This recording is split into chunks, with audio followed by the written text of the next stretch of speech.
What's happening? Hold on, I'm just getting set up. We had a bit of a long weekend.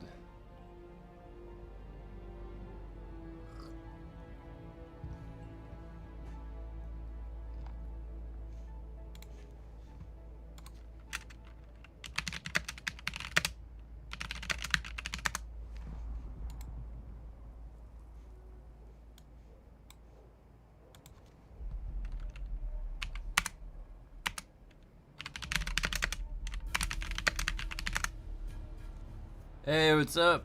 Hey, Nico. Good morning.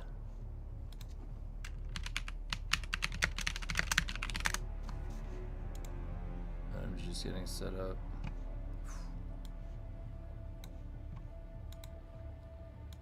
Hey. You know what's funny is like YouTube does this weird thing where it modifies a word and it makes this little symbol by it, and I never know what the original was until I click on it, and sometimes it's like the same thing. I'm like, why did it even do that? Hey, what's up, Nano Machine? Hey, Cable. Alright. Dude, I booted up the game, Dune, and for some reason there's another window open now. The Battle Eye window is just permanently open, I guess. I get the joke. Funcom make Dune as dead as the desert. Oh, that is a good joke. That is a good... Oh my god. Nano Machine.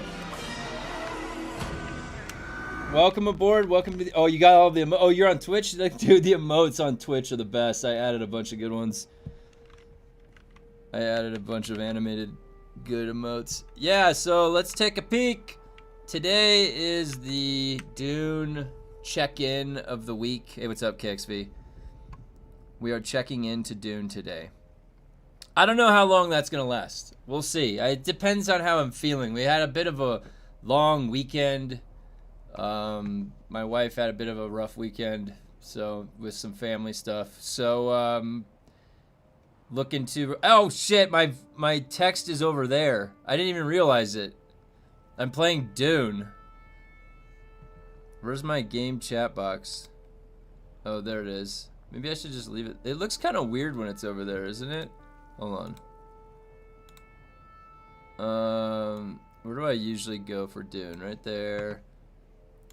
Chat box. Right above me. There we go. Alright, so now it's back to normal for Dune.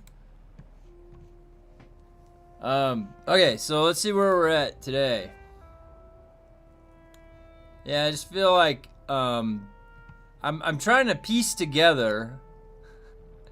I don't understand what happened. Like something shifted with Funcom where they just decided that they were done.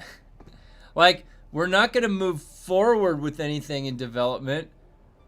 We're done. We've got the console and single player, and that's our big feature for the year. So we're done doing anything. And where's the, okay, browser here. This is what I wanted to pull up.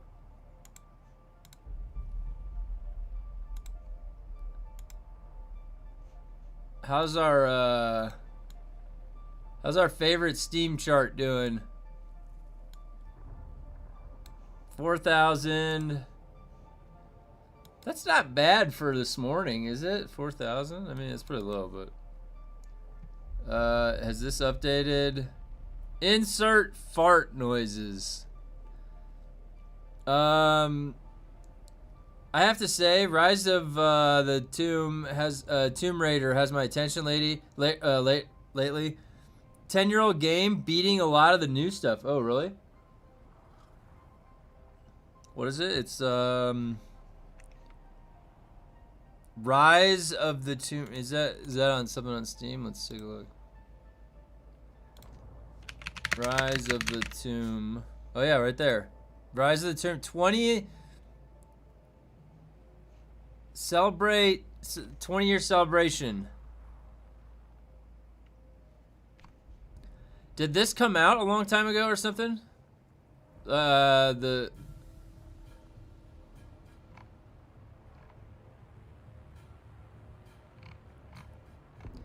I mean, that version of Lara Croft looks pretty good. That looks like a realistic version, I would say, of Lara Croft. I think that's pretty cool. Was $5? Oh, was it? Yeah. $5 is a good deal. I wanted to let you guys know a couple things. My wife and I were selected to participate in the Duskbloods network test on August 18th. That's in 8 days. I don't know when if it's activated right then, but Duskbloods is the new From Software game. It's coming out on Switch 2, exclusive. So, in order to stream that, I need a capture card. So we're gonna pull the capture card out of my wife's old computer, see if that works in mine. Otherwise, she would stream it, and I would just be playing co-op with her. Pretty excited. I get really excited about any From Software game at all. I'm a huge fan, huge From Software nerd. So I'm very much looking forward to Duskbloods.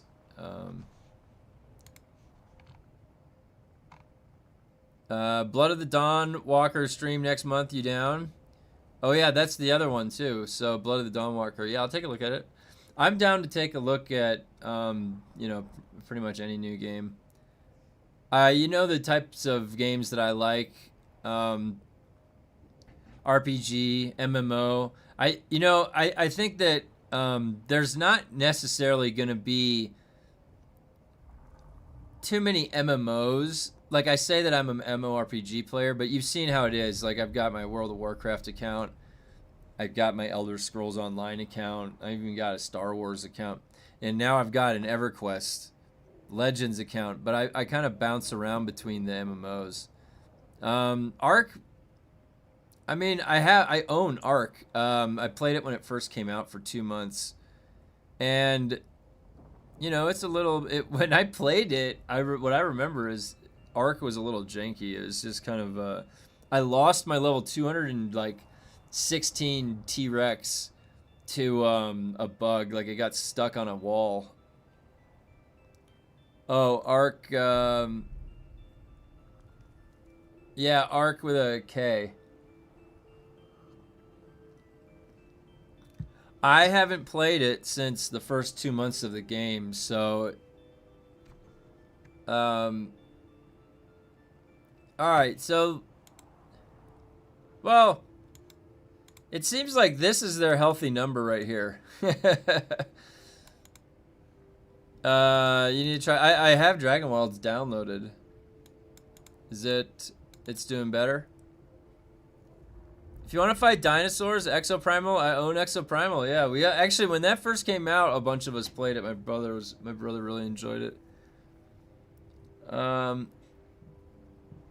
Now, you want to know something? Well, check this out. Look at this. Okay. This is fine. Like, this is what I would expect it to be, right around 30K. That's what I thought it was going to go taper out to. Look at fucking Marathon. Oh! Oh, man. Oh, boy.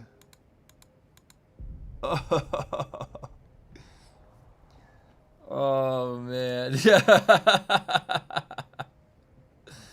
Boy, there's some good decisions that were made over there. Some very positive decisions made at Sony. Yes. Sadly, you need Xbox Online subscription monthly. It's online only, so can't play anymore. Oh, really? I have it on Steam. Are they even? No. And so that's why I'm calling an awareness to the Dune Awareness Month. I don't know why I called it that. Today is the Dune Awareness Month. So wait. Control Resonant looks insane. Yeah, John. So listen, my wife is a pretty big fan of Remedy and Alan Wake. you know, those type, and Control was one of the other games. I actually played Control with her. Yeah, I'll show you in a second. We'll go into the Discord in 1 second. So Control, if you guys ever played the original Control, it was really fucking good. And I am really looking forward to the next Control, which is the story coming out. I will definitely play that game. As long as it's not an Epic exclusive. You know, that's like one of the reasons I think that Remedy was having trouble. They made their exclusive deal for Alan Wake 2 for Epic Games. Like, why the... And they said that they have to talk about it publicly, but, like, Epic Games was a good partner. No, they weren't. No, they weren't, because it made it so that nobody played that fucking game. And it could have been, like, twice as successful, and it was a beautiful game. It was really cool. But, yeah, it was Epic Games exclusive, so... hopefully Control Resonant... Wait, no, it's not, right? I can search for it on Steam right now. Yeah, Control Resonant on Steam. This is on my wish list. This is gonna be fucking badass. Dude, that's her brother holding the hammer. That's gonna be sick. There was this part in the original Control where you come across this guy and he's locked in a room by himself. It's like a padded like crazy room, and he's staring at a refrigerator, and he can't look away from the refrigerator, and he tells you he can't look away from the refrigerator. And I'm not gonna spoil it. It's a game about breaking a hole into reality and stuff. And so you come across this guy in a lab experimenting on things, and he can't look away from a refrigerator, and he's like in a state, like the whole facility is shutting down and people are leaving and there's chaos happening, and he's like terrified in there. He's like, help me, like I can't look away. So it's like, you're like, what the fuck is this? Like, why can't this guy look away from the refrigerator? What the hell? It's the most random thing. You're like, what? But I won't spoil anything if you haven't played the original Control, because it's kind of fun what that is. Well, it's terrifying, but okay, so let me take a look at your comments here real quick. Can I get your thoughts on Resonance: A Plague Tale Legacy? Let me look. Plague Tale. Oh, this one, yeah.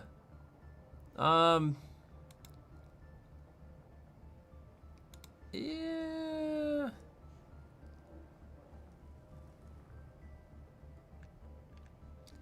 I mean, nothing looks that remarkable about it, but I mean, the thing is that if this isn't anything that it's claiming to, I mean, it could be fun. I based on this trailer, what is it? It's just embark on an original story prequel to the award-winning A Plague Tale. Well, did you like A Plague Tale? That's the best. That's the first place to start. I'm back after a week of tropical illness. I'm ready to hate on some Dune Awakening. Yeah. Welcome back, Tiago. I'm sorry to hear about the tropical illness. Hopefully how long does those last? I don't know if I've ever had that. Who would you say is the leader in the survival RPG genre? Dune, Conan, Ark, etc. Oh, survival RPG genre. That's pretty easy. I would say Valheim is probably a better survival game than anything else, really, that you could play. So Dune Awakening. Now, if you look at Dune here, so what's really the harshness of the survival? If I go out, stand out here, I have a blue bar that drains, and I don't have food, so there's not a standard food. There's not any, there's no consumption. It's just water. And you could drink blood for water too, so it's just with a debuff. So in the survival aspect of it, there are similar elements. You have to build a house, a little base. You have to go collect some things, and you have depletion, right? In Dune, it's a very basic depletion, because usually you have just two. You have food and water. And And other survival games that are like, you know, explicitly like, you know, the Long Dark, or you'll slip and you'll scrape your knee, and now you've got a new thing to deal with. There's like a million things that can happen like that. That's granular. That's on a very granular nature of survival. So, and that's fun. Well, if you're there to deal with all of that, right? When you sit down for the Long Dark, you're signing on for all of that. You know exactly what you're getting into. I want the harshest type of survival that I can do. I don't, not also, and then while I'm doing a quest, I can scrape my knee. Maybe that might be too much. So, like just a simple daily quest in World of Warcraft, I don't want to be scraping my knee as I walk up a hill or something that's too steep. So, but, you know, you listed out a few others. Conan, I think right off the bat, Conan's survival is harsher than Dune. I think Dune is by the time we got to where we are right now, it's very easy as far as survival goes. The moment you get your ornithopter, your major threat to survival is like losing your internet connection or losing your power. Because when I've had that happen to me, living up in the mountains, that's like the only detrimental thing since getting the ornithopter, other than me making my own mistake. Or Enshrouded is as good as Valheim. Yeah, Enshrouded is good too. Enshrouded, and I still have to check out RuneScape Dragon Wilds. Ark. Now, of the three you listed Dune, Conan, Ark, etc. Yeah, that's what you listed. I would argue that Ark is probably the better survival. It's like I have more memory of surviving in the elements against dinosaurs, against all that stuff in Ark, way more than I ever did in fucking Dune. Like Ark was legit, and I don't know where it's at now. I played it during the first 2 months of the game's release of Ark, so it was buggy, and it's nowhere. There's all those like there's a million expansion packs and DLCs now, and there's there was barely flying. I think there was flying when it launched, but it was just like a couple of the birds.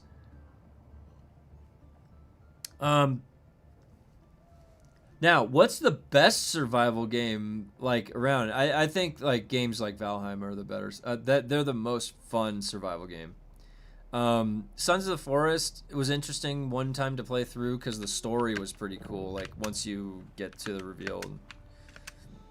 Because of that, I was interested in Sons of the Forest 2, which was okay. And then they have The Forest coming out, which is the third one, which is on an alien planet. So that looks crazy. Your guild on Dune is dead. I'm on most days, and at most there is one other online. Oh, it's been like that for a long time. I don't know if you know that. The thing is like I added people to the guild. I was just by myself with my brother.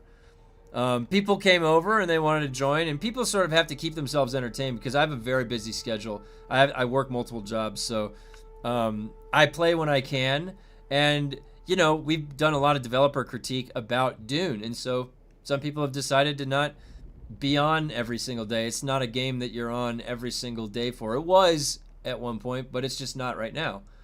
And maybe if the devs add certain systems, and maybe a big new map is what you need to add some of that variety back into the game. So yeah, I mean, the thing is like the guild was always meant to be self-perpetuating, so people have to keep themselves entertained. I don't have enough time to be on, but people are more than welcome to come on over and hang out. I know Skiron, there's actually a couple people that are parked in my base logged out for months just till the next thing that they release. So yeah, I never really, you know, it's always just been me. So if people want to join me, that's fine. Dengue, you got it from dengue. I got it from a mosquito. A dangerous illness. It lasts a week, and you have to be constantly in check of your blood numbers. It sucks. Oh man, sorry to hear that. Aeon 2 could be fun, and it's free. Aeon 2 could rob you blind. Isn't Aeon 2 like a casino? No, okay, so Aeon 2, is it going to be better for the West, or what is it? Is it going to, you're going to have to spend a lot of money once you get in there? It looked like just another Korean, MMO that is just blitzed with cash shop stuff. So they were saying you can't pay to win your PvP gear. You got to go out. Okay, well, you pay to win every other part of the game. Hey, what's up, Ned? But you have to collect resources and craft items to survive with quests. So I personally group all these together. In that argument, Minecraft enters the race too, but yeah. But you have to think about how much of a challenge that you're presented with, because in game development and in games, there's a balance between something being too hard and something being too easy. And there's a sweet spot. It's called competitive balance in game design. And when you find that sweet spot, and for each genre of a game and each type of a game, you might have a different sweet spot that you want to aim for, and because your target audience is different. But something kind of unexplainable happens just no matter who you are. And when you are presented with a challenge and you overcome that challenge, you get a really good feeling out of that. And it's something that the From Software games have nailed down to a science, where they balance it to where it's just right at that point where it's about to be frustrating, and then you overcome it. This Friday, I think I'll be done with Gathering Spec. Next will be Exploration. Can't wait. Oh, nice, Flashy. Hey, what's up, buddy? Okay, and then so for Dune, I thought that, how many times did I die? So, yeah, so you die, like, I think before you get your Ornithopter, and then even before you get your shield, like, you know what they could have done is they could have extended out, they could have waited to give you that shield, your personal shield. The game is actually very challenging when you have no shield right in the beginning of the game. So no shield, no Ornithopter. The worm was scary when you can't move very fast. Or even when you have that shitty, like, MK1 bike. So, yeah, I mean, that, and so the whole, like, beginning of the game, the survival elements are relative, and relatively, harsher. And that's where it feels the best, doesn't it? It does. It feels the best when it's harsher. So then my description from the top down, it gets diminished in Dune because you lose that harshness as you progress in the game. Where there are other games like Valheim where you legitimately never lose the harshness of the environment and the game. You get all that endgame stuff from Ashlands, and then I go out in the Ashlands and I still get killed. So that, like, I can go fly around my Ornithopter and I am untouchable. And there's nobody that can kill me anymore. I'm not saying that you shouldn't be able to progress to, like, a state of powerfulness in a survival game, and to be able to create your advantages to yourself so you don't die all the time. I never died from the worm. Oh man, I died twice. Once in the beta, and I can explain. I was playing with my brother and we raced across the Vermilion Gap, and I was like 20 yards behind him. And I'm like, Tim, we're doing it. And then like the first person across is offsetting the worm. Well, I got freight trained. It was like, well, that's it for me in the beta. And then I got transported to another dimension. The worm felt bad for me and gave me the bike back. I thought that was funny. No,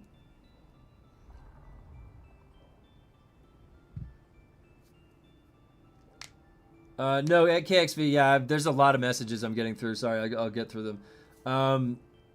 I didn't, so Minecraft, I developed curriculum for 3rd grade, 4th grade, 5th grade, and 6th grade for Minecraft. So I ended up playing pretty extensively with Minecraft, building game systems and stuff inside with kids. So I had a little bit different of exposure to Minecraft, but I was always looking at Minecraft through an ed tech lens.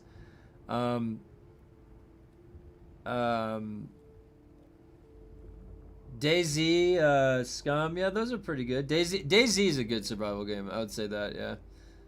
But in the sense that we're looking at, like, I guess survival crafters, survival builders, right? Because that's more close to Dune.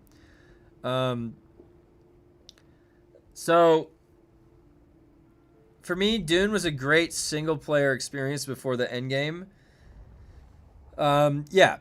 And I would agree with that. Enshrouded was pretty good too. Another one from the Broad John. Yeah, Enshrouded. I played that on one of the variety days, and it's funny because I was like, after like 20 minutes, I was like, wait a minute, am I short?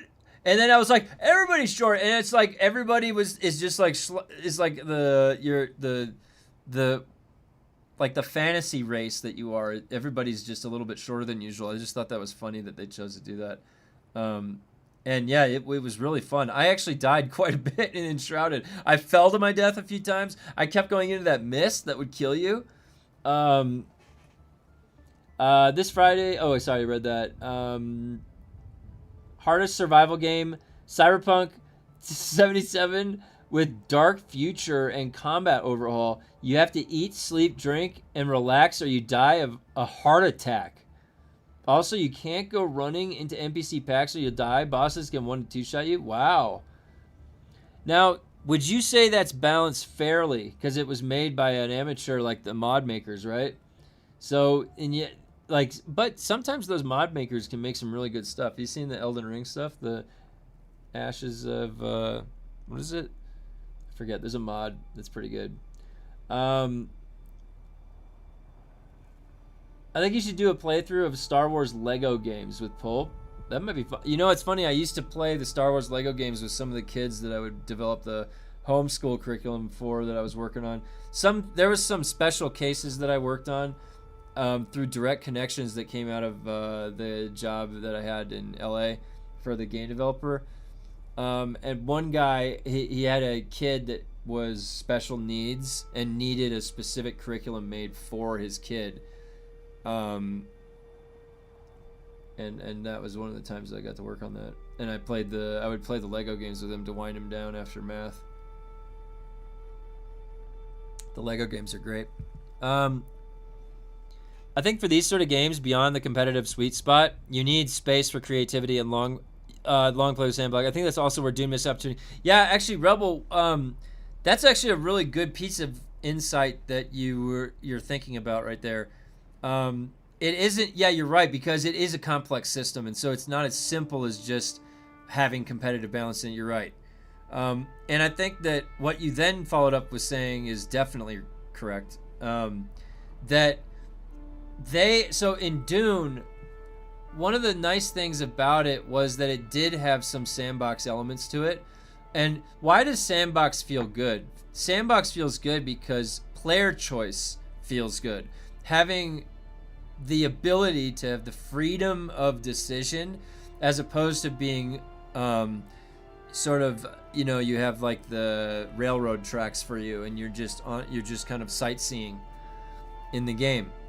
Now, too much of a sandbox leaves you with like nothing to do, and then too much of nothing to do isn't a good thing. And you could argue that like some games that launched that were like that, they lose steam, like you lose your own ideas of what to do. You kind of need some stuff to play with in the sandbox. And Dune, I think, left too much to our own imagination and our own sandbox. And really, like, why they chose to do that when they could look at their own other IP, Conan, and realize that sandbox needed certain other things to thrive, including a very robust cosmetic availability so that you could have the type of roleplay sandbox that is there, like in GTA 5 and then in Conan. You don't have that in Dune at all.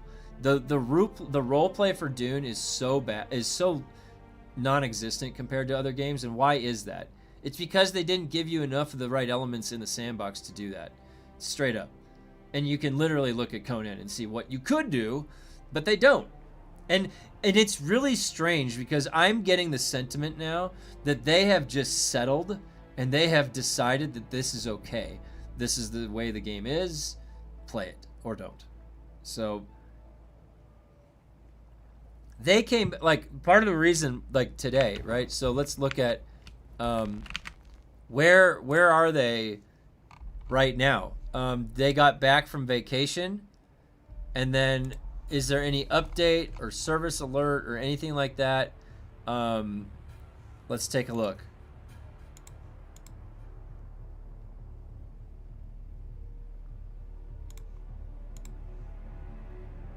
The last service alert was on July 24th.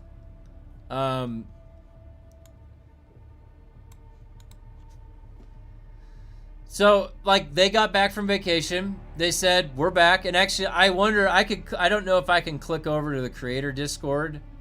Good day. Hope you got a nice critique for Funcom. I do.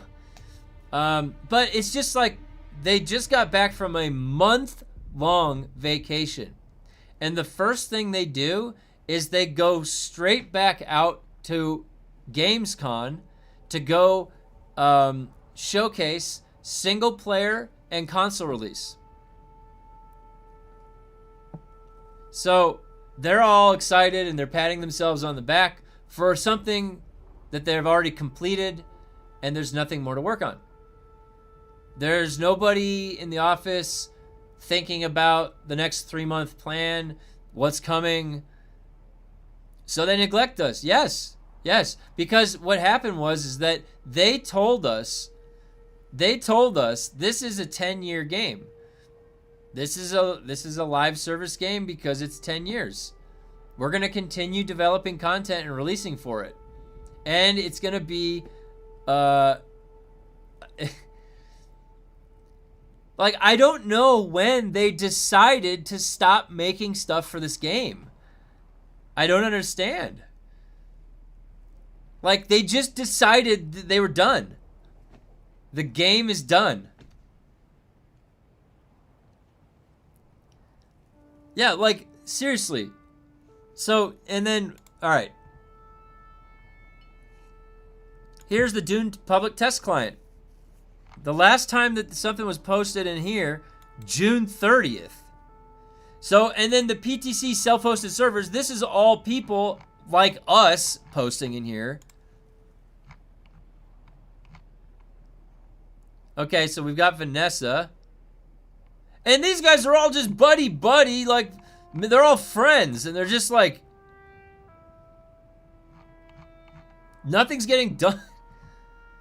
They're just, you want to know how to make the most boring fucking game as fast as possible? Just do this. Do what they're doing right here.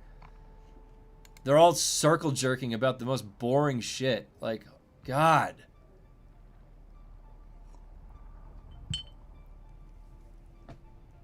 I don't know what to suggest. Like, I honestly don't know what to suggest. Like, it's not fun to just go through a trickled story every 6 months. Like, what's fun about that? So the game stays the way it is, but what they work on for a year is like this story every 3 months. Like, your job is so inefficient. Are you just like at the coffee table and then on Reddit the whole time? Everybody there at the office, like, what is everybody doing at the fucking office every day for 8 hours? You know how long 8 hours is in a day? You can get a lot done in 8 hours. What are they doing? They're all just sitting there getting paid to do nothing.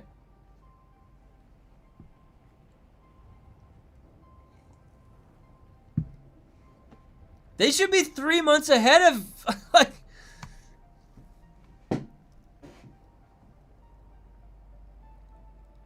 They're just trying to win discussions with Joel, which is a full-time job. Let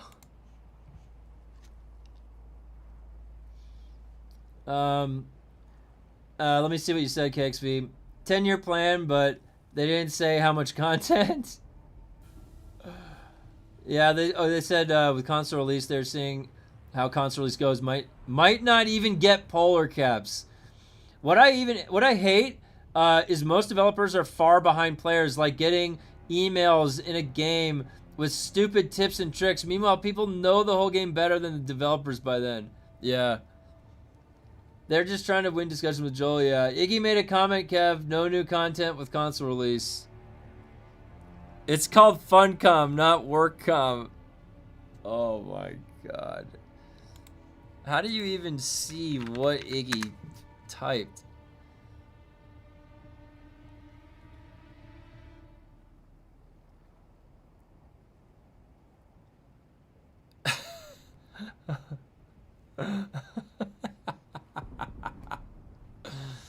Look at that.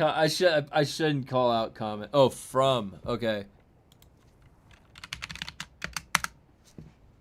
Ah. Oh. Ah. Funcom meetings are definitely a circle jerk. Just being yes man, it has to be. Something led us here. No, erase it. Right from and click enter. From enter. Wait.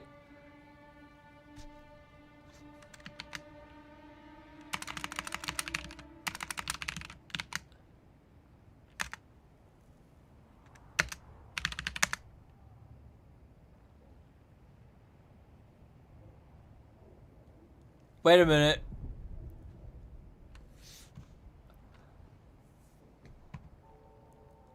Oh, there's no space? I should see a command for it.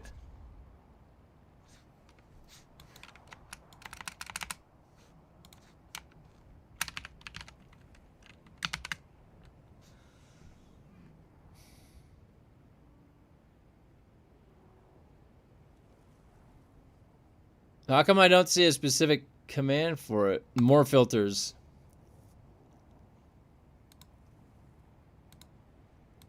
Sent in. Wait, where's from? Has. Is this what it's supposed to look like? Why can't I access the from colon?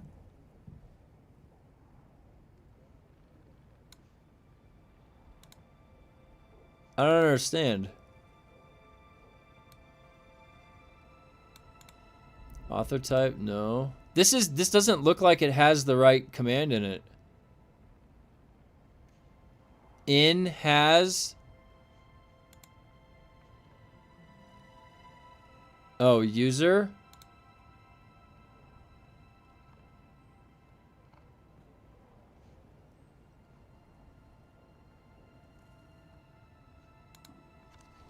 Do you write it here? No, you don't write. Apply filters. User. Ignacy.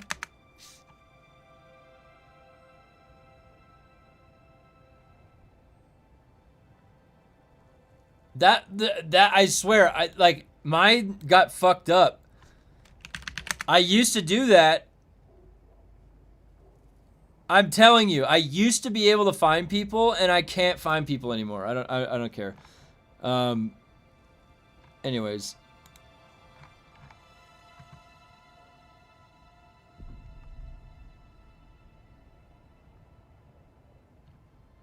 Like, they just abandoned, like... Oh, you know what? Yeah, you could be right, Tez. Oh. So if I disable streamer mode, what does disabling streamer mode do? Like, there's no information here anyways that matters, right? Let's see if I disable that. Yeah, oh, look, it is. What? What? It is. Tez, nice job. All right, now that's that. Oh my god, literally I've been trying to find Iggy while I've been streaming. It's the streamer mode. Okay. What do we got here? 2:07 a.m. What is he talking about?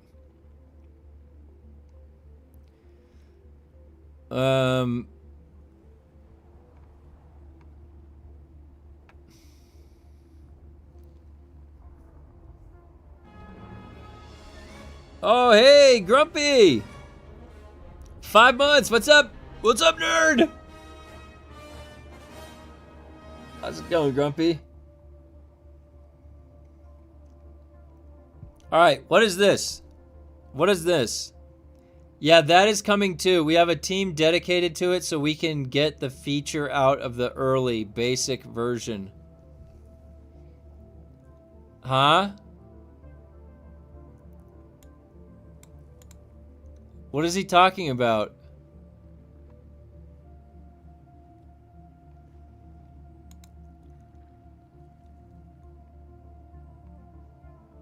Oh, we did the PvE PvP split a few months ago. Not discard.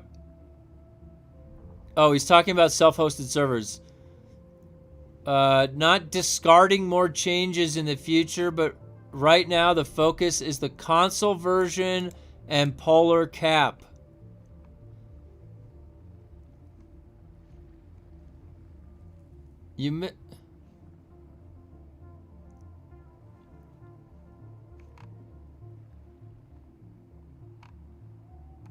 Oh my god, what is this?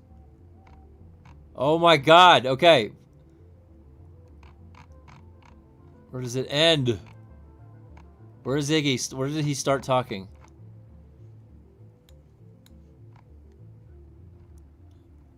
Okay. Morning, everybody. Okay, he checked in.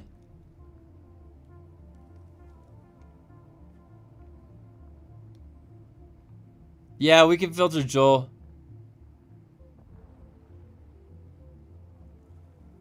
Yeah, it's Monday. It's Monday, and you're back to work. You were just on vacation for a month. Some of us didn't get to take vacation for a month to come back and complain that it's Monday. Just saying. Some of us didn't get a fucking month-long vacation. From what I can see, a cloud service provider in the area had intermittent issues. Someone from the tech team fixed it and is investigating now the exact thing. Iggy is the community manager. This is the community manager for Dune. Oh, sorry, senior. This is the senior community manager for Dune. All right. Mondays are meeting days, unfortunately. I will be dragged to that hell at some point. So it's a race to try and get as many projects completed before. What are you working on? He's got projects. He's got all these projects. Fucking Iggy has all these projects. They have all these meetings on Monday. What are you meeting about? What are you fucking meeting about? You're not doing anything. There's nothing coming. Do you want to know how this is the biggest charade? The biggest charade. They're all there fucking 8 hours a day doing nothing, getting paid full-time work, getting bailed out by the government. What the fuck is this company? Holy shit. What is this? Is he joking? I've never talked about my actual legitimate projects that way before. I got so many projects I gotta get done before noon, like 9. They discuss all day where to go on the next vacation. Polar caps, what a joke. Probably just gonna be Deep Desert 2.0 instead of Haga 2.0. I don't know. Grumpy, do you think it's gonna be Deep Desert 2.0? Iggy spends his time in chat, is what it seems. Nah, Polar caps will definitely be Haga 2.0, which is good. I honestly don't know at this point. All right, let's see what else he said. Are they going to release any new are they going to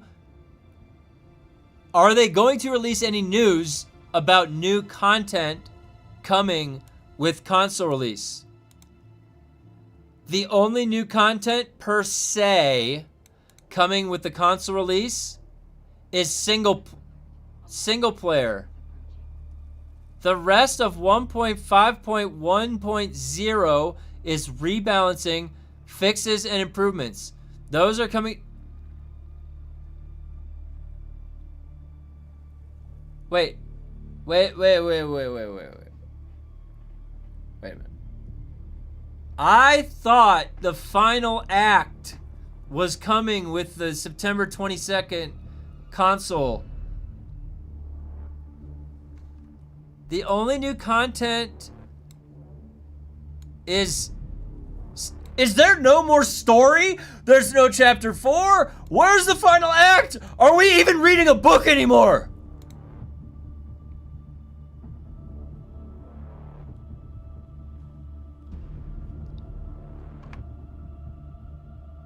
I wrote a lot of bug reports about the electricity boss. Boy, I hate that boss a lot, and I'm not the only one.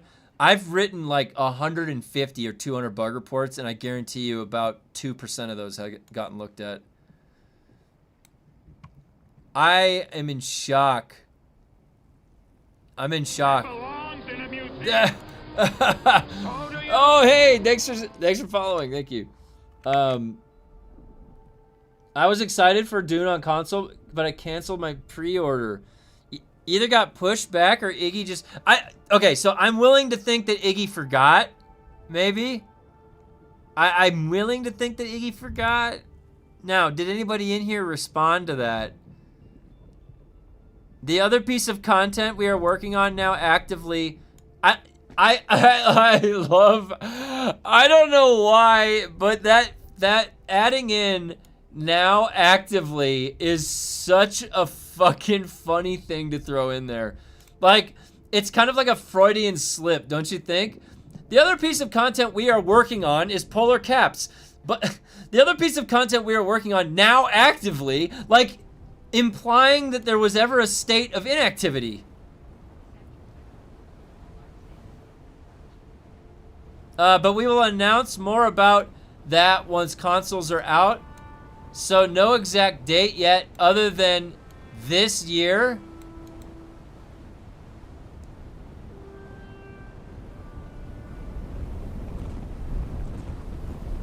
If console fails, don't expect polar. Well, now I just don't understand. It has to, I think Iggy just forgot to mention it, right? There's the final story act. They have that whole infographic that they posted. Okay. We'll just assume Iggy just...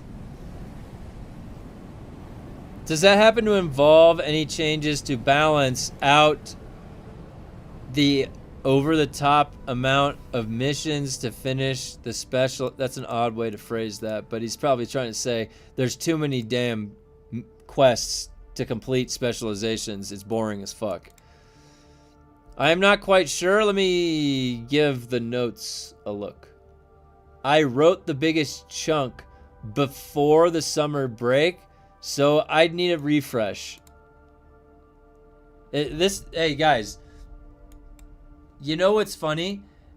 Whenever you're like in business, you never want to reveal your hand, like that you don't know something or you're not as up to speed as you should be. This last part, don't say that out loud. Don't say that out loud as a community manager. I'm just going to say, delete that last part. Just say this front part. I'm not quite sure. Let me give the notes a look. Don't say this next part.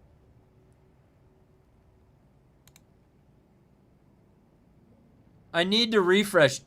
Second week back. But why is it a final story act? That implies no more story. Yeah, I agree, Diago. It's very concerning.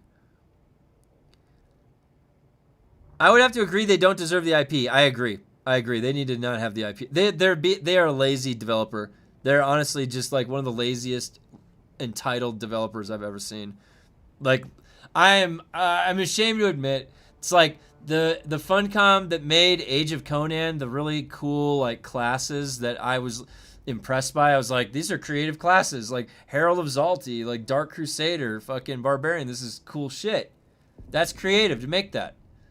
Okay, well, whatever creativity did that has dried the fuck up because there is nothing coming out of Funcom anymore that's creative. I don't know how this game, Dune Awakening, got made. This thing has to be a Frankenstein of contractors, of third-party companies, and then they are the stewards of this game because they can literally not independently on their own create anything interesting and new for this game at all. They just can't. They are literally maintenance people working on the maintenance box the entire time this game has been out. They literally cannot. They don't know how to create a new box. I don't understand it. Like, why did you set the company up like this that you can't create anything on your own? Okay, let's take a look. Oh, he checked. Wait. I'm not quite sure. Let me give a look at the notes. 4 minutes later. 4 minutes later. Okay, the length of the notes. 4 minutes later. I don't see anything in the notes regarding that. The notes aren't final yet. But I don't think there are any changes about that if planned. It's going to show before the release. I wrote the notes, but I didn't write the notes. Let me refresh. I don't see anything in the notes, but the notes aren't final. What are you doing with the notes, Iggy? Okay, let me get, I've been ranting, so let me,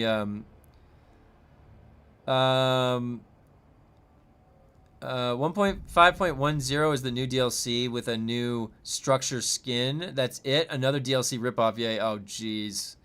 Yeah, you're probably right. I'm just happy to be here looking at the sinking ship that is vacation comp. You know what? I'm not going to lie. I'm not going to lie. Their vacations and their culture of the vacations is probably what sabotaged the game's launch. I'm not gonna lie, it probably did. It absolutely did.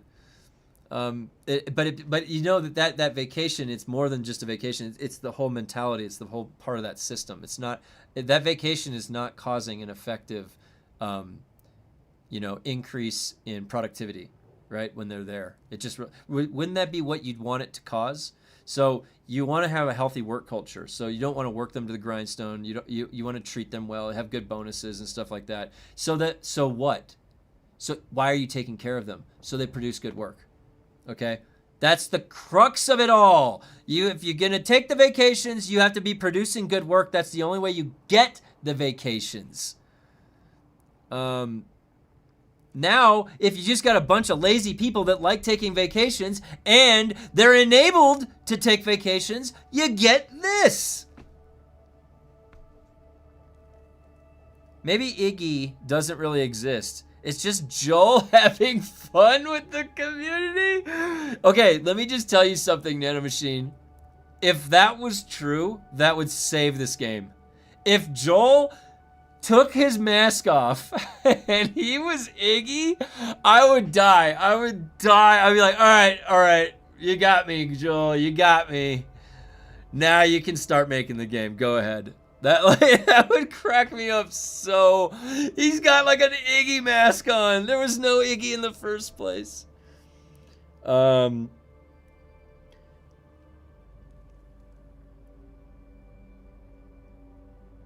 right.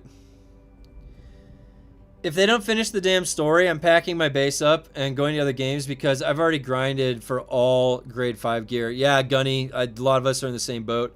Devs figured out that regardless of what they do, they get paid, so why actually bother to make anything? Yeah, Mitch, that's the exact situation that we're in.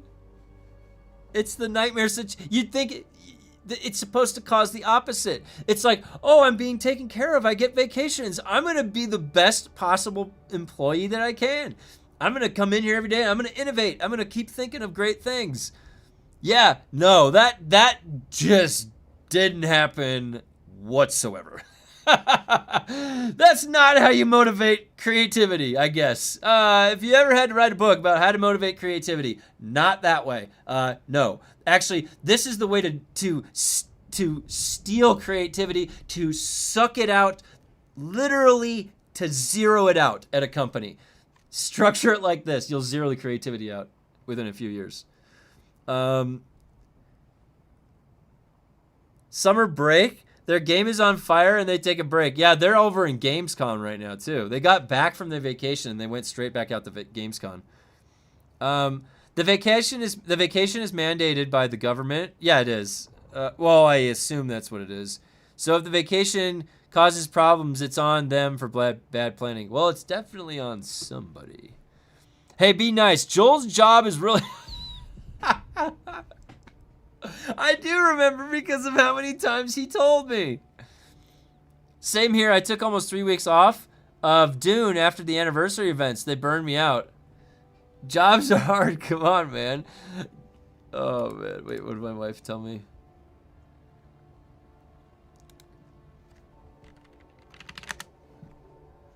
A lot of big, I meant, yeah. I'm not gonna lie, guys. Before it was like a badge where I'm like, yeah, look at my character. Look at how strong my character. And now I'm like, don't look at how much I've done.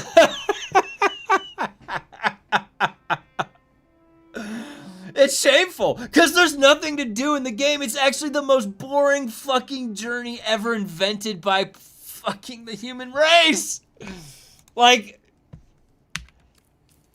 I literally, you could not design a more boring system to achieve your goals in a game. You couldn't. It's the worst. It's like, it's literally the worst. And, oh, hey, what's up, Chuji? Joel is a human too. Yes, he is. I'm always sympathetic. I am. I just, you know, I want my time to be taken seriously and treated fairly, right? Crap like this is why a lot of bug companies aren't going to want to hire game studios in Norway going forward. Oh, big companies, yeah. Yeah, like, they may not realize it, but people talk, and content creators talk, everybody talks, and you can't just, so I don't know if you guys, maybe this isn't necessarily this exact case, but you can't ignore things. And then when you try to, you have like the Streisand effect, where the more you try to ignore it, the more it's gets focused on. So, they really can't just keep ignoring the elephant in the room, that there is nothing to do in the sandbox. You have completely dismantled the sandbox where there was one at the end game. The end game is the proposition of time input towards the end that is necessary in games that you want to have there. So you can't just forget about it and neglect it. And I guess that word is the key here, neglect. I think that you know, the very beginning, first 80 hours of the game, you're taken care of. It's worthwhile. But the game also talks about itself in a different way. There is a longevity. There is a motivation to survive and try to last as long as possible, which is antithesis to every other part and mechanism of the game. So, logging into the game just makes me sad. Yeah. It's getting to that point, guys. My biggest problem with the game is how bad performance has gotten. So I'm just waiting for PTC to see if they've been low-key cooking a lot of improvements. At least it's viable to take long breaks now. Well, think about this, guys. There is a lot of moving parts. The driver updates have to account for other games as well. There is a diligence that games have to upkeep. And I don't know if like Dune has the capability to do that. They're now actively oh, that's clever. Yeah, it's Iggy right there. Now actively. They just forgot how to turn the stove on. Gamescom is only in Cologne, Germany. Yeah, Cologne. That's what they said. Is that far away? How far away is Cologne from Norway? Their jobs are hard. Come on. Was there more? Let me tell you of a Dune awakening you don't know.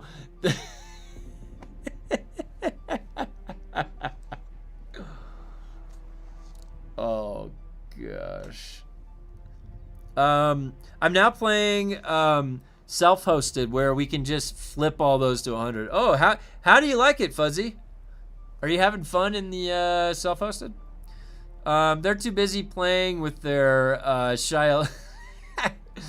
It looks like the player base is collapsing according to Steam. Yeah, it's not. It's when it's getting to that point where it's like below 3,000 or something, that's when you know it. And that's not even accurate. Like the I think the Dune status is probably the most accurate.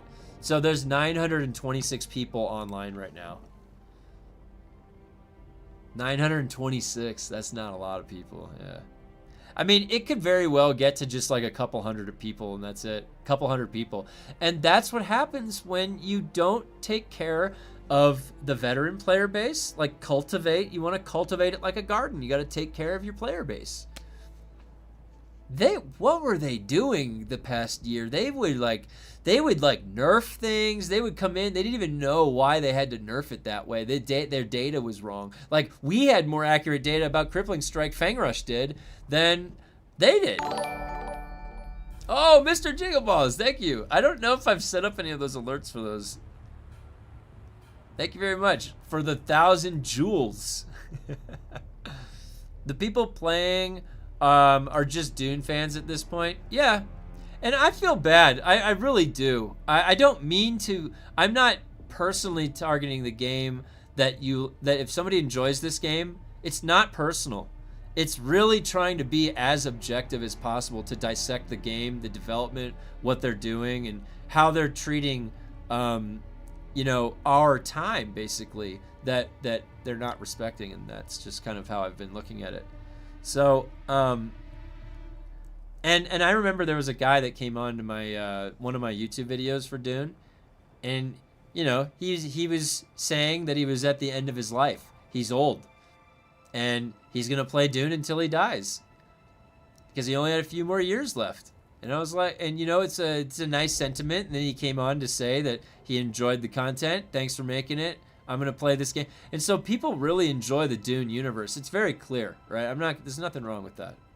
And there's nothing wrong with people playing the only way they can play the Dune universe, if that's the one that they like. And there's nothing wrong with that. And really what it is it's a shame that the IP got hijacked, or at least that we have our time hijacked by Funcom for this interim while they get their shit together and actually start delivering more that is beyond the original game, the original launch. Like, nobody is critiquing the first 80 hours of the game, which you could argue was the game that it launched. But it's been out for a year. The whole time they've talked about having a 10-year plan, this song and dance, and so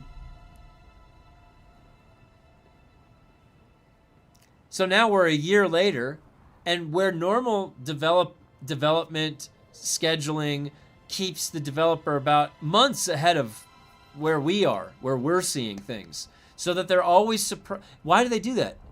It's because then you're always surprising your player base. Like, whoa, that would have taken a long time to think of that idea. How did you come up with that? Well, we started 3 months ago. And yeah, it does take a long time to think of an idea. But see, now because they're behind, they're like right 1-to-1 where we are.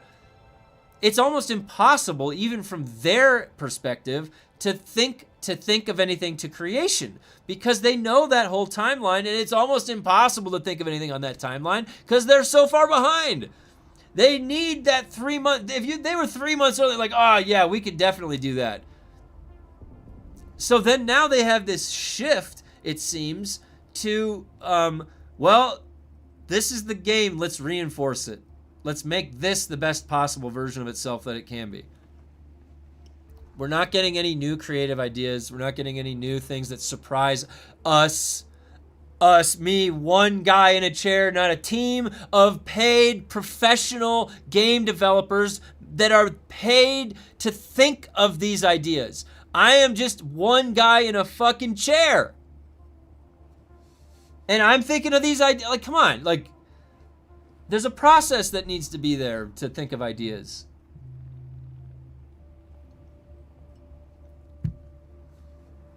We couldn't even test Chapter 3 properly before they released it. You could quite literally test among almost nothing, and go figure it was broken as hell. That's true. And you know what? That's the thing, is like why I keep showing back up, because they keep requesting us. We go and we show up on the PTC. We put our time in that we don't get paid for by them to do it. They get paid, we don't. And then they don't take any of that feedback, any of those bug reports, they don't do anything with that. It's almost like that's just a proposition of a tent to just have it there so that it puts you at your mind at ease and it appeases you so you don't complain. I reported that poison of the poison boss was too harsh in November 2025. 6 months later, poison damage reduced. That tells enough. Yep. They're just idiots, honestly. They're detached. They have no clue what is going on. They're either choosing to ignore it or they're not plugged into the right circles or something like that. When I see the thumbnail as you chilling at your base, I know we're having a community team meeting. Hope everyone is doing good. What's up, Mr. Jiggle? Dragons are coming. The fact I gotta consider doing dailies or jump out of a moving car is concerning. Oh. Is anything even being said in the creator Discord? So yeah, I don't think I can visually show it, but I'll just tell you. So, plenty of people still introducing themselves. So the announcements. So there is an announcement on August 6th from Tomek.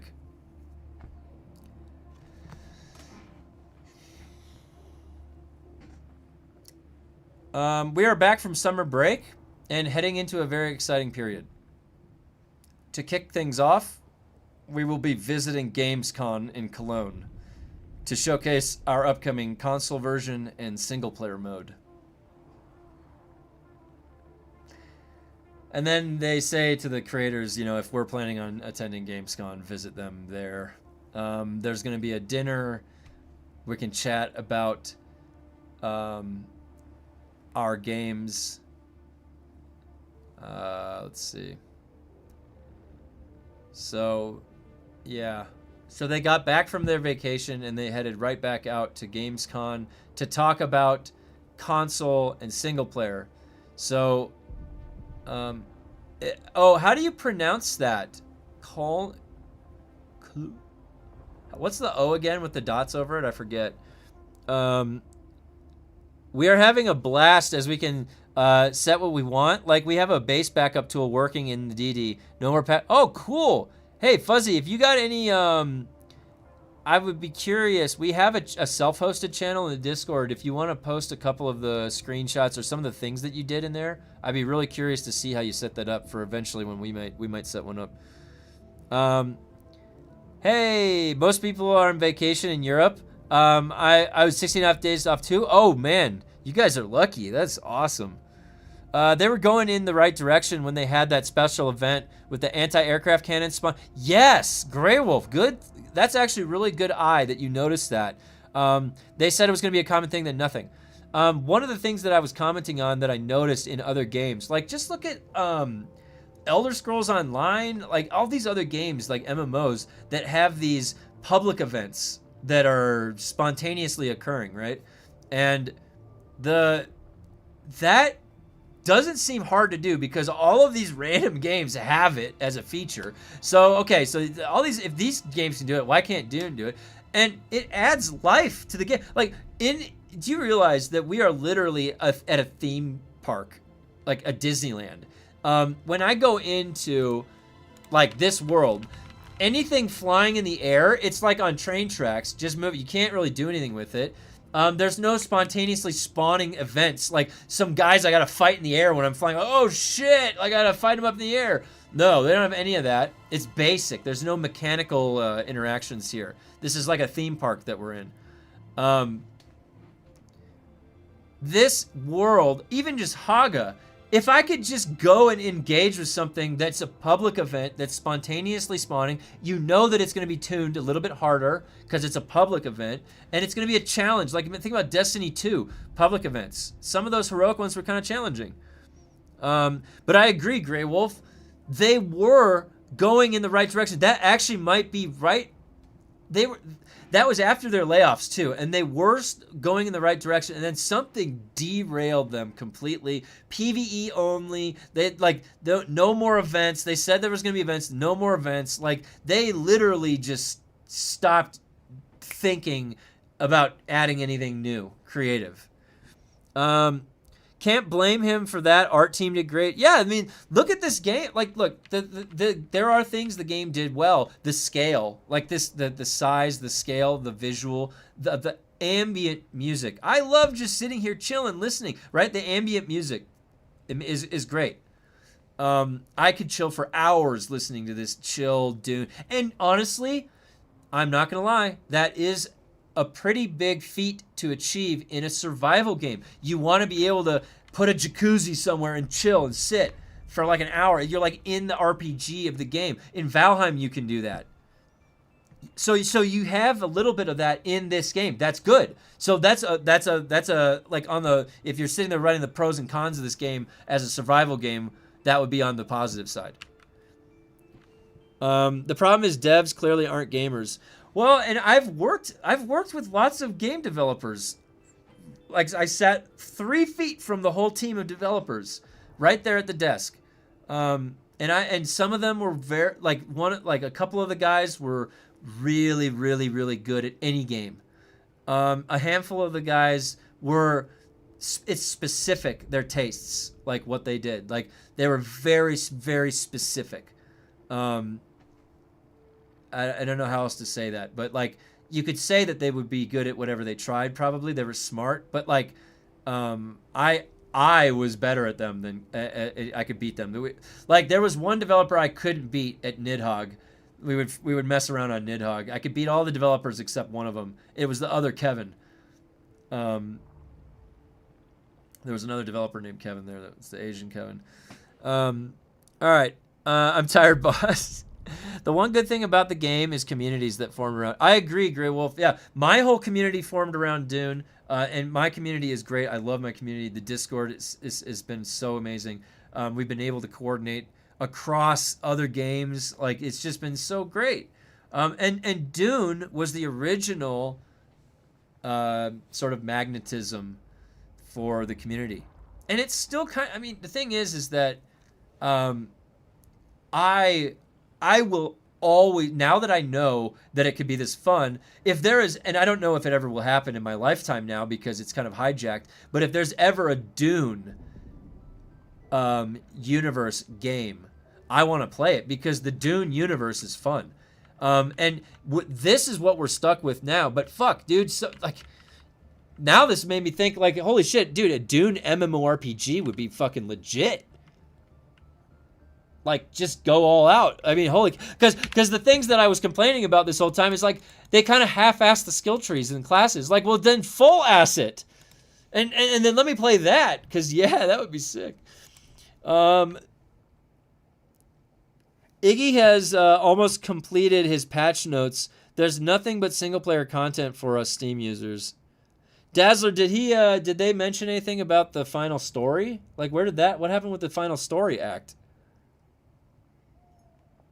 What Dune really needs is a standalone mobile app game with a ridiculous cash shop for cosmetics. And it's just you doing dailies. Oh, 2 fucks. So I noticed a visual that you need to be corrected on. The other day you said the moon does not move. True to a point, there is a second moon that does actually move. I saw... Oh, really? Where... Wait, Grumpy, where's the second moon? I didn't even realize that. So there's this one. Right? That one doesn't move. Where's the other one? Is there another one?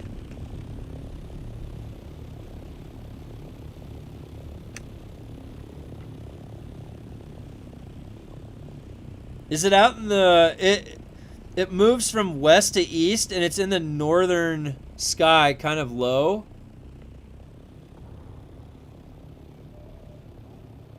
You were rebuilding your hangar?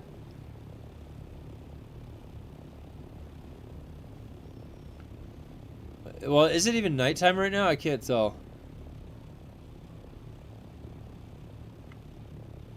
Like over there?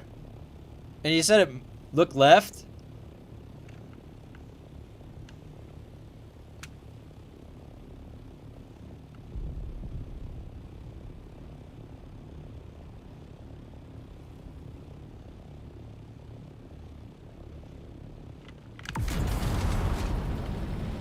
Go to Blushing Caverns, look at what direction the sun is at, hit T, and see what time you notice something is wrong.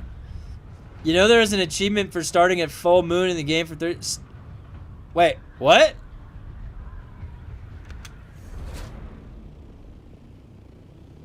It's low in the sky. 2 Fox, what? I have binoculars, okay? I have binoculars. What do you mean if you stare at the moon for 30 seconds? That's not an achievement.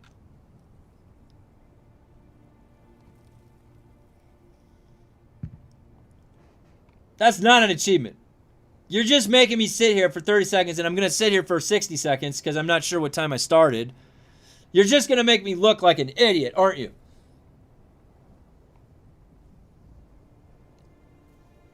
Does this constitute looking at the moon? You do. Is this really an achievement? What do you mean you do not need your binoculars? I can just look at it?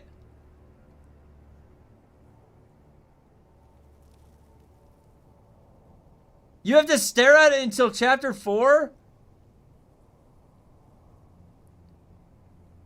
Fly to my old base position?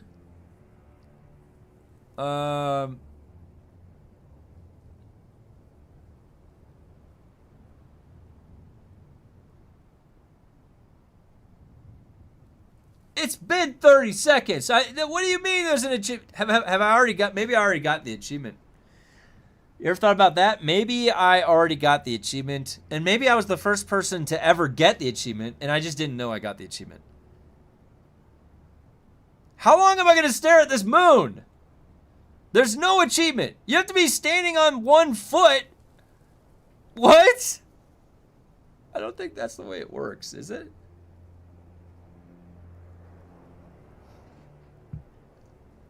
Not sure if the entire moon needs to be visible. No. No. No, no, no. Okay, hold on. Let me take a look. Let me just Google. Let me just Google this.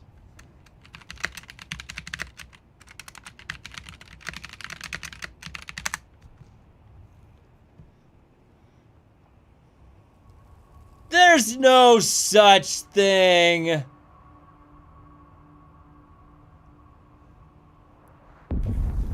No. Hey, wait. Plausibility here, folks. Now, maybe I just have to get a higher altitude. What do you think?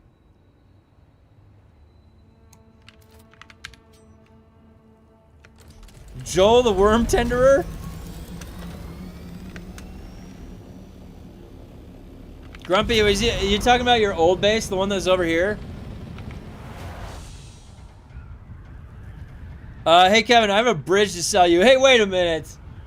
How big of a bridge?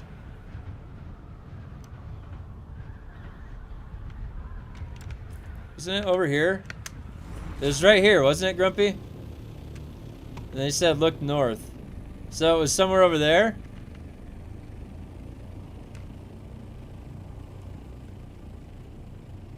Moon versus moon. So it was somewhere over on that horizon?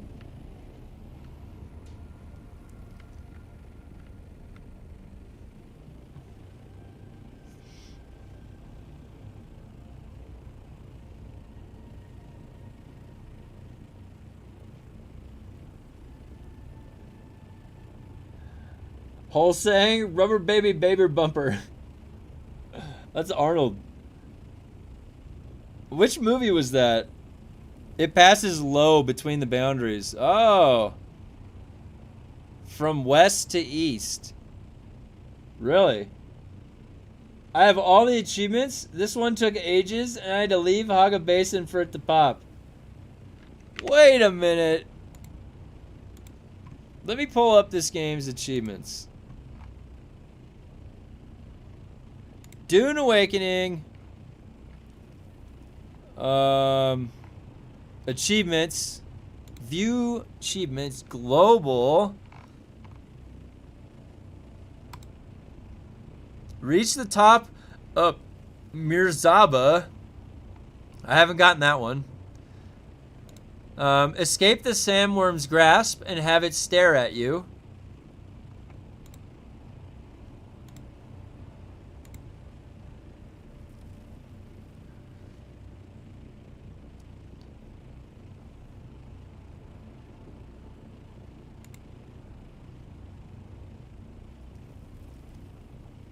Place a weapons fabricator, survival I did! I haven't got that achievement?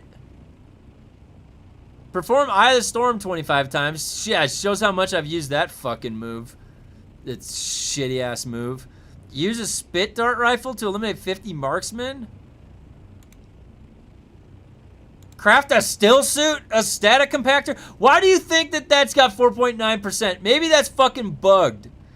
Turn down the offer from the vision inside the sandworm. Cook 100 meals with Maudib. There's no fucking stare at the moon. Oh my god. You have to have all the stuff placed at the same time for that to pop.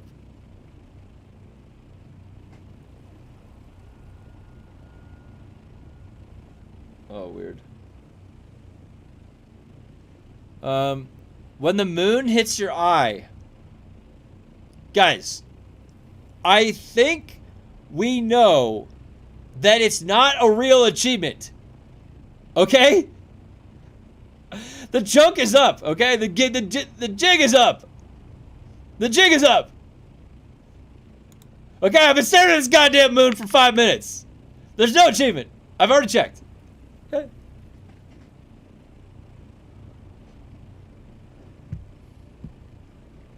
Look at what Joel has us doing to each other, okay? We're turning against ourselves. We're getting inside my mind. There is that much of nothing to do in this game. You have me staring at a fucking... The stationary moon. Grumpy's telling me there's another moon, a rogue moon, fucking low to the horizon. We've got Planet X. Grumpy is telling me about a fucking Planet X moon that actually moves in the skybox. Is everybody fucking with me today? Did you reject the offer when you get eaten? No, I didn't.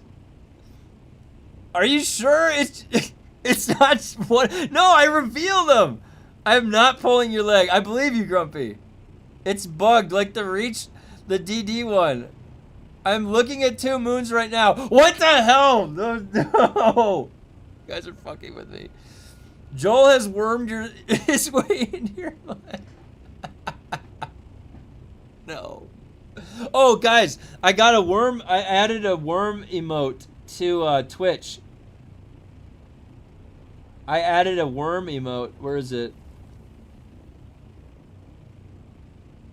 I added a worm emote to Twitch. Okay, fly north. Fly north 2 points left of north. To be fair, that moon you just looked at, half moon, isn't the same moon you were looking at through the binoculars.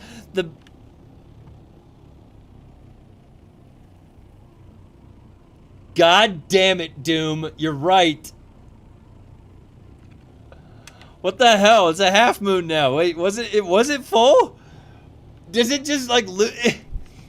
What is going on with the skybox?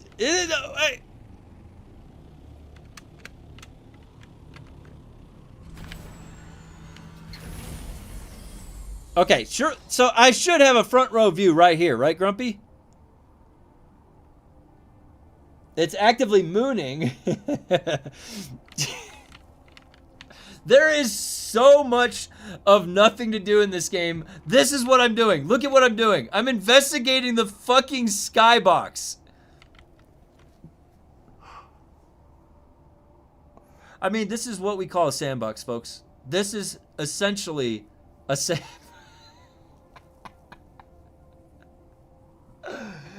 Twitch Dune has 145 viewers. Well, you know, but the thing is like they, whoever said it earlier, we can't ridicule anybody that wants to enjoy Dune, because it's like you can't blame them. It's we all like the Dune story. Some of us are just aware of what this company Funcom is doing for our time, like how they're like past the 80-hour mark. We're here at the picket lines advocating for you know, treating our time fairly past that 80-hour mark, and trying to instigate them to get creative, because then maybe something fun comes down the line, right? Like more fun, because we had fun, we want more fun. They kind of led us along for us to stick around, saying there's going to be more fun coming down the line. So it stands to reason that we would be sitting here like, yeah, I kind of want to have more fun, right? Like that doesn't sound like you're expecting too much out of them. It's like that.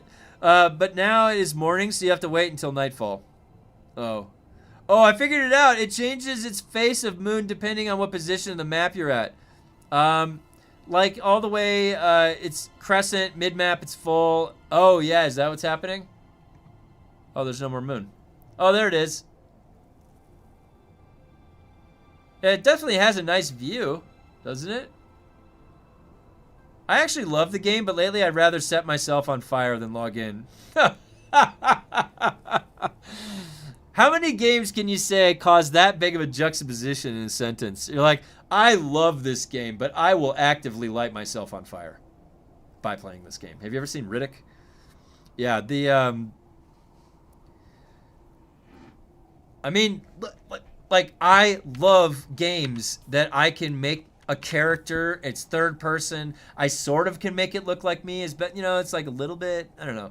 The character creator could have made it a little bit better, but now because of that, I stick around for a while. It's like an MMO. I always stick around in games like that I can make a character like this. It's just my preference. So they created a really good sandbox starting point, and they whenever they decide to kick off the normal development, which should have occurred after the game launched, if the game was finished and then they launch it, now begins this whole other, I mean, I would look forward to when that actually happens. I don't even know if it ever will, to be honest. But if it does, then this game will be cool, because like, you still have this. Now give us something to do, like to go do fun. There's just not any of that. So, someone put a collar on him and trank him.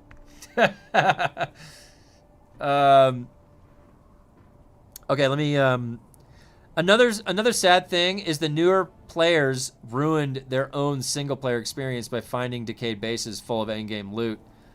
Well, also, can I be honest with you? There wasn't really much of a consideration to the new player experience past what they launched the game with, the tutorial. And like, I know that they've had this like fiasco with the servers, and then they've reduced the number of servers, but holy shit, what you need to do, okay?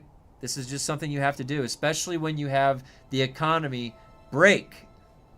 They needed to have a cadence every 6 months or so, or every 3 months, 6 months or 3, whatever you want to do the cadence of like 1 or 3 fresh start servers where you can't transfer your character to emerge. And what that does is it creates a place that fresh, brand new characters can go, and then it can't be messed with from the duping and the hundreds and billions of Solari. Like, there's no way a new player can avoid that. There's no way. And that's a shame because, like, they didn't think about that. Their game broke and they didn't think, oh, a new player might not want to, like... And also, veteran players might not want to have that shit around and want a nice isolate. Now it's too late to even think about that, fresh start servers, because you've got this fucking specialization tree and you're like, oh my God, no way am I going to do that again. Now, if they had brought this in before the specializations, then it would have been a little bit different. But the new player experience is complete. Dude, a new player comes in here and they're like, where the fuck am I going to get 150 million Solari? You're sitting there looting things, and then you spend 2 weeks in the normal base game looting stuff, and you have 400,000 Solari, maybe, tops. So that's after, like, the whole first 2 weeks straight, like, just playing the game. Where are you going to get 150 million Solari? Doesn't exist. It doesn't exist in this economy, in this normal game. So, yeah. Then you have to go get a blueprint. You have to then hope it's going to sell. Nobody needs them anymore, but if it did sell, then you sell one for like 100 million. It's like, no, the economy's broken. The new player experience sucks unless you're left alone. That's the only way that it's going to be good, because if you're not, then it's got some guy with 100 combat, grade 5 gear, and 500 trillion Solari. Yeah, come on over. Come on over, new player. Yeah.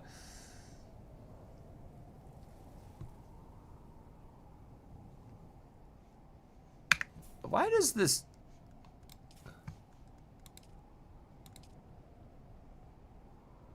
It's so weird. The binoculars down on the bottom right look blurry. I really like the Dune universe, and it's sad these guys hold the key to the IP. I agree. Honestly, like, they had a good showcase, a good attempt, but man, they fumbled it, and they are not doing anything right now to deliver, and it's kind of disappointing. How are they still on vacation? What's up, Jameson? I know, right? Well, they got back from vacation and then they went back to Gamescom. Drink your water, Kevin. Oh, you're by my base. Can you check if it's still there? Yeah. It's up here, right? No.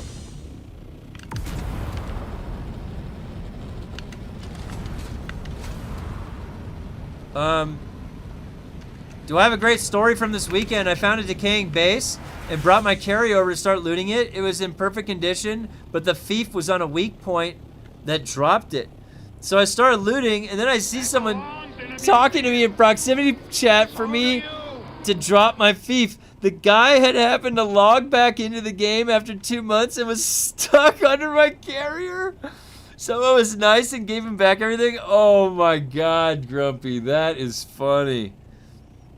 Adaptive Holtzman probably still sell farm. Oh yeah, that's right, Chuji. That's a good idea. You think they fixed item and Solari duping for consoles? I don't know, actually. Yeah, I got like 60 billion. Jameson, let's see what we got. Oh, look at that base.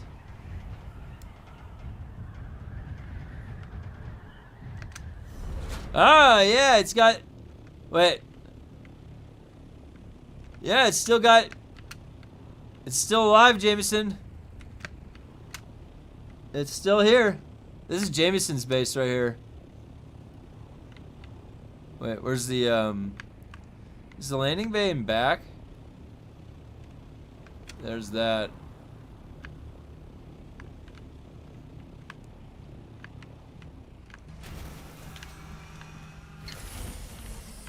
Oh wait, where's my helmet?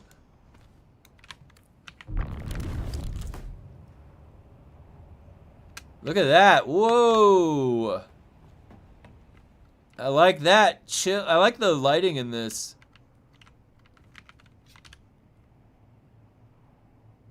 That's a really cool base. Yeah, that's Jameson's.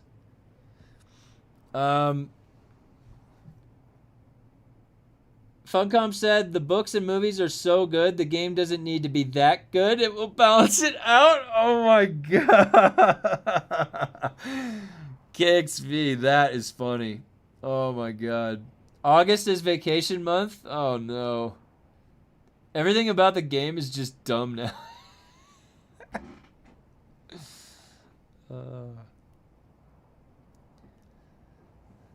Well, you know, and honestly, can I be honest? It's just kind of sad because, you know, at the end of the day, it's a lot of people that just really like the Dune universe and maybe didn't even realize that they enjoyed playing a game in the Dune universe until they played this game. And then it got everybody hooked. And then it gathers everybody together and ushers them all over to the end, and then just it's a big empty room. Like it's a big empty warehouse you get dumped into.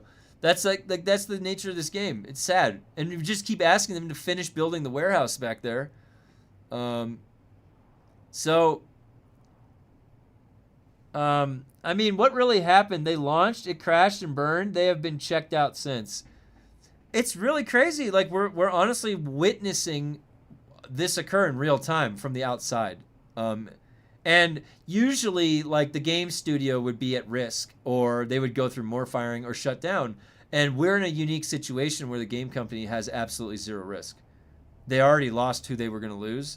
They're in their stable point right now, and whatever they have, they have. Whatever they create, they'll create it when they do. That's where we're at. And I don't know when it was settled on that was okay and acceptable. That they just backpedaled so much on what they said they were going to deliver. Even part of the original thing that we bought as part of the game, they changed. Towards the end, they just got to the end and got lazy. Like, nah, we couldn't finish. Nah, we couldn't get to it. All right, yeah. Yeah, sorry, it was part of the original bundle package that you guys got that you paid for, but we're changing that, promise. And they actually changed the nature of the game. Haga Basin has those crashed ships deactivated. That fundamentally sort of changed the nature of the base game in a way that the gameplay is different now. Usually game companies don't do that after they release a game. Like Monster Hunter doesn't just change the fundamental nature of the game. Like, the whole thing is accessible to the guild so you can walk through all the doors. Oh, sweet. They have changed everything about the game since it launched. Yeah, that's the thing, is that they shouldn't have been changing the game. They should have been adding to the game. There is no crash ships in Hago. No, the crash ships are PvE. They neutered them. All of those crash ships in Haga, they're all turned PvE. There's no more scaffolding preview of the DD PvP in those crash ships. It's all neutral PvE zone now. Yeah, the crash ships in Haga, they're there, but they're PvE. The Conlay is not red anymore. And that's what I mean. They changed the base game. We bought the game, and a lot of us, it was harsh in certain areas. Just don't go there. The game itself was cool, and a lot of us played it. Yay, no awful EverQuest. Oh, there's going to be more EverQuest. Don't worry. Just not right now. EverQuest is amazing, by the way. Yeah, but 80%, blah, blah, blah. Yeah, right. Look at DM. Okay, hold on.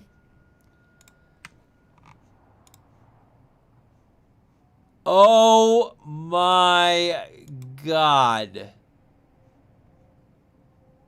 What the hell? There is another moon. What the hell?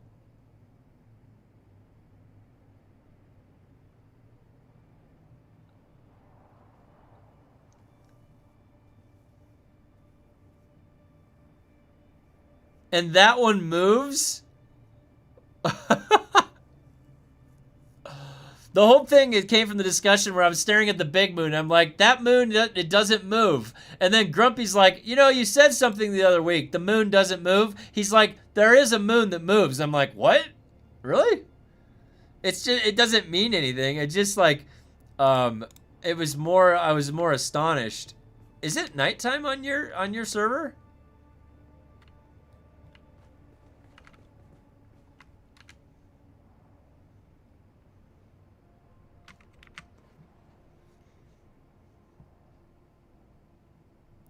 Oh, those are shipwrecks. I thought you were talking about the crash ships. Still dumb to remove the PvP in those zones. Yeah. I thought it was cool, like when you first start the game and you like wander over and you're like, oh shit, this is PvP, I gotta be careful. That was kind of fun. Like when the game first launched. I don't know, it made it fun. Now it feels just different. I don't know, it feels dead. Like it's like boring. Yes, there's 2 moons, always has been. I guess I just never noticed that second one. Anyways, I'm still enjoying Star Citizen for what it is. While it's full of bugs, there's just so much game that feels like I barely started after a month. Yeah, anytime you want to post pictures, 2Fox in the All Things Other Games channel, go ahead. And you can be my slideshow. I'll take a look. Yes, nighttime on Watchway. Nice and quiet server. Cool. I would say that, well, I don't know. Is Stoneheart quiet? I think a couple people left Stoneheart, so I think it's like died down a little bit. I only check in every once in a while to the game. The architecture and lighting is unmatched, though. Dune set so many good bases for Funcom. They started so well. Dune is so popular now, and after Dune 3, even more so. They should have used that to advantage. I agree. Like, look at this setting right here, where I'm sitting. There's no other game that I could play right now. I mean, really, that I could, and maybe a few I could think of, but like where I could sit down, talk with chat, and have this very chill ambient music in the background, right? The setting is remarkably good. It's an amazing setting. I'm going back to Matrix Online. Oh my god. What's up, Duners? Hey, Dune Clay, what's up?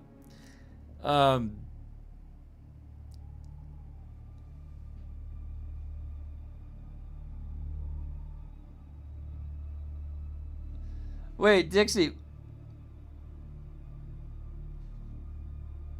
I for some reason your message didn't go through. I don't know why. Dixie said, "I bet you can get a lot of thinking done in that chair." I don't know why that message didn't go through, Dixie. I'm sorry. I maybe I hit the wrong button.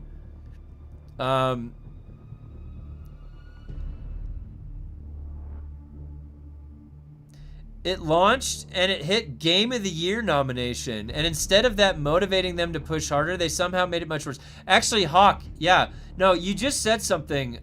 Yeah, so that speaks a lot about this game. This game, when it launched, it got thrust into Game of the Year nomination. It did. And I would say that that was a valid nomination. And you're right. Instead of that, like igniting a fire of motivation in every developer to live up to that nomination, to live up to that bar that they set for themselves, it has been basically the biggest fumbling and dismantling of something good that I've seen, and I've never seen this happen on this scale before. Really. I have never seen a game company do quite what Funcom has done over the past year. To take it from Game of the Year status to something that I would not ever put to Game of the Year right now. You just couldn't. It's not fair to bait somebody in to then get trapped to do a year of daily quests. That's misleading. Like, tell people that they'll get 80 hours of survival game in Haga, and that's fun. But then don't mislead them on any other part of the game. If you want to keep surviving and keep playing the game, it's going to be very unfun because it's very boring what they set up. There's just no way around that. But they could have spent the past year not dismantling the game. They could have spent the past year because they got scared that it was starting to drop all these things. Well, they came back from the vacation. Don't go on vacation next time. So, all right.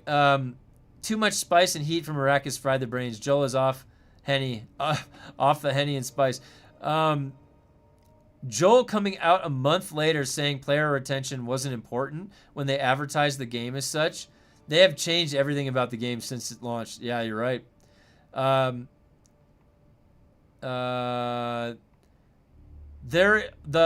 architect. Oh, I already read that. Yeah, the No Man's Sky is similar, but has more cartoony graphics. And Dune is still the coolest universe world I know. Why are there like polar lights up in the sky? Yeah, that's, well, I mean, so that would be from a magnetic field trapping the particles from the sun. Well, when I say quiet, I should have said vacant. Tons of great spots to build all you want. The Aurora Borealis. I always liked that name. The Aurora Borealis. I mean, Dune has created the best visually appealing sitting simulator. If I want to sit here and chat with everybody, the visuals are striking. Unfuncom, the most vacationing dev team I've ever known. They know how to pat themselves on the back. Good job. Good job, Oleg. Good job. Good job, Joel. Let's go tour the country. Let's go tour the world and tell people how good this game is.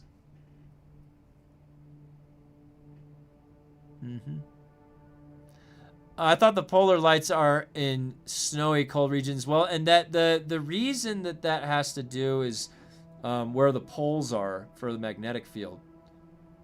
So, and anytime that the poles, actually the magnetic field poles can move, and anytime that they can move, sometimes you can get, also there can be solar flares that cause the polar lights to go down even into like Missouri.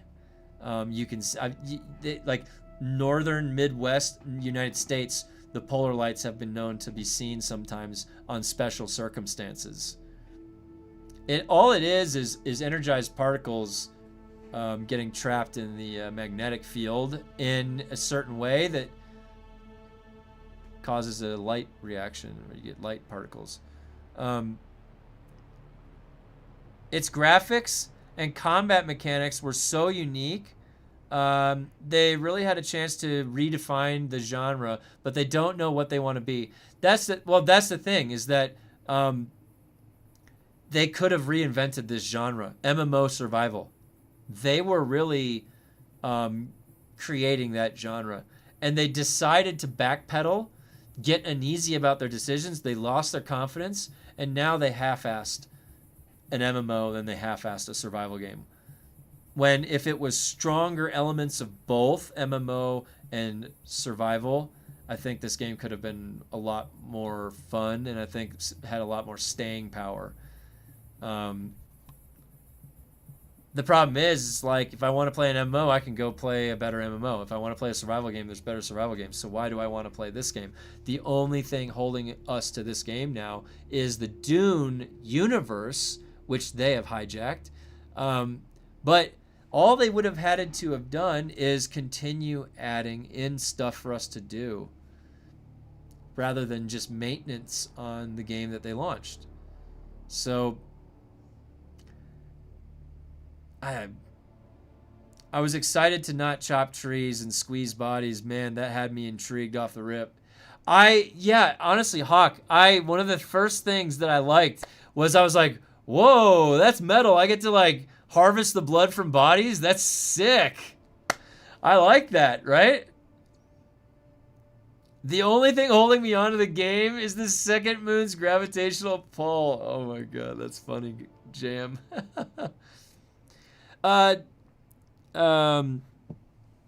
So just a guess, think the group vacationing thing is because it's dark most of the year up there and everyone would try to book their vacation during the sunny time. Saves people from being screwed over. Yeah, maybe. Could be. They should implement the same NPC tech that Crimson Desert has, like actually have people walking around. Yeah, make it more lively. I agree. They never filled out the world. They never filled out the world with stuff. Hey, what's up, Wicked? Okay, let me just take a look. Hold on.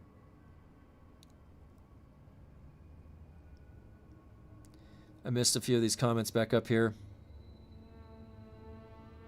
Instead, it taught all the game companies out there they can get away with once a game with no end game. That's true, Fuzzy. That's also it showed it gave companies bad ideas. I've started to let tokens back up, losing interest. Yeah, Steam, I'm in the same boat. I just honestly, I don't even know if I can bring myself to finish the like the gathering one. Like I honestly don't even know if I can do that. Like I still hate that the DD is split. Fallen ships are still T5 south of E5. I now live in the PvP DD. Yeah, that's a shame. The Aurora typically only happen at the poles of the planets. Yeah. Unfuncom, the most vacationing dead team ever. Don't forget, Dune is an excellent gliding simulator. Yeah. My base is S tier when it comes to sitting areas. Yeah, Jameson, your base is absolutely S tier. Hey, Groofus. Hey, hope you're doing good, buddy. What's up? Good to see you.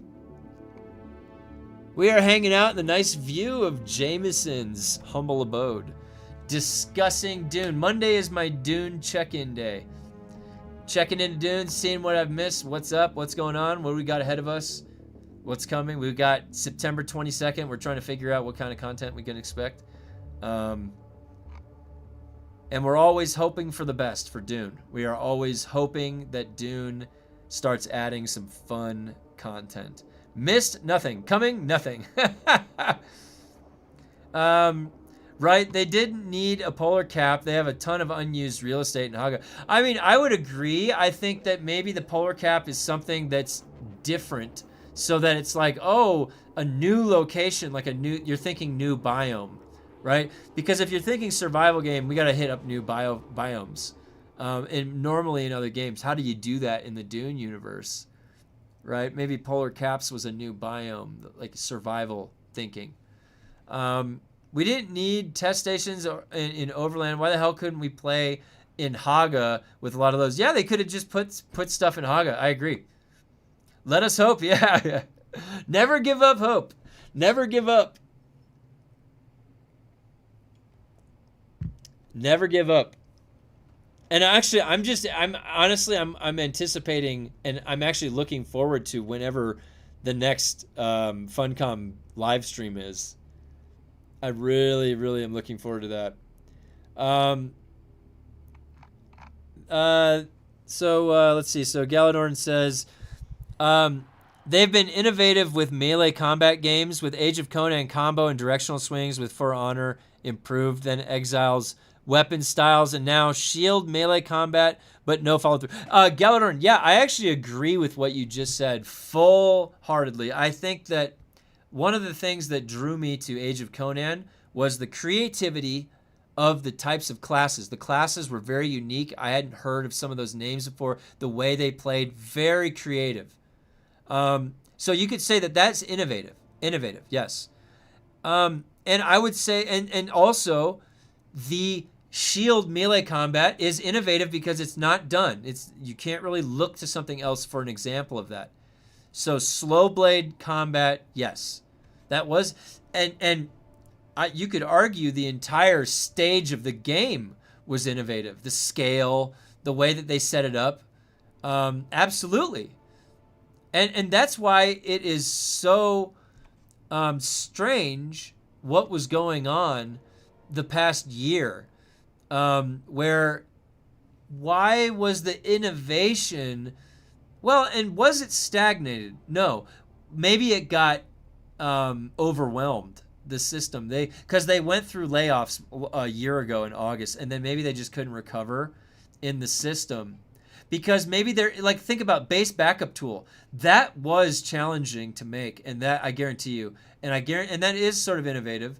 Now, that wasn't created like on their own. That was out of a consequence, like a reaction to what was going on. So they had to channel their innovation towards something to like put out a fire. So maybe their innovation is constantly getting hijacked through the past year of development. They haven't been free to innovate yet. And that's why I've been saying it seems like where's the creativity? Where they just need to go and sit down and go on a whiteboard and develop and just think of the creative ideas, start thinking new, like where, a developer's 3 months ahead of us. They need to get that started at some point in time. So I'm hoping that will come and so they're going to release the console release, and then they're going to always want to try to maintain content parity, they said. So from our perspective, will we get to the point that they are finally free to start creatively developing things like that? And then from our perspective, we'll start getting like really fun stuff. Like, whoa, I didn't expect that. Like, that was fun. They have been using all the creativity to try and stop all the bugs and exploits, unfortunately. Yeah, and Goofus, and then what that's called is getting stuck in technical debt. There's a word for that. It's called technical debt. And you're right. You're exactly right. Their creativity got hijacked by the hacking, and that may have been the kind of the thing that broke the straw. Was the hacking. Like without hacking, they may have been able to balance the fixes and the bugs and then developing new content. But really, they got thrown some curveballs, I think, when the game launched, definitely. But you know what? Galadorn, what Galadorn brings up is a very good point. Let's not forget where we come from, because Funcom has shown innovation. And they haven't right now, but they have. And it wasn't too long ago that they showed innovation. So the question is, when can they be untethered and finally start innovating in Dune now? Because the game itself is innovative. It launched with a lot of innovative things in it. And then they got stuck in technical debt for a year. So now we're looking at the point, like, we're just sitting here like, I can't wait for them to be untethered, and then they can start making. Thank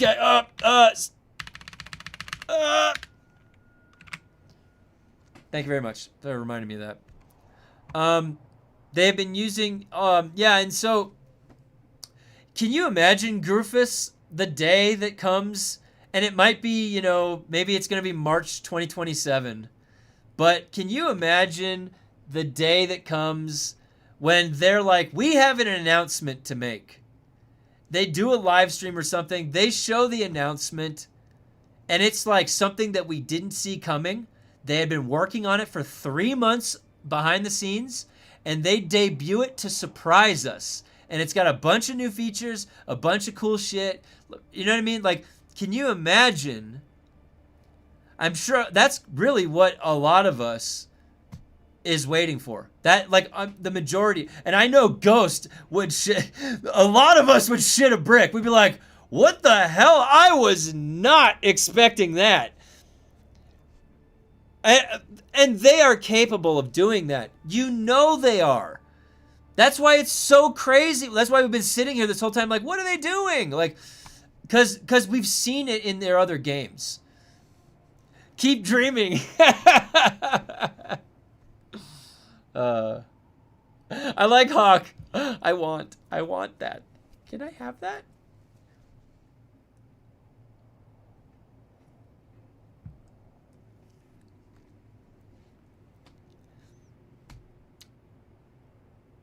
But I can picture that when I start seeing chess. Well, the thing is that if you run into creativity problems or writer's block, there can be things that unstick that. They've got the movie coming out, which has so much for them to look at. And their art team is good. So they have very talented artists. They could just look at the movie and be like, all right, we're going to make a bunch of that stuff. Boom. That's art assets, cosmetics, not going to solve all the problems here, but still might be something to coordinate with, I would say. You know, you can't, like, because it's almost hard to articulate this, right? Because we're not professional game designers. I've worked in game design, but I'm not every day showing up, going and engaging into a paid environment 8 hours a day where I'm developing a game anymore. My work that I'm doing nowadays is a lot different. Still in development, but just not game development. So, like, I can tell you, though, that this game is not going to last if they just keep creating building skins, and barely even that. It's like just, and then another lands, like overland station location to go. It's like, that's more of the same. It's hard for us to even talk about, like, what we don't even know what to say, like what should be put in and what to create. We can speculate, but we're not going on the design board. Like, it's really hard to say what this game needs to have added, other than to speculate that it needs thoughtful systems put in that we can engage with. Like a lobby I can go look to see if anybody needs to group up. A matchmaking system for the overland stations that would then be a precursor to matchmaking for other things like battlegrounds or something. Like, that would be stuff to do. I could. Oh, Optimus Fett, thank you for following.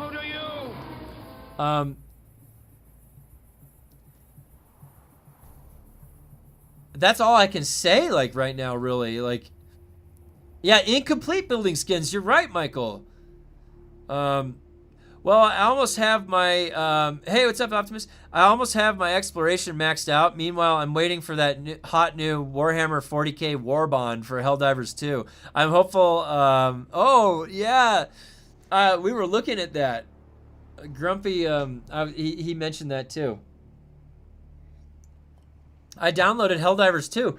It's only 20 gigabytes now.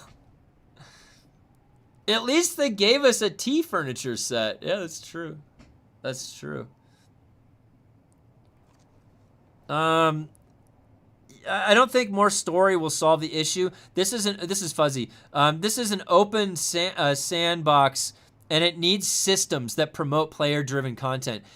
Seems to be an idea that doesn't exist with them. Yeah, fuzzy. I nail on the head. I agree 100%. Sandbox. Oh, thank you for donating the I love that icon. So a sandbox needs, like, toys in the sandbox for the kids to play, right? If it's just sand, kids lose interest in this. They're just like, okay, it's just sand. You put them a Tonka truck in there, you give them a pail, you give them a little water, a shovel. They can build a sandcastle now. Do you see what I mean? If you put a lobby system in there for those little kids, they'd pair up with other little kids. Our sandbox is it's kitty litter? Oh, God. Oh. I read that right as my mind was thinking about my mental visualization for the Dune Awakening experience.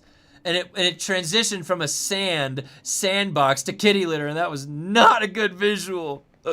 Oh. Oh, Jameson, thank you. Oh, God. Oh. Would be changing everything. What's up, Mongoose? The Carthage Arena and the Smuggler's Minotaur fight were fun, but they made it a one-time event. That's the thing, Galadorn. We've been talking about this. You've been here from the beginning. We've been talking about this from the start. They keep making one-off locations that like, again, it's a theme park. A theme park, you're on a ride, you just get driven past it, and it's like, wait, can I go back? No. Can I get out? No, just get driven through it. Why would you create something like that's just giving yourself busy work then at the office? You're not making anything meaningful. Actually, can you make anything meaningful? Like, can you make a resource for the game that you can go back to? Do you even know how to design that? I don't even think they know how to code that correctly. But yeah, I agree, Fuzzy.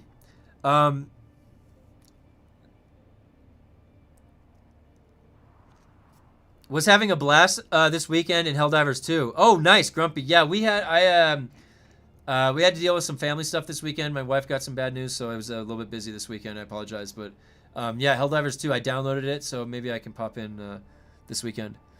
There's still lots of old concept art for Dune from other media. I just really somebody take the keys from Funcom.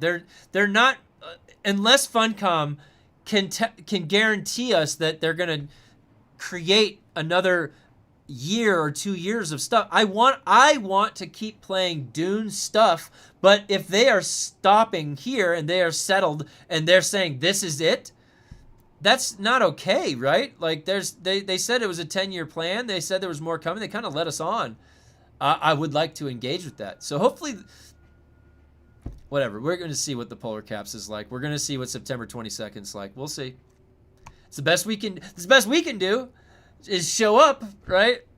I want it to pop off. I hope Dune blows up the meta and physical socks off me. I agree. I want it to strike my brain like a lightning bolt.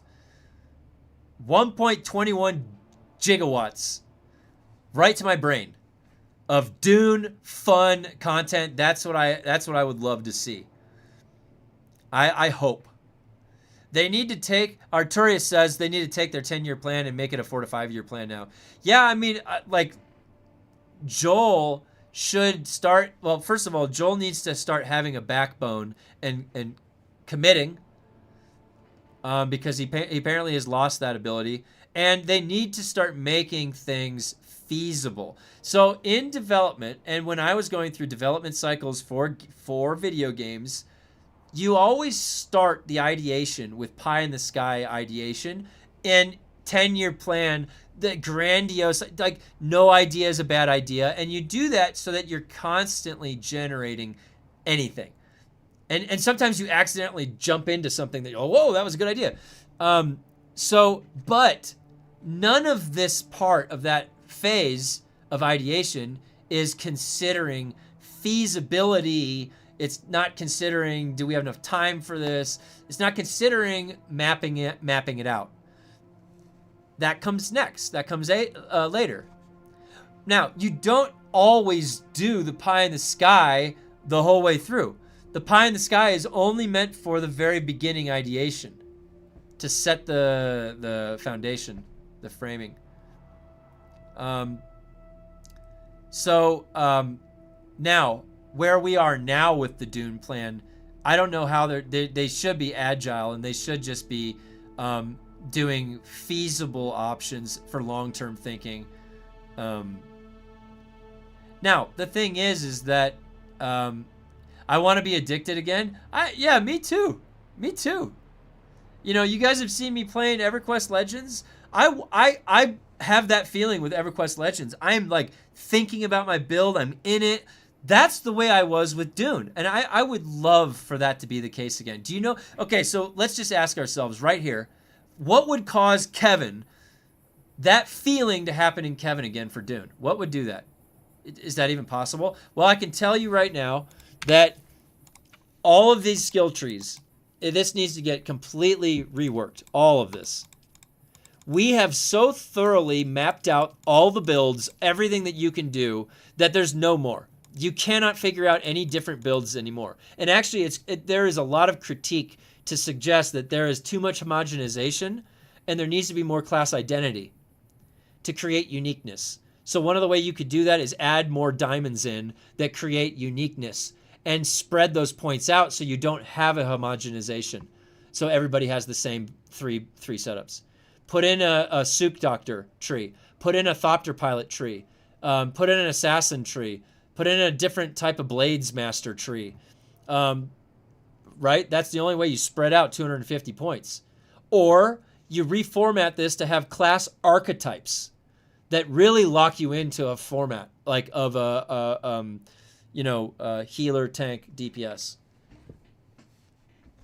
That would then give someone like me, who's a build crafter, I like making builds, a lot to chew into. Now, I got to have something to go... now, the character in the build is a vehicle I got to go drive this somewhere to go have fun with. Where am I going to go do that? Okay, so they can make a completely new location. Well, a whole new map, that's a start. Like, I would say it's all going to be fresh, all new. So that's something like, okay, so now if I have a way I can make some fresh new build, and then now I got to go test it somewhere, I go take it out to the polar caps. You see, this is a lot of time and a lot of content I'm going to be engaging with. So that's what would bring me back, right? Now put better MMO elements like that give longevity for the power growth or the story or where you're going to, where this world is. Yeah, I mean, like in Conan you can make piles of coins. Why not piles of solar? Dude, in Valheim you can make piles of coins. Yeah, you're right. Piles of Solari piles. Oh, dude, piles of spice in your base would be. If I could make a pile of spice in my base, that right by a throne. Imagine if you could have a throne in your base with giant piles of spice. That would be badass. Why not? You have gold piles in Valheim, gold piles in Conan. You're absolutely right. Why not?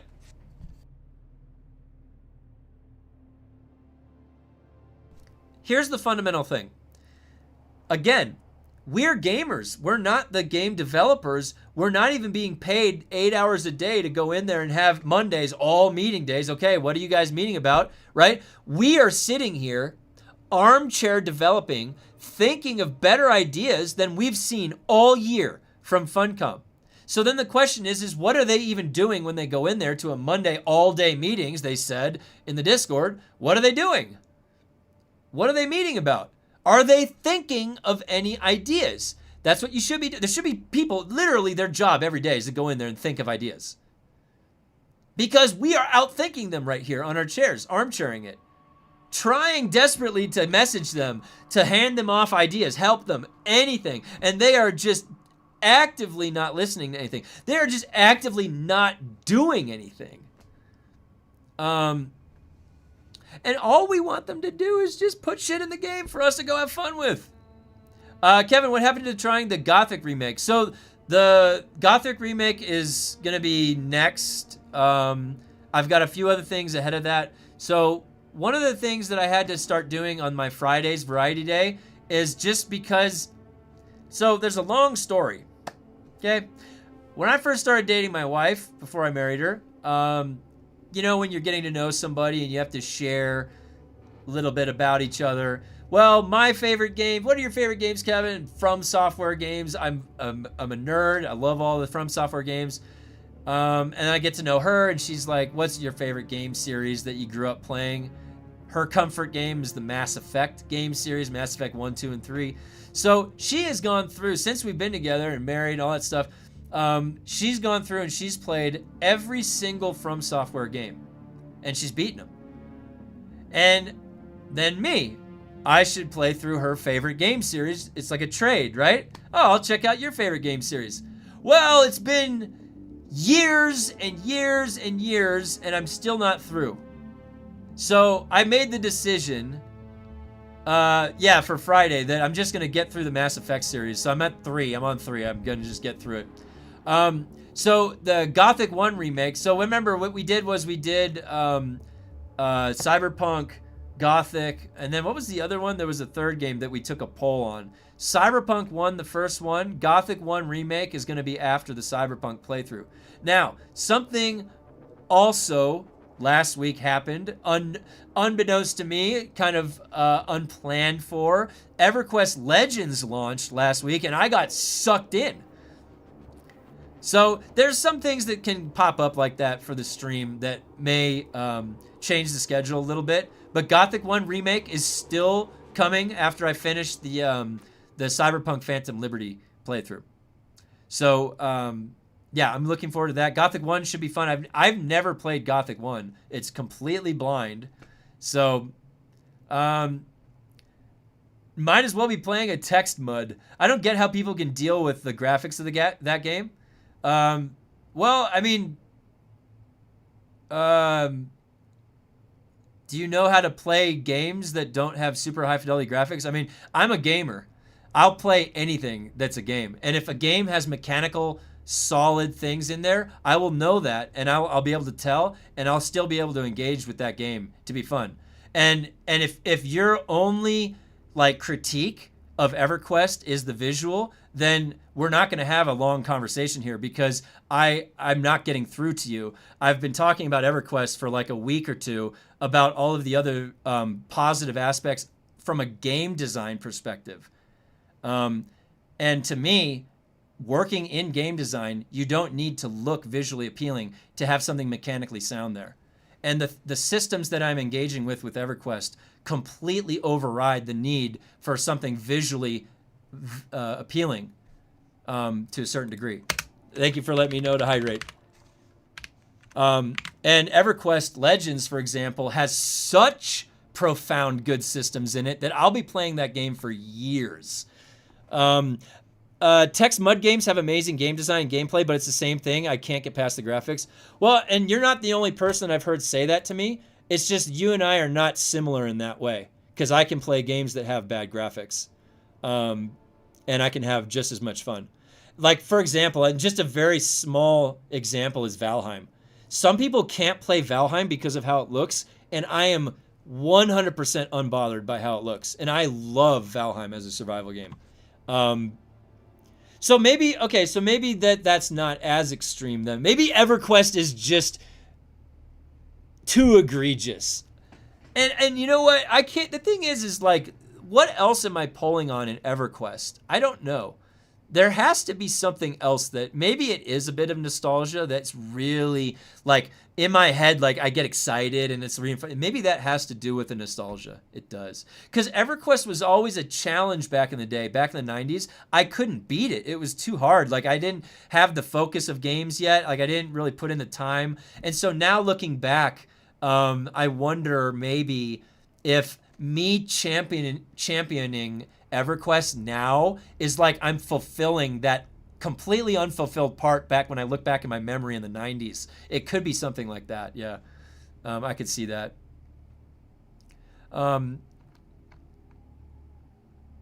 EverQuest Legends came out 2 weeks ago. Yeah.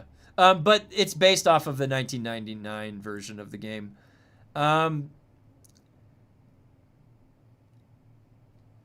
I know how to play them from the 90s. I just don't enjoy them. And there's nothing wrong with that. Yeah, you have zero nostalgia. Yeah, that makes sense. Never played it in the 90s. But I played lots of games with similar graphics back then. Yeah, and I wonder, like, you know, another example too, Ocarina of Time. I haven't played Ocarina of Time since the first time I played it, which was in high school when it first came out. And I wonder...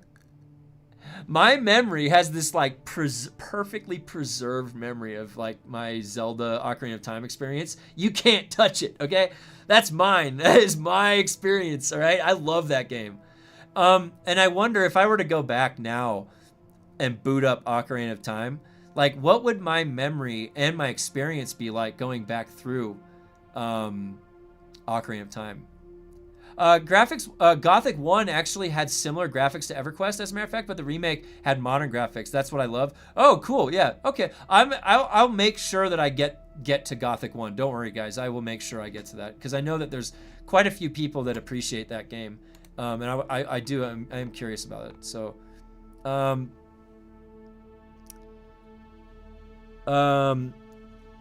It belongs in a museum. Oh. So do you. Loki vibin'. Thanks for subscribing. Let me get back through the comments because when I start ranting a bit, I might miss some. They made a great PvP arena and quest line. Let us use it. I agree. Yeah, Fuzzy said exactly. Why do they punish us for grouping up for missions for harvesting? Get 4 people on a large and bang, here comes Grandpa Worm. Get more than 2 in an overland. Enjoy the extra difficulty. Yeah, it's really counterintuitive to group play. This new legendary Warbond is going to give us a full gear set, 2 armors and a primary, a secondary, a throwable, and support weapons. Oh, cool. Wish they would add like side quests that could unlock something cool like a rare skin. Yeah, that would be nice. That's definitely something that'd be a system to engage with. Battleground matchmaking could easily add reoccurring replayability to keep people happy, not just pointlessly grinding. I agree, Galadorn. I've been saying that from the very beginning. 100% agree with you. Joel should probably be fired, to be honest. Well, and you know, he's been there for 20 years. Like I don't, is it a systematic thing that's going on there, cultural in the company? Is it one person? Is it a lot of things? Are we analyzing it correctly from the outside? Surely there's some stuff that we can't see. If I were on the board of higher ups controlling the company, I would have terminated Joel months ago. I want to be addicted again. Yeah, low-key vibing, I agree. That only makes sense for PvP. I want to be able to quick swap skill sets from PvE focus to farming to PvP focus. Give us first-person perspective. Can you imagine this auto-locking melee with first-person? Oh, God. How about building spice harvesting plants that get attacked? Yeah, that would be really cool. When is the next Dune Awakening content update scheduled to be released? So it looks like they have absolutely nothing planned up until September 22nd. It doesn't look like there's anything planned. That just reminds me of Fable 3, where in your treasure room it showed how much gold you had collected. Oh, yeah.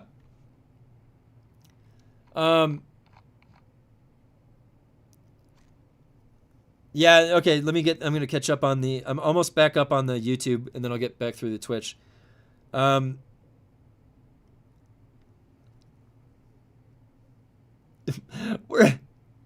We're six-manning this like bosses, brainstorming the heck out of this game. Oh my god. The Star Trek Online and SOTOR used to used as replayability main stories, making them TV show episodes, and SOTOR made it all related. Book story. Dune Awakening is Paul Spice dreaming possibilities. Yeah, good point to bring those other games up like that. Absolutely, Galadorn. There's also Oblivion remastered. Oh yeah, I have that too. My wife got it for me a while ago. Technically, September 22nd. I worked on a slightly later version of EQ. Really, Steam? Oh my god, that's incredible. I'm really coming to love EverQuest again. EverQuest Legends. I play it every day. It's great. Undertale, great game. Graphics are not super deal. Oh yeah, Undertale, great. Yes. Remember Earthbound? Earthbound was a good game. All right, let me get through a few of these Twitch comments. To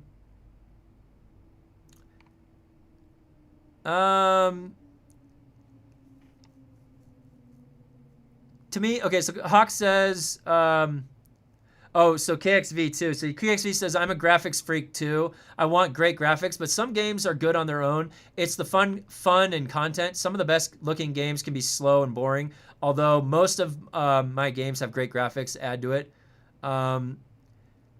So to me personally, the graphics don't matter if the foundations are strong and it's got a satisfying game loop, but everyone has their preference. Yeah, I agree. Gothic 1 actually had, oh yeah, I read that, was similar graphics to EverQuest. If they released a new EverQuest with graphics refresh but same mechanics, I'd be all about it. Yeah, that's fair. Y'all talk about Gothic remaster, EverQuest remaster. We need a Dune Awakening remaster. Oh, give it to one of the other companies. Yeah, Joel should be off this project. I don't care if he's fired from the company, but I've been saying that for 6 months. As far as I know, September 22nd is a console release, no new content, but maybe I'm wrong. Well, on that infographic, they said that final act was coming to PC, but who knows now? They change deadlines on their own. So, Dune 3 movie is coming soon, and this game barely has anything new since launch. Yeah, no. I want you to think about this. The Dune 2 movie came out, and then this game released. And now the Dune 3 movie is coming out. And then nothing new has come out for the game. Oh my god, and they said this 10-year plan. There's all these stories, all this stuff coming. Oh, really, Funcom? What? You just screwed the pooch on that one. GTA 6 is going to squash the remaining player base. Next, Netflix bought a 6-hour right to stream a sneak peek of GTA 6. Oh, really? Wow. Well, not me, because I don't do console, but a lot of people do. Yeah. I don't play GTA since years, though. I used to, but I won't get GTA 6. I prefer Watch Dogs. Yeah. I'm not sure if I'm going to get GTA 6. All right, let me get through now the YouTube comments. Let's see what we got.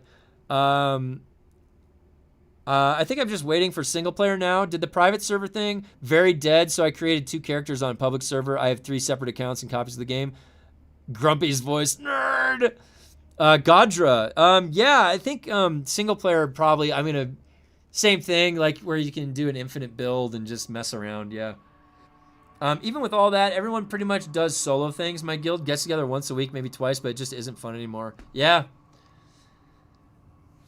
That's a shame. And see, that's the thing is if Funcom should have been thinking like, okay, guilds need things to do. What can we put in for guilds? Okay, solo players need things to do. Okay, small groups. Okay, well, let's give the whole guild wants to get together and do something fun. What are some things they can put things in the world that you go walk up and touch and interact with and does something different? And now it's a mechanism. Some guys spawn and then you can fight them. I could literally think of 100 different things to liven up this world that would literally take less than 4 days of development time to create an output in a very small team. The teams that I was used to working with were small, 60 people at the max at my game development company that I was working at, 60. And we had $1 million projects for USGA Research Center, Physics of Golf game, Marvel Station exhibit, you name it. Okay, I did it. So it's not my first rodeo either. So that's why I don't have any sympathy to Joel and them past a certain point. Because I've already been there and I did that and I know how hard things get. I know exactly what it looks like when things change and you have to adapt. And literally, if you know anything about development, is nothing ever goes to plan. And you're always planning for that. All right. I can't play Valheim. I even struggle with Enshrouded, to be fair. I didn't pay for a really good PC to play graphics that suck. I mean, I play the heck out of RuneScape and I have 0 interest. I mean, the thing, Dazzler, though, is that I'm not playing a game to fool me into thinking it's reality. Have you ever played a live action game? They're terrible. They don't look like a game. You almost need a game world to bring you into that reality of a game. And, you know, it's to a certain extent, like you can make something hyper realistic, but you don't need to make it so that you need a supercomputer because I don't need it that good. Like, it's like, okay, like it's good, but it's impressive when it's good. But not if it's like it takes the energy of the sun to power it. It's like there's a balance here we have to strike. Now, with that being said, I also like playing games, and I want to bring up an example of a game that when you play it and you could sit down and it's just polished. It feels good. It doesn't need to have high fidelity graphics. The graphics are high fidelity for what it needs to be. Okay. Now I'm going to bring this game up, and you tell me what you think. The game is called Hollow Knight. The game Hollow Knight. You just sit down. It's a platformer, Metroid style game. Now, has anybody played that game, Hollow Knight? The sound effects are clean. Everything is like well put together. And you could play that nice little package of a game as a game. It's a Metroidvania game. You gotta beat the game. You gotta make it to the end. That's the game. You don't need like a supercomputer, the best computer graphics to play it, but you can play that game and know what it is to get enjoyment out of it. And different days, you might have a different taste in a genre you want to play, and you have options. So not everything needs to be the Cyberpunk 2077. You can have Cyberpunk 2077 exist, but not everything needs to exist as that. But yeah, I mean, I agree. Our computers can handle it, so... I even struggle going back to the OG Final Fantasy 7 and 8, my 2 most favorite games ever. Oh man, 8 a little bit for me, but 7 I could boot up 7 right now and play it. I love 7. I like to a certain extent, I understand what you're saying, because even myself, there are certain games that I remember I enjoyed a lot more back then. But I wouldn't be able to go through it again in the same way. My attention span is like off thinking about the newer stuff now. I can't like go back. But I can still like, if it's going to be a fun day, I'm going to go back. I'll play through Super Ghouls and Ghosts today. It'll be fun. Like I can sit down and do that. But it's not to say it's going to be my mainstay game when I do. I can do everything I am doing now, which is mostly solo, and I do it in a single player game and not have to worry about if I log into game today, do daily recollections, power, etc. It is a single player game, play when I want, how I want, be happy with that. Yeah, that's a good point, Gadra. They need a new combat designer 100%. I don't understand how the melee combat in Dune is somehow worse than Conan's. Yeah. Being that we're a spy stream, they have so much potential. Oh, yeah, for sure. GTA 6 is an entirely different game. I'll play that, but still playing this. Yeah, as expected, story conclusion should be included. Book 1. Yeah, that's what we thought. You need a Penta shield for that room. We're still suit. Is it worth creating an alt on Dune and going through the grind again? I can't answer that for you because everybody enjoys this game differently. So yeah, I mean, if it's, you know, if you're looking to burn time and you don't have any other game to play, yeah, might as well. I wouldn't be surprised if they half the servers again if player numbers don't increase. Maybe they got it to a point where they can afford what they set up for a long time. That could be the case. Core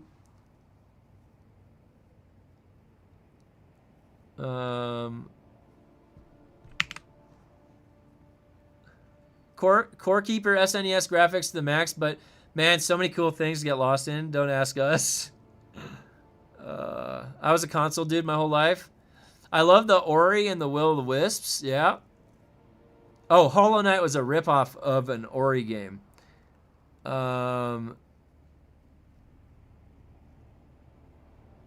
8 had that really fun card game. Oh yeah, my wife loves the card game. What was that? What was that called? Triad? Triple Triad? Dennis created probably the best trilogy ever within 5 years. It's crazy how fast they... Yeah. I am surprised how soon that third one's coming out. It's a pretty big scale. It's very impressive.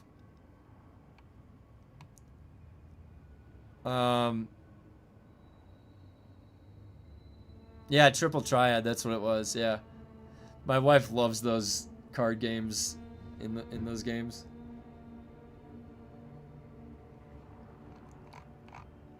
Alright, I actually have been sitting here for 2.5 hours. That's the longest I've gone in one session. I'm just gonna refill my coffee real quick.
All right. If nothing happens in September, I'll definitely pack up the base and uninstall Doom for the first time in 2 years. Yeah. I don't blame you. I don't blame you. You know,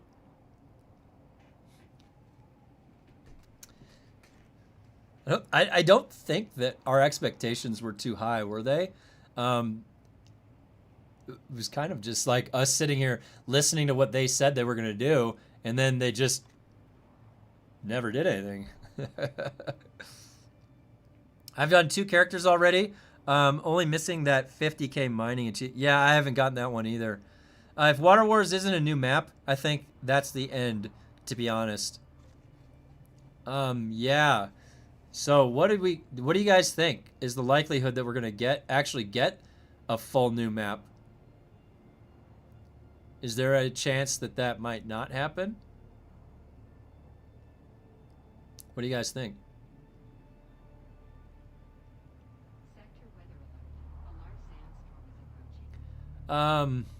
I'm just waiting to finish the last of the dailies, then I will quit.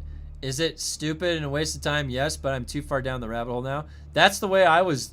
Like, how do you think I made it this far? I haven't been, like, what have I been using all of this stuff for? It's like, there's nothing to do. I got like 8 months of PvPing out of my system, and there's just nothing to do anymore dealing with griefers. So, like we were waiting the entire year for them to add stuff into the game. We were telling them to add stuff into the game. They're gonna lose everybody. I mean, honestly. September 22nd will focus on console, single player, and story. What comes after that will be the interesting part. Yeah, I agree completely with you with that. It's gonna be really, really interesting to see what comes next. You know, I did that really funny diagram that I tagged in my Discord, or I pinned, but. And we did that back in like June. So we have September 22nd.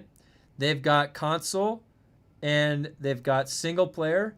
And I don't know if Iggy just forgot to mention it, but they also on the prior infographics said that they had the final act, the final conclusion, the act, not chapter, final act to book 1 is coming. Now, Iggy did not mention that the most recent posting in the Discord. Whether he forgot about that, who knows. So then we've been wondering, all right, when is it that because they've been stuck in technical debt, so when we can look in from the outside, when do they actually have time to actually work on stuff new, creatively?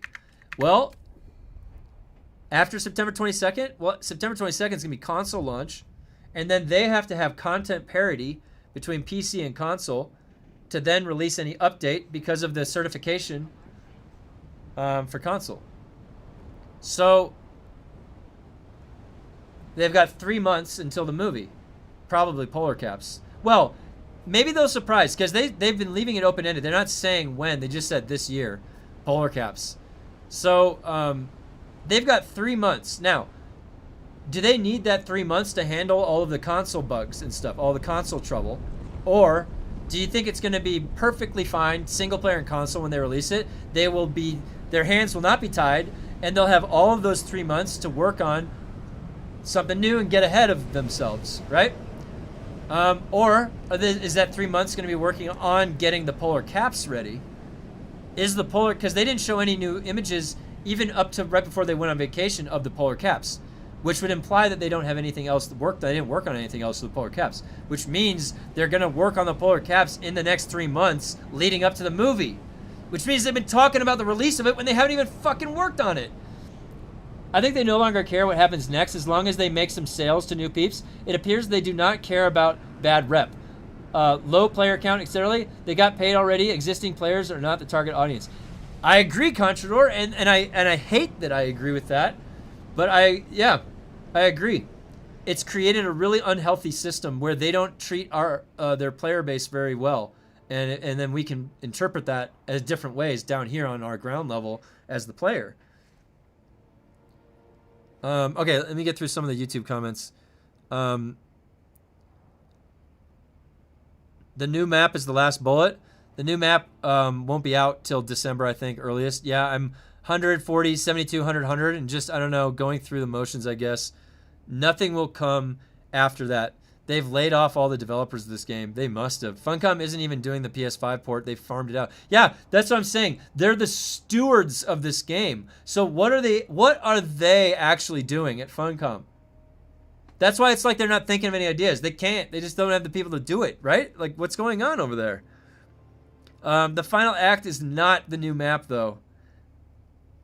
That's true. They haven't shown anything, which means that tells me they didn't do it and won't do it. I agree. I might have to agree with that at this stage. Joel stated that, it said Chapter 4, Book 2, 2027. Joel has said that he doesn't care about retention, only new customers. Joel stated that 4 months into launch. God, dude, he has said the worst possible things. Like, don't ever say things like that publicly. That's crazy. That's crazy. You should never say that. I can't believe that was something that he said. Holy cow. It's probably why they wanted to ditch the MMO moniker, because it implied adding content regularly for the players they already have. Oh, man. You know what? You know what, Zax? That could be right. That could be right. They could be completely changing the tune so that there's no expectation of anything past what you're purchasing the game as is, right? So now it's shifting to an as-is standalone experience, not this MMO 10-year plan. What a fucking shitty way to do things, because you attracted a bunch of people around that like the idea of an MMO survival, and then they're like, well, a year later they're like, let's not do the MMO anymore. The thing that makes people want to keep playing and stick around. Let's get rid of that. We don't want them to stick around. We don't want them to be hanging around and playing longer than they should, because then they start complaining publicly. And we don't want anybody to say shit, because that affects our new sales, which is all we care about. You could argue that Conan Exiles doesn't just care about new sales. They also have an in-game store. Boy, what an intuitive business model they have set up for that game. And then it's like, for Dune, it's like the most unintuitive way to set up a game ever, to where you end up having to change like the way the game is, and after you've gathered all these people together, the target audience, let's change the target audience. Like, fuck you. I just bought, give me my money back then. Give me my money back. You just changed the whole fucking game. And now it's not the same game. Like, what the hell? It's like false advertisement. I don't know what that is. What is that? That's something new. They're inventing this behavior. This is new. Oh, you liked that game? You really liked that game? Well, guess what? It's now the opposite of that game. Tough luck.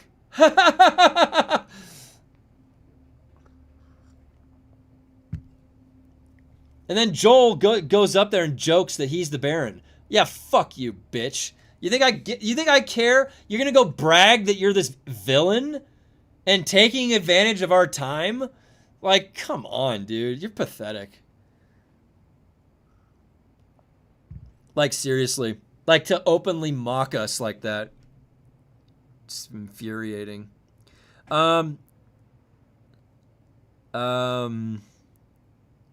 Funcom expansion history, AOC Godslayer expansion, Kitai map, positive player review, massive expanded game, Conan Exiles Sipatam map, very negative player reviews.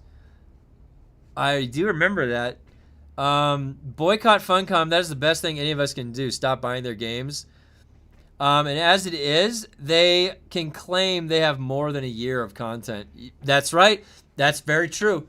They actually can claim they have like a year and a half or 2 years. They have the whole base game, and then an extra year. That's how they can talk about this misery farm. This literally looks from the top down like a garden plot of absolute misery. This is a misery farm. This will actually torture somebody. Like mentally torture somebody to go through this thing. Okay. So, MMO to get all the players to move to single player to get all the people to play who play solo. They may simply just not have the talent at the company anymore to solve the issues. They're just out of their depths.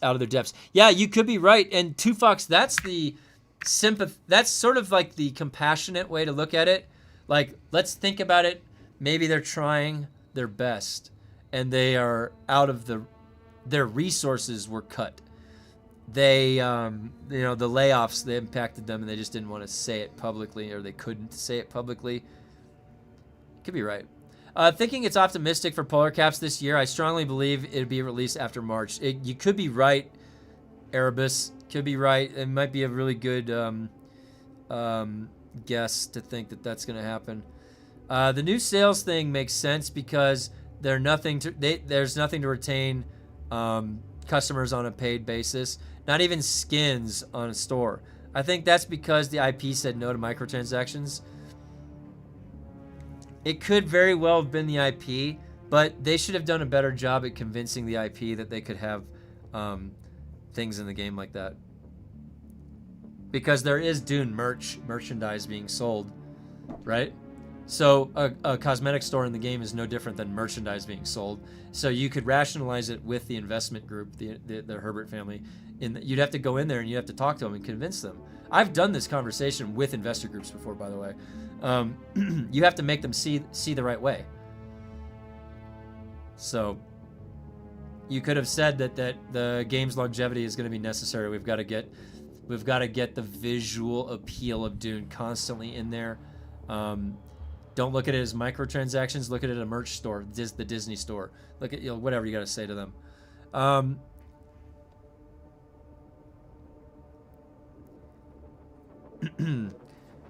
Joel's the Baron? Fuck that. I'm the Baron. I've used this nick since the days of BBS in the 1980s. What's up, floating fat man? 1 year of grinding, not to mention it's not alt friendly and it definitely isn't new player friendly. How does a day one player hope to compete against someone played 100 specializations? Yeah, and also Carver, it's boring. It's the most boring possible way to do that. To have player growth. Like when I'm in EverQuest, Legends, I'm farming AAs, alternate advancements. To grow my character's power, much like this. How am I getting those AAs? By engaging in the world systems, killing mobs. They're difficult in the world. To go places and find farm spots in the world that I already need to do to farm loot. I'm already pursuing loot, and then the experience I'm getting in my quest for loot is channeling and funneling into my AAs. They should have like a loot pursuit that funnels into our specializations because of the nature of killing the mobs or something like that. Not this separated out bullshit and why it funnels it into 3 from a set of a larger set that creates immense frustration. This should just not have anything doing this. It should just be pick the ones that you want to do. Pick 3. That's it. Just pick 3. Don't funnel them. This is so infuriating how bad this UI UX experience is right here. It has absolutely no thought for the user experience, UX. It's terrible. And they are just moving right past it. They love it. Look at those numbers go. Woo! And then, yeah.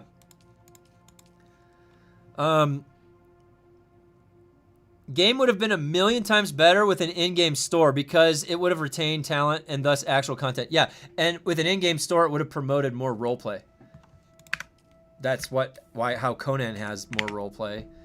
That's just another way that there's longevity in the game. It's just,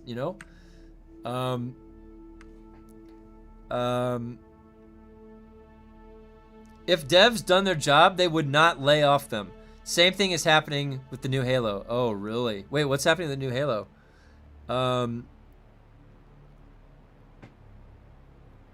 Also, specializations would be great if you're still farming, but I'm done with resources by the time I can do them, so what's the point? Yeah, same here.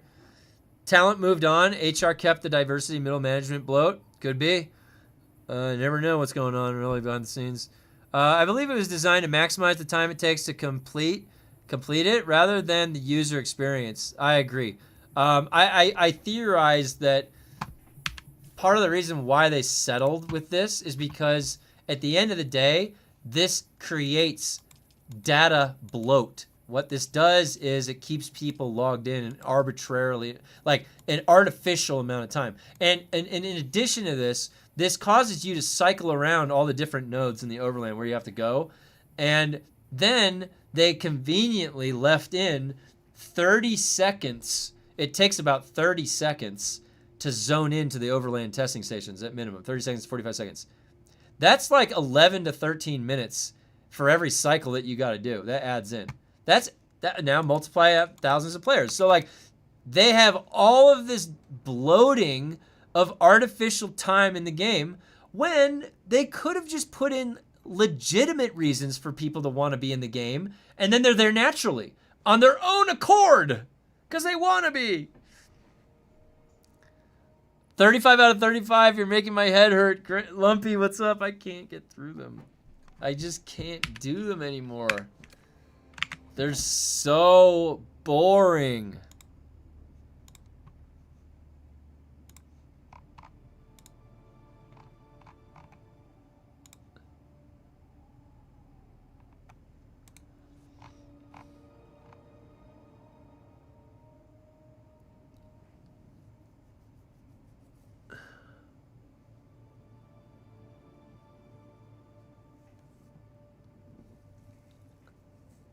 Oh, wow. There's a PlayStation video. I just saw that Dazzler linked that. There's a PlayStation video about the September release from Sony. Wow. Wow, wow, wow. I'll have to watch that. Joel was asked ages ago about more quests on the various mission boards, and if I remember correctly, he said no plans. Then what's the point of them? They could be adding quests every couple of weeks on those. That's a good point. Yeah, I wonder really what they're thinking about the state of those quests, right? Because what does that response from Joel imply? They really did turn this game into a chore, something you need to get done with daily. Yeah.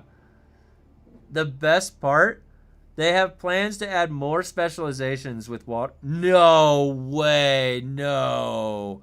Where did you hear that? Who wants to bet the South Pole will be a minimum specialization level to be able to survive the mobs there? Can we watch it? Let's see. Yeah, I mean, might as well. Who cares? Let's see. Let's see how long this is. Over the last... Okay, so this is from PlayStation. All right, yeah, let's watch it. Let's watch it. Why not?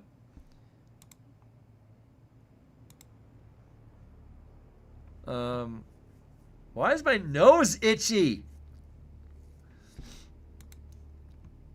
Okay. They said more specs in one of the dev interviews when they talked about... Oh, God. Jesus Christ, please no. All right. If I get copyright flagged, I'll just, Arrakis is the key. You have one task. Find the fragment. Dune Awakening launched in 2025. Since then, we've continued expanding and improving the game alongside our players. Over the last year, we've released over 15 updates, 2 new chapters. Reworked the endgame, made PvP optional. So many quality of life changes. And all of it came from player feedback. Now, Dune Awakening is finally coming to PlayStation on September 22nd.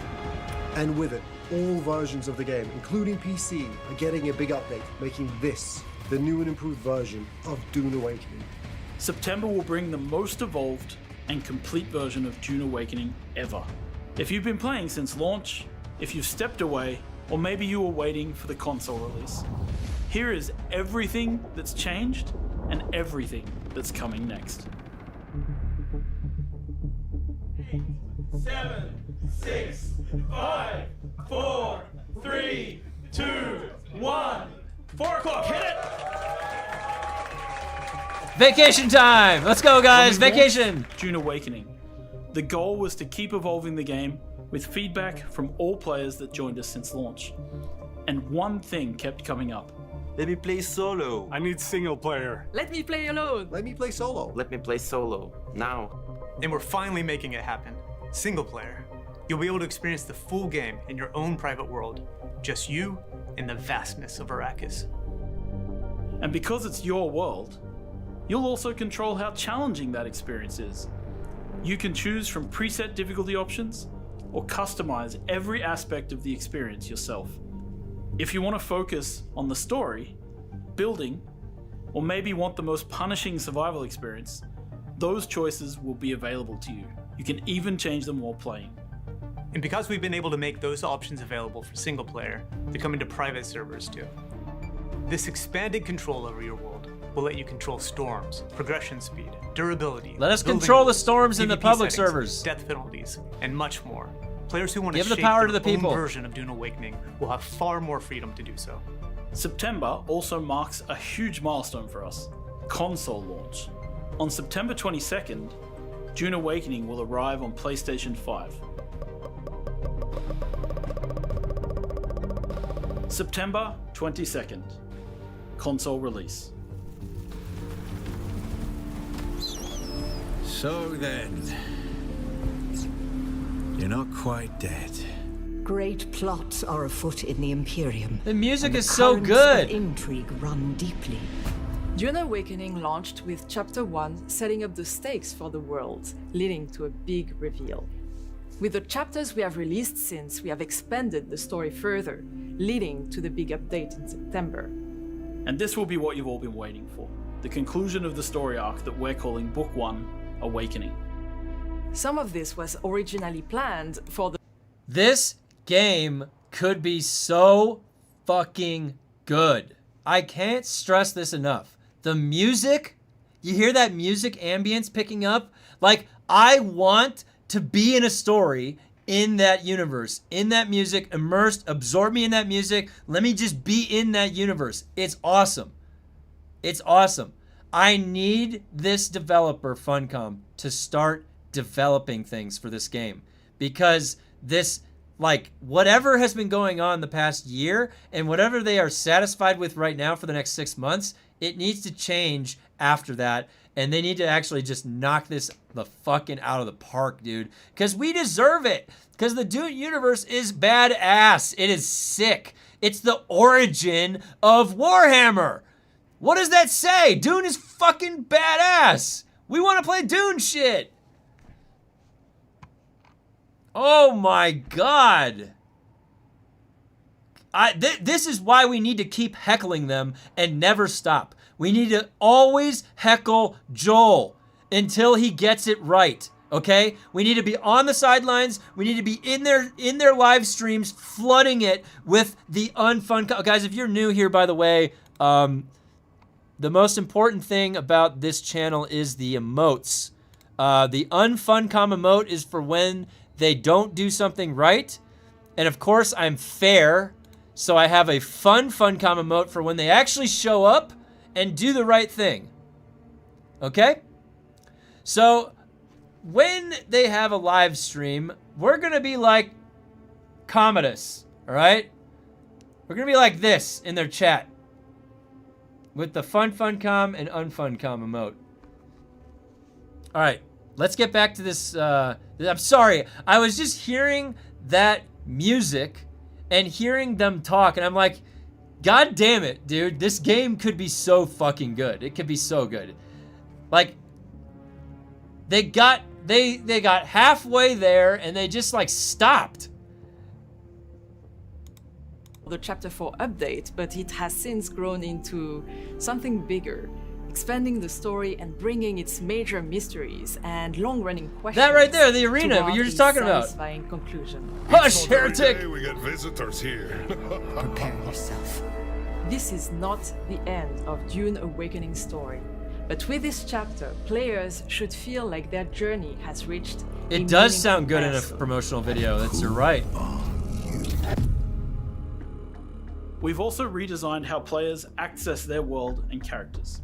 When you launch the game, you'll now start from a more character-centric You could experience, argue that is a making better. it easier to jump between. That's a better different UI. adventures. Yeah, Because multiplayer worlds are shared experiences, there are still some boundaries in place. Single-player characters remain in single-player. Private and self-hosted characters have greater flexibility in how they handle characters and the rule sets. And transfers between official servers I like have been his T-shirt. streamlined. Players can pack up their bases and vehicles and move to a different world. The goal is simple.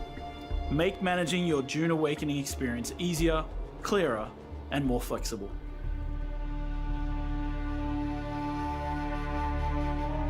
If you haven't been following Dune Awakening since launch, the game has changed substantially. All of these changes will be available on console on day one. Across 15 updates, multiple major chapters, 4 DLCs, also available on day one on console. We've expanded the experience in some fundamental ways. One of the biggest discussions around the game was PvP. We heard clearly that players wanted different ways to experience Arrakis, so we moved away from a one-size-fits-all approach, and today, PvE is the default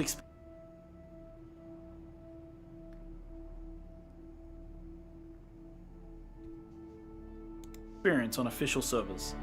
The entire game is playable in PvE only, if that's your preference. No, that's not true. You turned off the PvP in the crashed ships in my Haga world. I didn't have any choice in that. So no, you just stripped it out of the game and then made it neutered. But go on. But for players who want PvP, you can venture into a dedicated PvP deep desert with additional rewards. And for players who want something even more extreme, It was fully PvP world. PvP was actually really fun those first few months. I agree. I mean, I tried to avoid the griefing, and I found my own fun. I was making those videos in the testing stations, soloing the testing stations. That was really fun. I had a lot more fun with the game back in the Drunken Idaho build. Remember the Drunken Idaho build days? Those were the days. A video where Joel isn't playing with his worm? I feel cheated. Where's that unfun come? I've used a thumper once to call the worm to me so I could experience getting a... I used a thumper one time. All right. World is possible in private and self-hosted servers. Endgame progression was another major point of feedback, and we knew it needed to grow. So we reworked the endgame experience, expanding what players can do after reaching the later stages of the game. The Deep Desert remains central to resource gathering, but we added lands rad missions, new objectives, and 13 new repeatable mission locations to create more reasons to keep exploring and progressing. But See, they have this, the design philosophy wrong.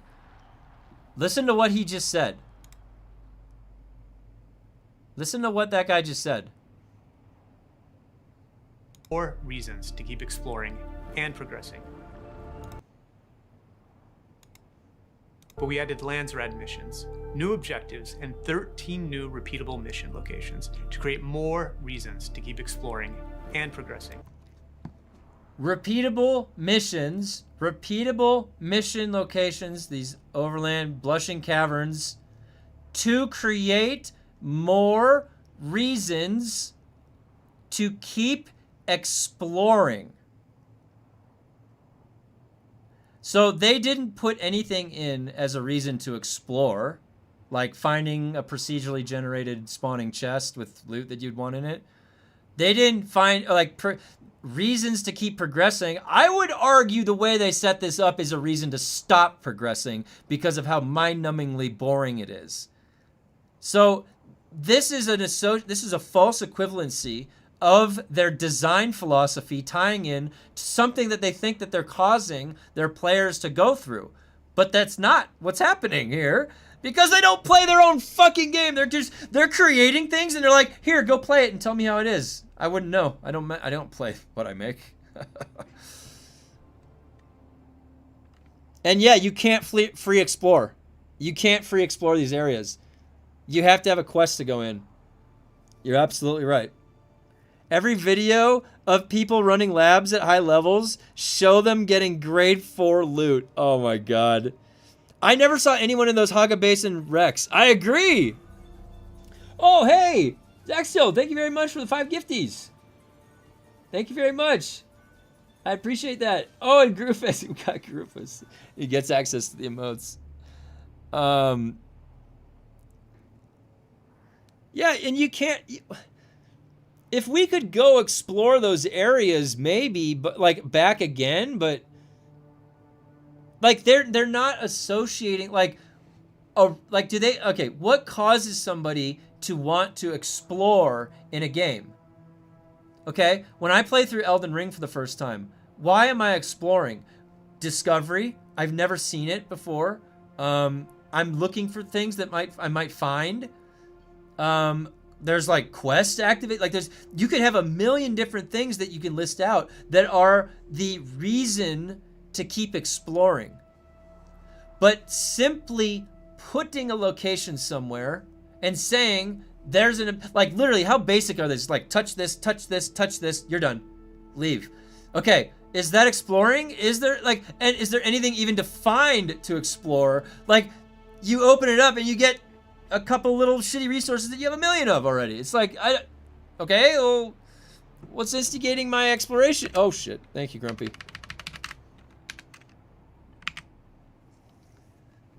So they need to think about this, what comes before this statement better as a developer.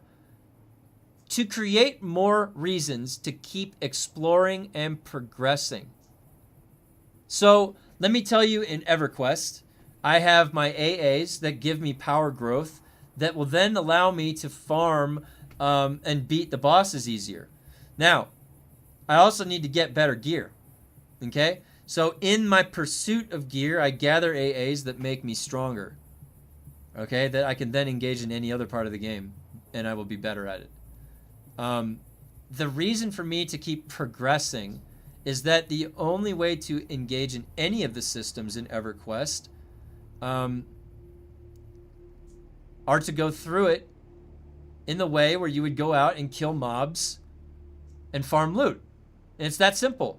That is what you're doing, the pursuit to progress, because that gets you the quest completions. That gets you the gear. That gets you the AAs, the extra AA points, the specialization points. So I'm constantly wanting to go out and fight the really, really hard mobs and constantly trying to punch in and get it so that I can get at it to where that stuff is. In this game, they have it all backwards, the motivation and the reason. And honestly, there's not even there. They didn't even put it there or think about it. It's like they just prop the tent up and they just expect you to go in on your own.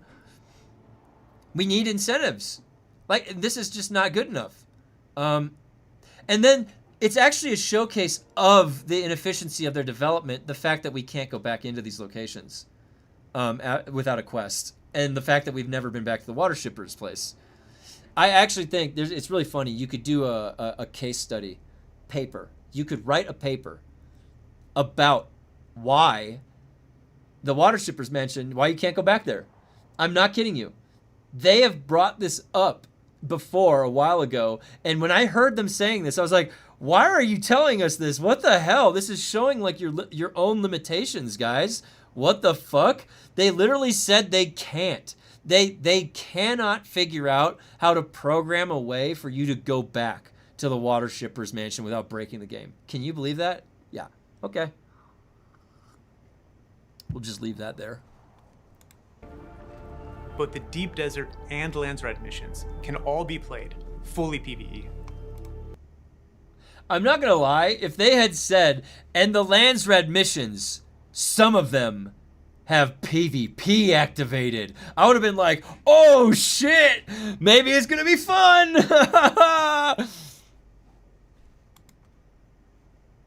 We also introduced... Instead, they're like, it's all PvE. They might have been like, it's all boring. specializations and augments, giving players more way to shape builds, increase power, and customize how their character develops in the Elder game. Elder game? We've also made major changes to base and vehicle management. Single player and custom... Oh my god, he's such a noob. He doesn't play games at all. It's called the end game, not the Elder game. Oh my god, he is such a not a gamer.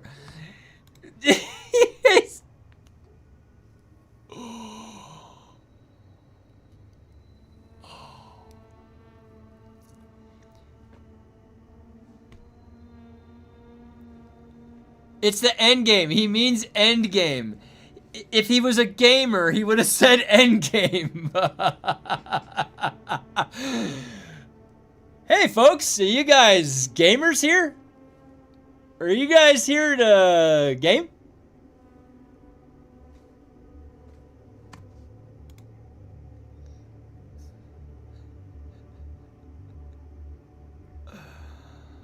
Oh, God. I'm having a stroke from this video. I had fun as solo getting weekly rotations of blueprints, having to play smart or ready to win. I had guys wait for hours for me to log on, and they tried to rocket raid me. Game felt like it could go somewhere, needed some work, but they gutted it. How is that not caught by production, though? I don't know. I don't know. Respect your elders. Respect your elders. I think he's calling it that because most people associate endgame with deep desert and they don't want you. Oh, so you think, so Tez, you think there was a deliberacy to that? Maybe.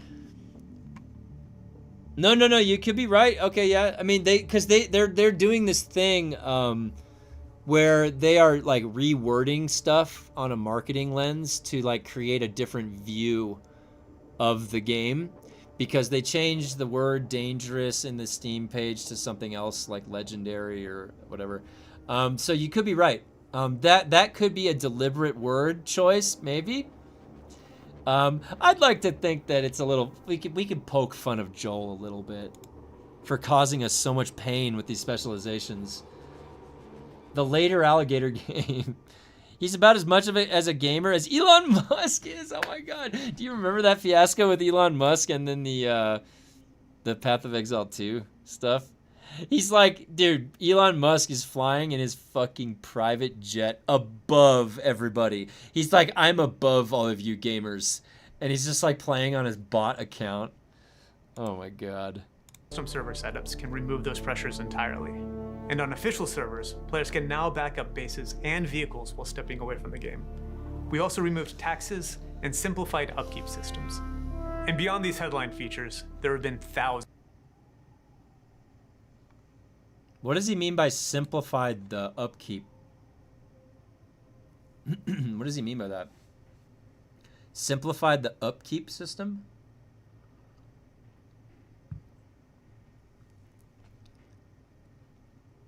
What did he do?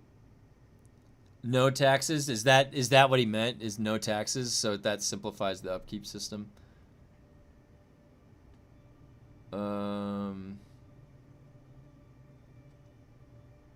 But he said prior, yeah. Maybe. Okay, yeah. Maybe you're right.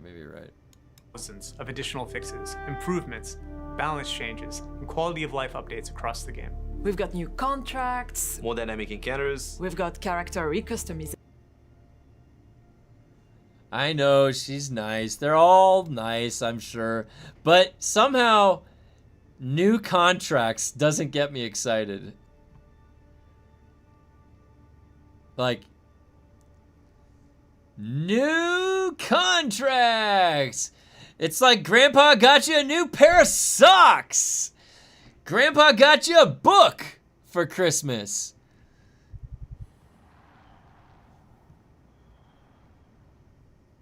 The rent is too damn high. More of the same rehash shit. Yeah, this, oh shit. This video Oh my god, I'm out of water? I'm out of water.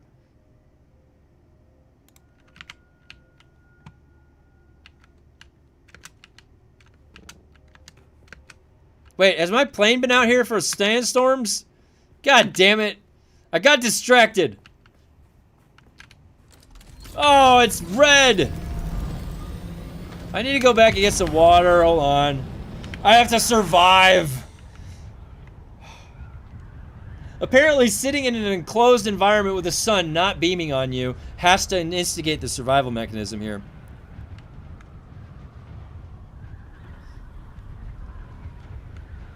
I know, I was in the... That was Jameson's base. You better stare at that moon and hope it refills it. We could just do a little drive-by stare. A little drive-by stare.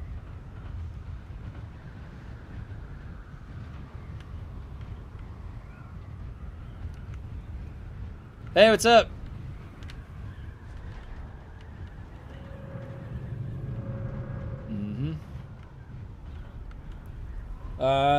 This is what the survival was designed around. Sit around long enough and you go thirsty. No, I was just going to see Jameson. I was just going to say, hey, what's up? Alright, give me the water and then I can get back to my discussions.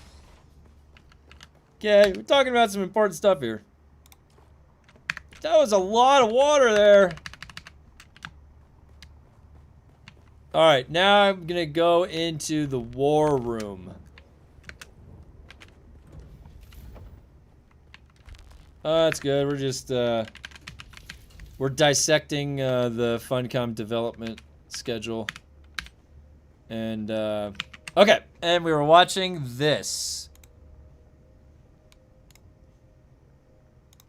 With a lot more new customization options. Deep desert improvements like making the deep desert seamless. Transport ornithopters can now travel to the deep desert with an attached vehicle. View distance is But can you travel with a man inside of the passenger seat?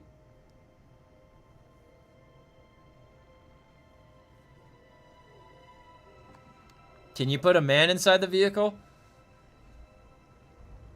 They're just listing things they already fixed. That's exactly right. There's nothing new. It's the weirdest thing. It's the weirdest thing. Improved. With rearranged layouts and improved resource spawning. Improved base inventory and bank storage. Added character transfer. Okay, let's just dissect that. Is there anything there to get excited about? Hold on, let's see. Deep desert improvements like making the deep desert seamless. Transport ornithopters can now... Now, making the deep desert seamless. That was their server architecture work, right? Because before, you could literally, like, you couldn't get out of your vehicle where the zone line was. Is this video a month old? It is a month old. That's why we've watched it before. Yeah, Dazzler just linked that. I feel like we watched it, but we didn't watch the PlayStation. So this is just the same video. It's the same video we watched the last time that they've been handing around. To be fair, they did say at the beginning it was a recap video. That's true. Yeah, it was made because they couldn't make the server architecture work. It wasn't on purpose, but because a bug made them have to do it. It was eating vehicles. I almost got eaten. I remember that. I like disconnected and I came back and I was standing on the open sand in that area rubber banding, and I forget what I did to get out of there. I thought I was gonna lose everything. It was really crazy. Yeah, I think this is the video that we watched. So is there anything new? Is there anything new that they've posted recently? Because I'm looking in their server.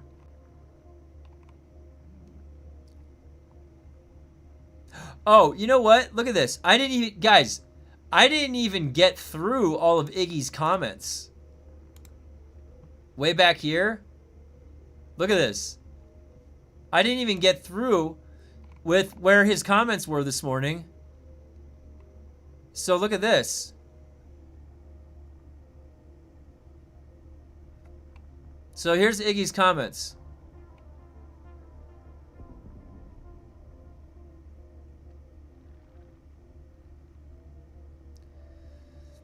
Iggy says that he's back now and locked in until the end of the year. So December. There's just a lot of stuff happening up until December, including December, movie and all. There will be more news about the polar caps as cap.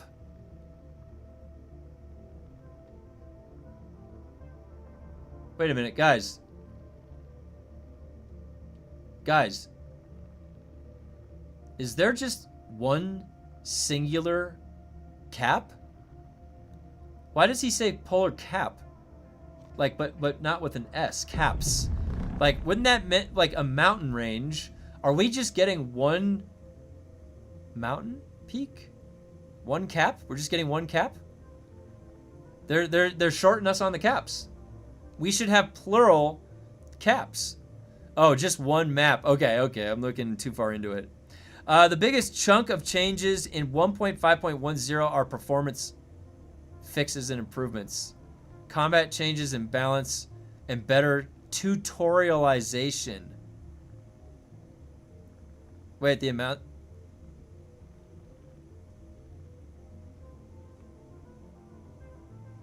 Where's the announcement date?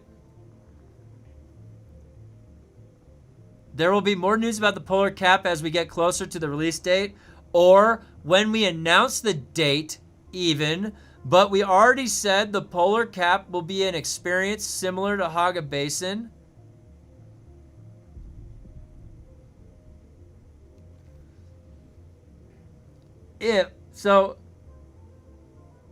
Or when we announce the date even,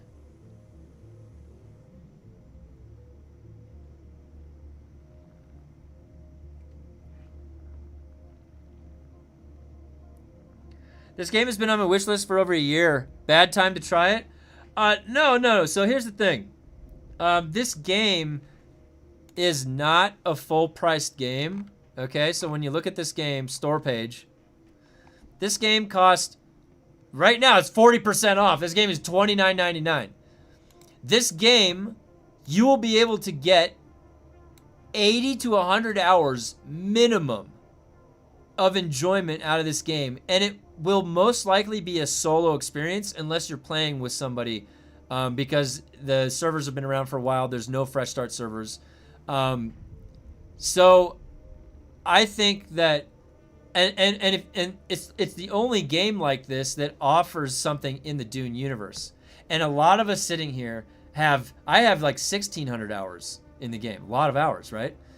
All of this critique that we have of the game is coming in at the end game and for the longevity of the game past that 100 hours, that first 100 hours, past that first 150 hours. So now we're in the realm of like talking, is our long-term time being respected? Is there even enough for us to do here long-term past 150 hours? You know, it's a survival game. Stands to reason that you want to survive as long as possible. Well, I've been surviving for over a year. Isn't that what you're supposed to do? I'm surviving, right? So we're critiquing their output from a game development perspective. There's a number of us that have worked in game development here, so that's kind of fun to do.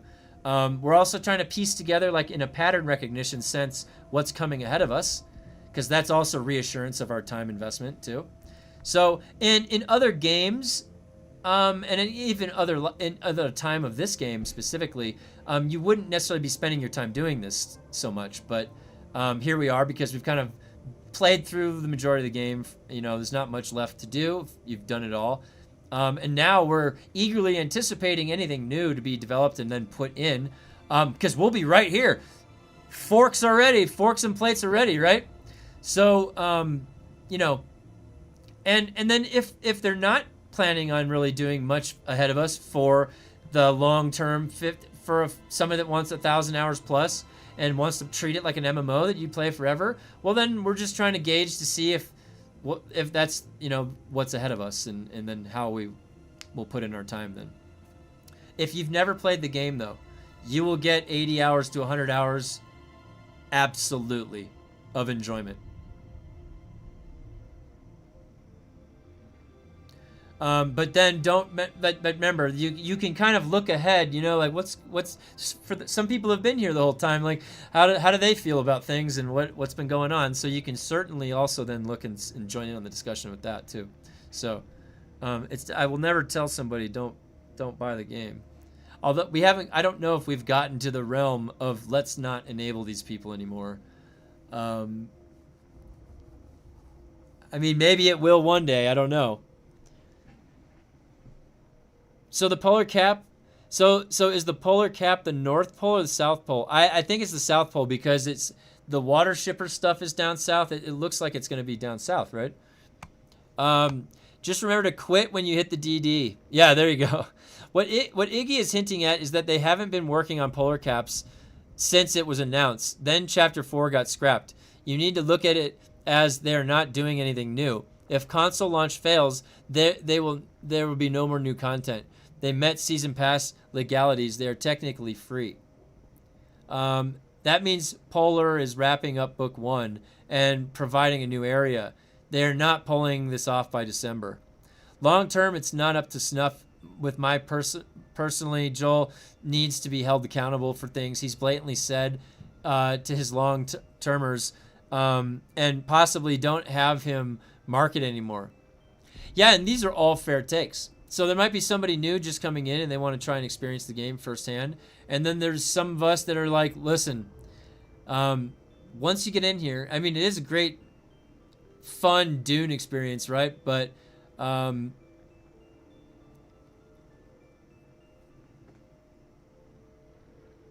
yeah, so anyways.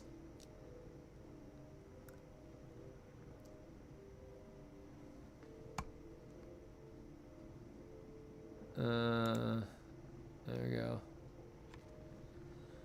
I don't know why Seribot wasn't taking care of that. I enjoyed the game, but it seems they just keep letting us down. My biggest beef was the lie. You can build to your heart's content. Never going to let that plushie pleasuring Joel off the hook. Yeah, and Grumpy, that's another really good point. So another thing to do, and one of the reasons why the single player is going to be at least something, like when I was learning Valheim and I wanted to go into an infinite build mode and I could just hack, I could mod, I could do whatever I want in my own single player environment, and I created some monstrosities and I created some things that I just wanted to test. There's been no way to do that with Dune.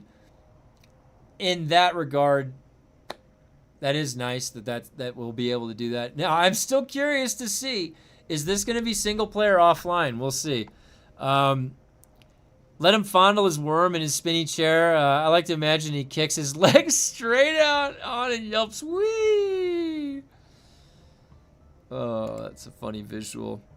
I know I'm in the minority here too, but I know nothing about Dune, the universe or franchise. Never seen or played anything Dune. I'm just trying to scratch an MMO itch. Listen, like I said, I'm an MMO player. I'm a big MMO fan, big MMO player. I always wanted to play the game for the MMO elements. The survival stuff was never even that crazy in this game. The MMO elements were a big driving force. So I guarantee you will Jack. You're gonna find, like I said, like 80 hours, 100 hours of enjoyment, minimum. There's that much to do in the base game in Haga Basin to go interact with. And you don't have to have that big of a background in the Dune franchise. You're going to learn a lot about the Dune lore, the feel of it, once you get in here, and that's great. And we're going to continue here on the picket lines to hopefully get the end game shaped up and then come to realization, because there's so much more that they had planned, and they're just kind of stagnated right now. We're not sure why. So we'll hopefully that, the gears start moving and they start developing stuff again, because as a Dune fan, they nailed the aesthetics. Everything else dishonors the IP. Yeah, that's a good way to put it, Ghost. Me too. This game made me a fan. Yeah, Mr. Rotten, same here. I do not think it could be offline unless they are lying again, because they had stated the Landsrad was going to be still running In the new single player version, how? I think they said that they were gonna do like an AI, the computer playing the Landsrad. That's what I thought they said they were gonna do, right? Even bought the Lego Ornithopter. Hey, you know what? I honestly, I want to have like a bookshelf behind me put at some point that has merch from games and whatnot. I would have loved some Dune merchandise. I always say, when you look at their live streams, like in their office behind them, they have such cool merchandise. Where do I get that merch? Why can't I have some merchandise? Yeah, it's a simulated Landsrad. Yeah. Yeah, this isn't anywhere near an MMO. Yeah, that's because they just like 180 degrees started walking the opposite direction from the MMO concept after the launch of the game.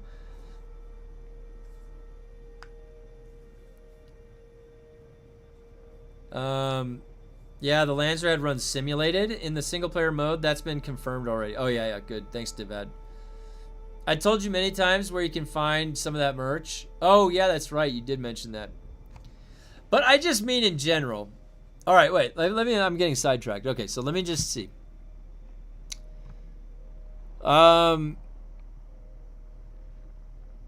Okay, the other piece of content. Hey, did you play Beasts of Reincarnation? Finish it today. Awesome game with cool fight mechanics and great story. No, I haven't played it yet. Is it worth trying?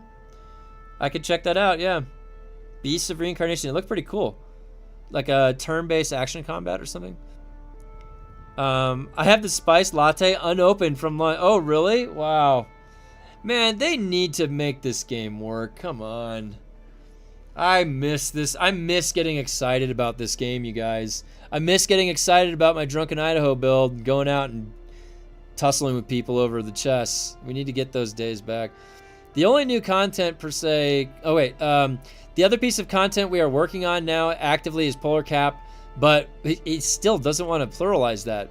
But we will announce more about that once consoles are out. So no exact date yet other than this year. Soon, all that. The only new content per se coming with console release is single player. The rest of 1.5.1.0 is rebalancing, fixes, and improvements.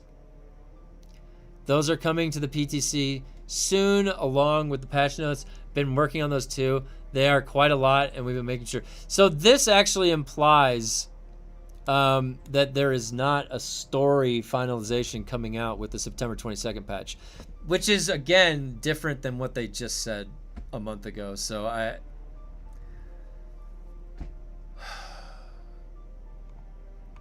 so this might imply that there's like there's this rebalancing.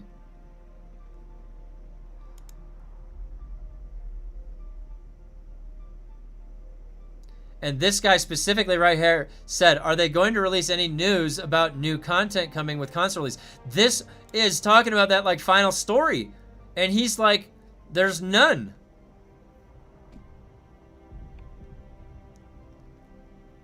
The devs should at least give us new skins. I agree. Thanks for the opinions and answers. Appreciate it. Gonna make some lunch and we'll lurk for now and watch when I'm back. Yeah, thanks, Jack. You know what will drop with console release? Skins for your base and vehicles. And, you know, I don't mind more building set options. And then more building set pieces. But they're being lazy about even that. And they're just, it's like, it's not even full sets. It's half-ass sets. Mondays are meeting days, unfortunately. I will be dragged to that hell at some point. So it's a race to try and get as many projects completed before it starts. From what I can see, a cloud service provider in the area had intermittent issues. Someone from the tech team fixed it and is investigating the exact thing. Zaxil said, I just wish the building sets were coherent and the ability to swap your entire base to it. Ooh, wow, Zaxil, that's an interesting idea. Hey, Lafu, what's up? Yeah, there's Manungus, Grumpy. We got to take vacation in July here in Norway, and I think Sweden too. Otherwise, we get some paddling. What an odd way to phrase that, isn't that? That is an odd way to phrase that. We got to take vacations in July here. Otherwise, we get some paddling. So if they don't take a vacation, they get spanked. Okay. I think part of the team is starting to work on the new dev update. So that could have...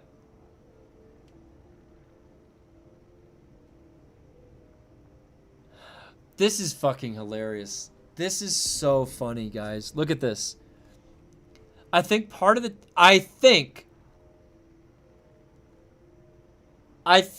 part of the team is starting to work on the new dev update.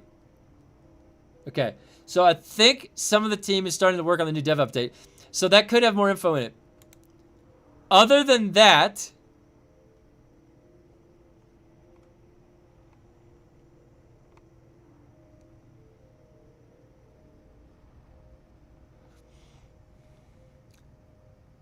Other than that, I really can't say much either of what I know is coming or what I don't know.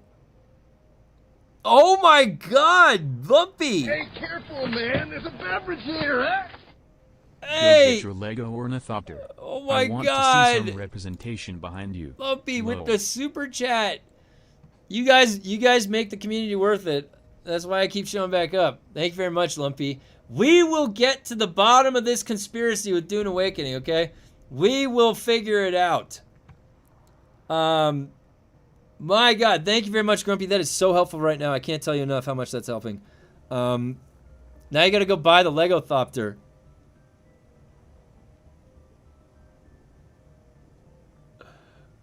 Wait, how much is it? Let me see. Lego Ornithopter. Oh yeah, it's, oh my god.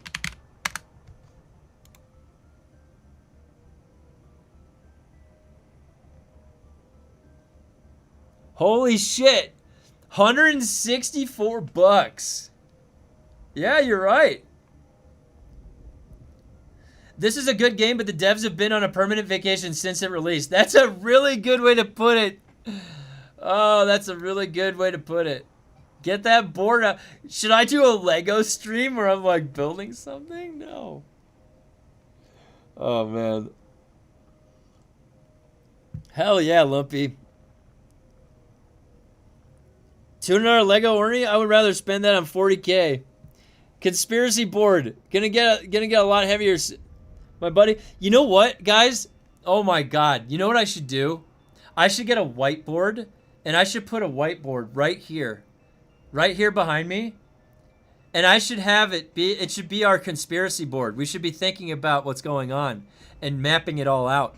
And we get to the bottom of things here. We are investigative because we preserve games and the fidelity of them. The integrity. We are game integrity preservers here, okay?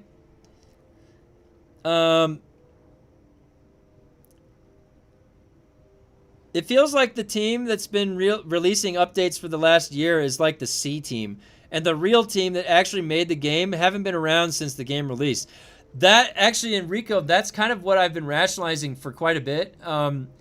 It's like whoever made the game is not there. So whatever that was, like it was a third party or they left the company, but the person that was ideating and then creating these experiences and then putting them into actualization, all of that system is like missing. It's like the guys that they handed it off to, and they can talk about it, but they can't make it from scratch.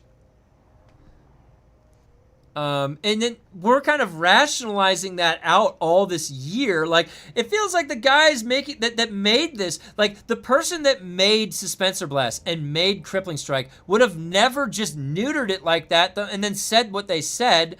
That's obviously someone that wasn't there when they made it to know why that it was made that way. They wouldn't have changed it in such a knee-jerk reaction. So obviously the people that made these things aren't even there anymore. It's really clear. Go to Lowe's or Home Depot and you can have them cut you any size whiteboard you want. Oh, really? Oh, All right, I'm gonna do that. I'll make it I'll make it a plan. I'll get a whiteboard. We're gonna have the conspiracy board.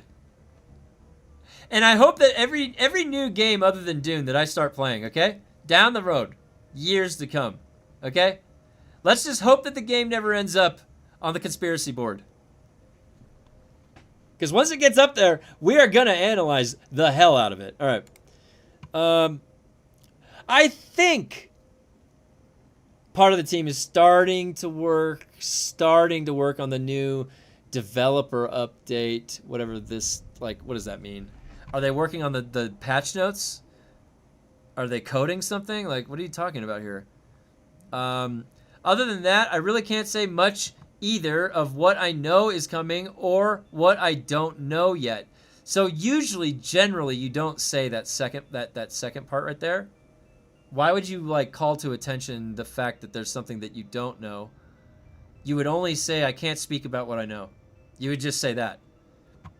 Because then when you say, or what I don't know, now what this tells me is that you haven't even started or you don't even know. That's what it tells me the impression. So you're kind of like... That belongs in a museum. He's talking about the blog posts. So do you. Oh, Sebak. Thank you for subscribing. Welcome.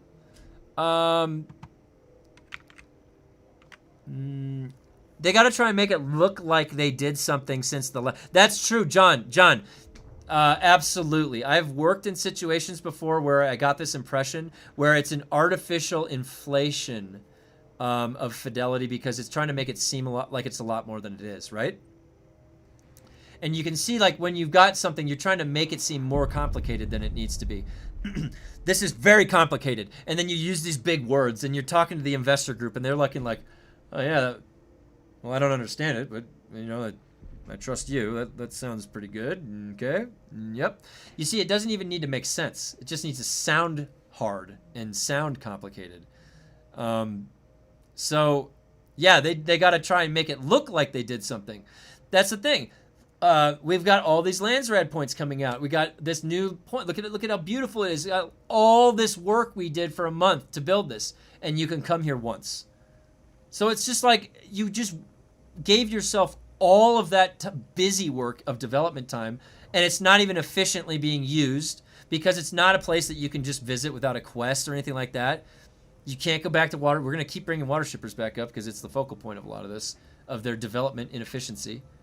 They just don't have any future planning. So what would cause that?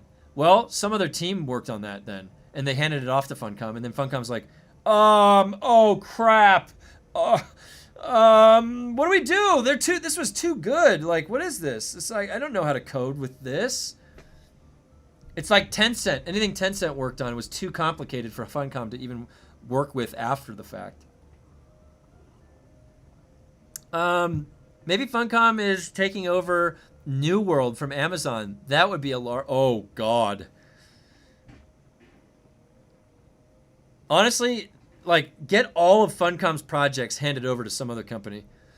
There are a bunch of quality of life options available on the experimental server that I think people will really enjoy if available in single player mode. I imagine single player will be positively received. Yeah, I think that single player will definitely... Like, the thing about single player, you can already tell from the outside looking in right away. And I've been saying this, UI, UX. The user experience, the user interface is already night and day better for console. Single player, it is. The having the character first view instead of the server view like that, it's way better. Like, they initially were like, it's going to be like World of Warcraft or something. But the character view is also in World of Warcraft. So it's like, again, they just didn't know what they wanted to be, and they didn't look thoroughly enough at other games that did it right.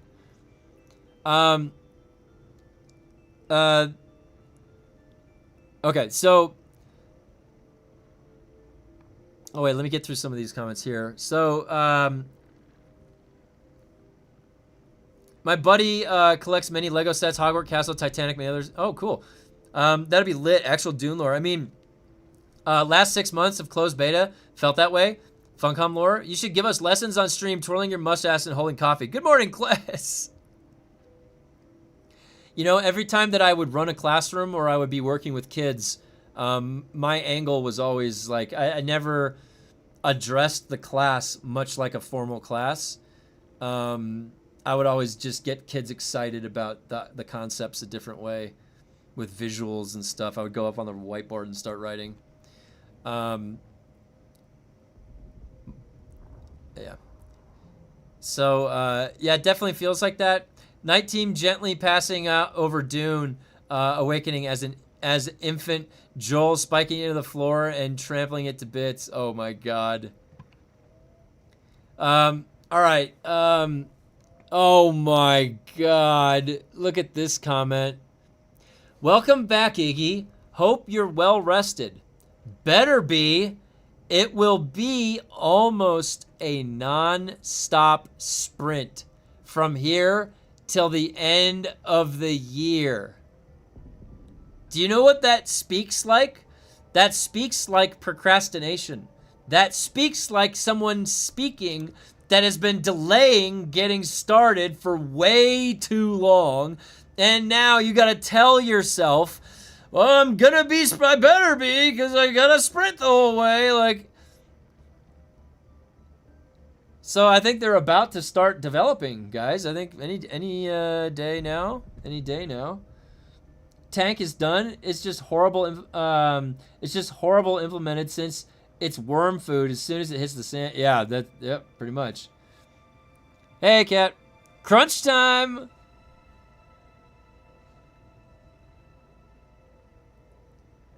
Yeah, 3/4 of the year is gone. Yep. Yep. It's going to be a non-stop sprint to the end of the year. Actively. It's going to be an active sprint.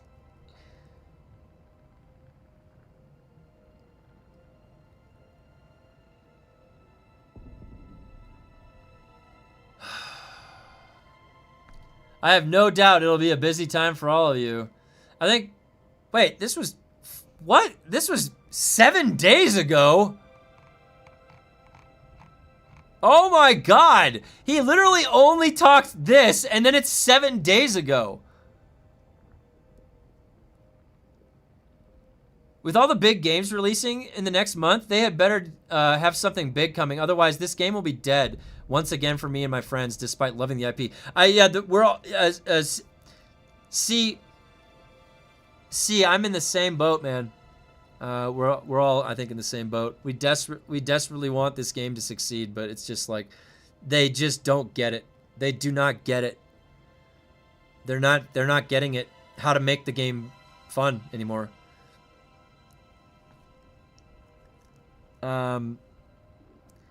Make the tank be able to get backed up. Yeah, are they doing something? I don't know. That remains to be said. Sandbike is okay, but the treadwheel is so bad. The treadwheel controls so terrible. Like, honestly, the treadwheel is just a gyroscopic nightmare. Why would you ever release... Like, they got excited about that. Here's new content!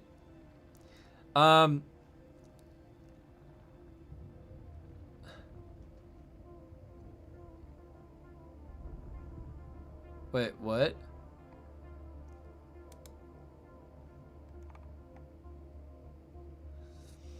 Why did that get deleted? I want to see. Oh. That's what a ticket is about? From a substantial amount of people from your Discord, I hope you'll have a look. Wait, what?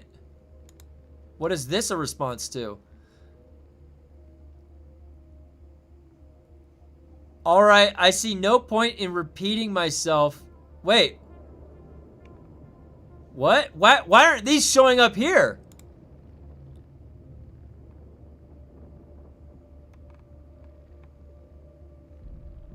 You are once again assuming to presume things and inside knowledge you don't... Dude, Iggy is getting testy with people and it didn't show that right here.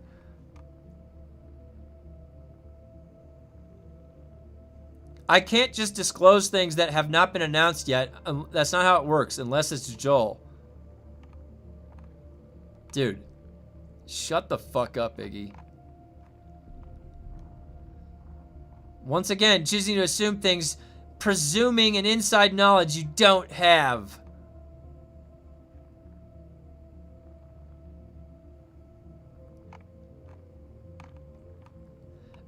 And that was seeing, I mean, the Chapter 3 comment was made before release and basically with full knowledge there was no PvP content. That's them calling Iggy out about his PvP Chapter 3 comment. And then he says that in retaliation back. This will be the last time. Wait, so you mean, oh, this is good. Why didn't this pull this up? So you mean you made that statement without even knowing if it was true? Either you knew or you didn't. There's not 50 different possibility, insider or not. This will be the last time I will address this since you are always going in the same loop. Plans change. What may be true at one point may not be later if plans change. Plans and focus changes. There's been some change of plans since launch and after, all of which has been documented in our developer updates. You can stick to that information and move forward. Woo! So why did you mislead us for months? I love the smell of napalm in the morning. Oh, but why did I miss this? Yeah, basically dodging it. You knew it was false while making the statement before Chapter 3 was out. That's called a lie, bro.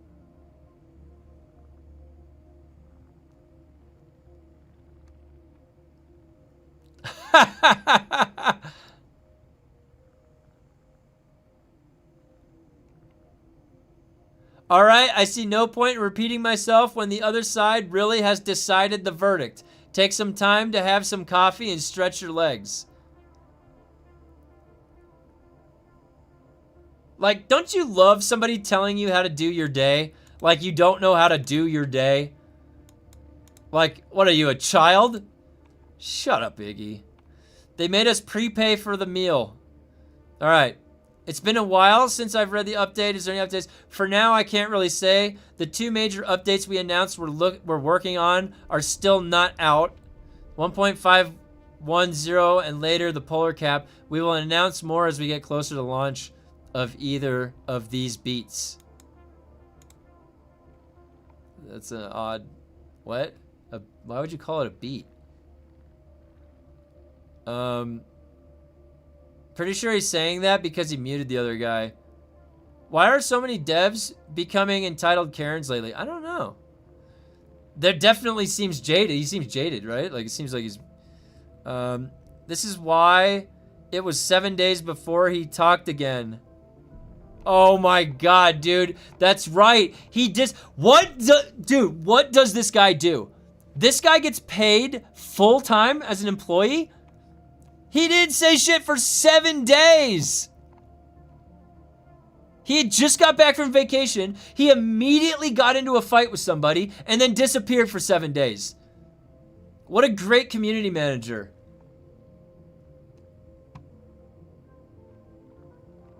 It's like, I think part of the team is starting. He doesn't even know any, like, oh my god, dude, this guy is just crazy. This is crazy.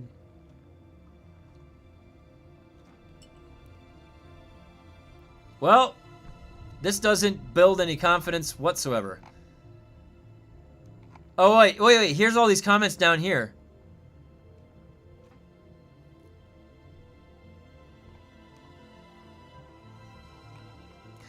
I agree.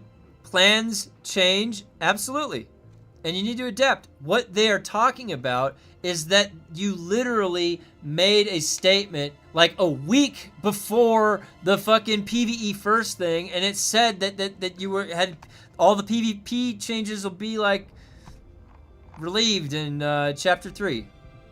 So they have a right to be upset. You misled them to just make sure they wouldn't complain before Chapter 3 too much. How do you become a Funcom community manager? Hello there, folks. I'm a Dune player since day one and appreciate your content, all your streams. Come on, sleepers. I don't want this game dying. Yeah, I mean, that's why we're here. That's why I'm here. I'm going to be coming back every Monday. We're going to be checking in on Dune, making sure that it's still here. I would love this game to succeed. Trust me, we're all in the same boat. You know, KXV, we got KXV here. He's like the biggest Dune fan you'll ever meet. He's read all those books back to front a million times. Trust me, we all want the game to do well. Why? Because this is the only Dune universe game that we've got. This is all we've got, really. So, I definitely want it to succeed. I hope it does. I really do. I mean, and I know KXV wants it to succeed because there's no other way that we can do Dune stuff. So, I hope it succeeds. I do. I really do. And if it gets too negative here, don't worry, because like my intention is still good. I still want it to succeed. I'm always trying to provide the best feedback that I can to help make the game better. At this point, if it succeeds, it's all due to the players. Oh, hey, what's up? Back with lunch. Hey, what's up, Jack? Yeah, you're right, John. I agree. The dedicated players that wanted to continue showing back up, giving feedback, supporting the game, not letting it die. Yeah, I agree. Say one thing, do another as qualifications. And you know what's funny? Joel literally, he must have been projecting, said that it's important to them to say and do the same thing. Remember that? It was a video we were watching where he said that. And I paused it and I was like, that's not what's happening though. It's like you want that to be true, but there's no follow-up. There's no follow-through with what those words are, what they mean. You have to actually do the hard work to get that to be a reality. I've seen people on YouTube who read the first book like 10 times though. Oh, wow. Well, they said, the Funcom said that this, remember the way they refer to the book? They say the book, not books. So we were thinking that they've all read like one book maybe, or like if that.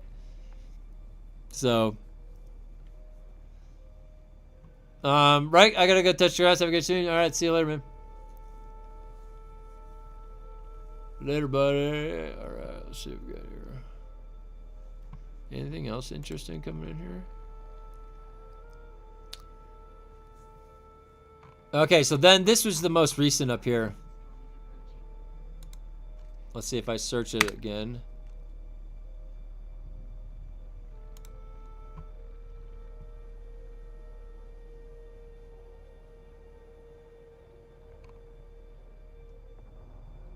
So this will be more of an iterative process than just the patch. What? That is coming too. We have a team dedicated to it so we can get the feature out.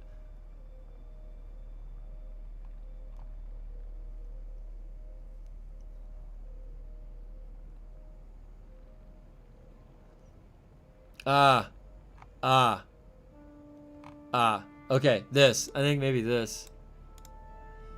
We need optimization for self-hosting. Servers are dying with more than 15 people on them, no matter how much you allocate in virtual hardware. And then he says that's coming too. We have a team dedicated to it so we can get the feature out. I assume those two things are connected. Right? Now, it didn't help he didn't respond to it, but...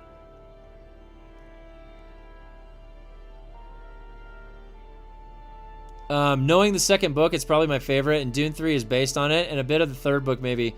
I can assure you, or I can assure the movie will be amazing and kind of tragic, but a total turnaround from already 2 that was a turnaround from 1. Oh, cool. Man, Wolf of Wall Street, what a movie. Shows that most rich people are arrogant drug addicts who have too much confidence. Therefore, everyone is scared of them and bends in front of them, and they get the money. Sad but true. Yeah, I mean,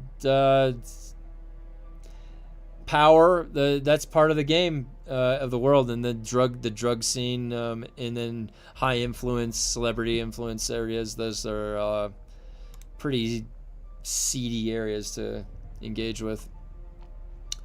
Yeah, I can't really trust people that operate there.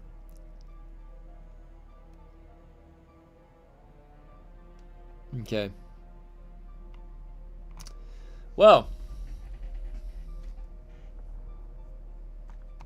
How many hours till weekly reset? I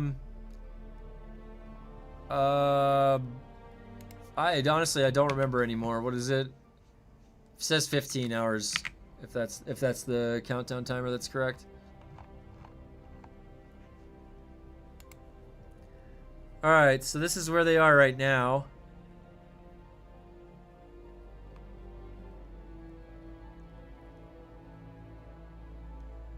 I try not to bother Iggy. Iggy is probably just as frustrated as we are with the sudden changes in direction. Do you really think that?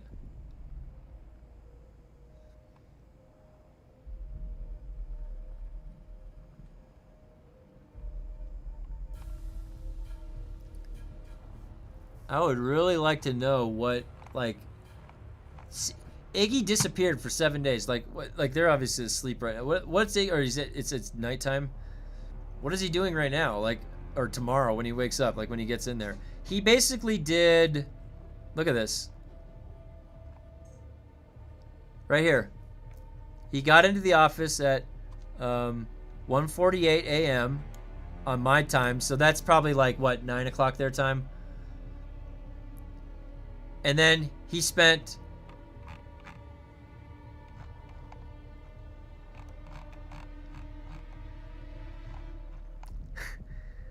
he spent 19 minutes responding to people on Discord.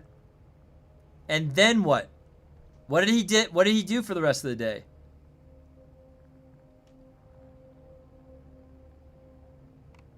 He spent 19 minutes on Discord at the start of his day. Like, Iggy has the easiest fucking job of anyone I've ever seen in my entire life. Like, what do you do there, buddy? I'm sorry. They work in short... But isn't he is he really working part-time, or is he a full-time employee?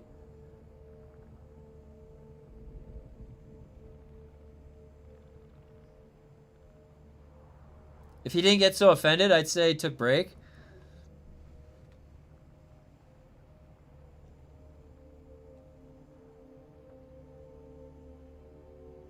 And 4 hours complaining about it.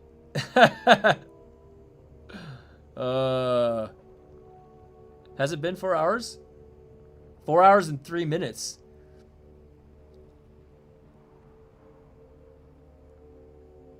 Hey, this is literally more fun than playing the game.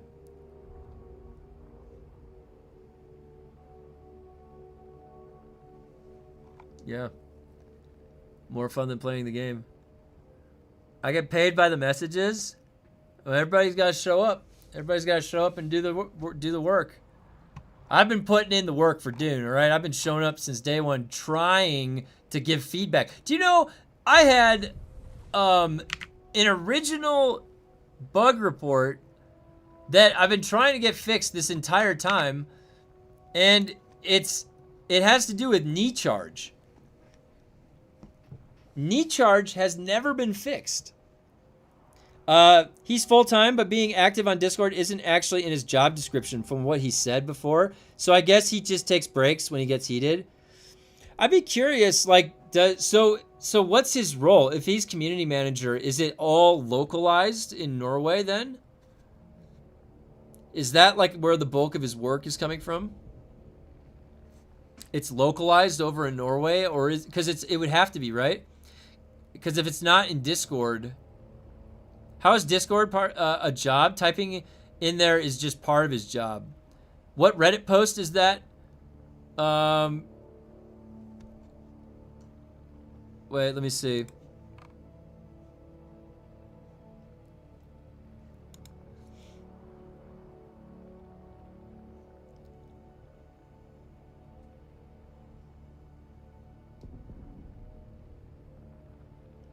I don't know the content. What is this?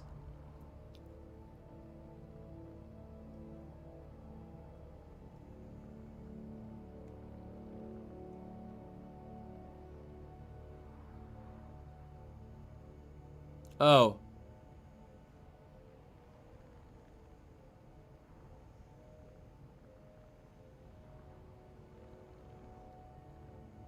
Oh, there, I see. Oh, it's the Mentat Codex. That's the Mentat Codex. Oh. Interesting. Yeah, I guess I don't understand what the structure of the company is, like the daily life, like what. So a community manager, I'm assuming he's running their Facebook, he's running their YouTube channel, he's running their socials. He's probably got to do a lot of that all day, and then he comes and checks in on Discord, right? Like, that would fill your day. I've worked with communications department at a game developer before, and they were outreach communications, that type of stuff. You know, it's bad when the community resource sites start closing. It's just not interesting. There's, you know, they didn't add anything else to do.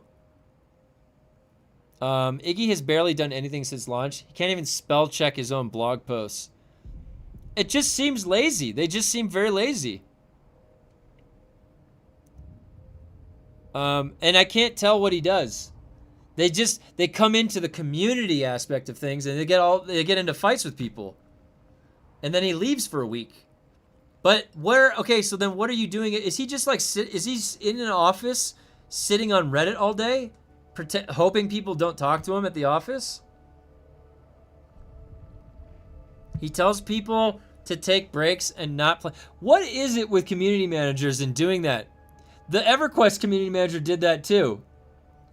I'm like, dude, how about you let me decide how the fuck I want to spend my time, okay?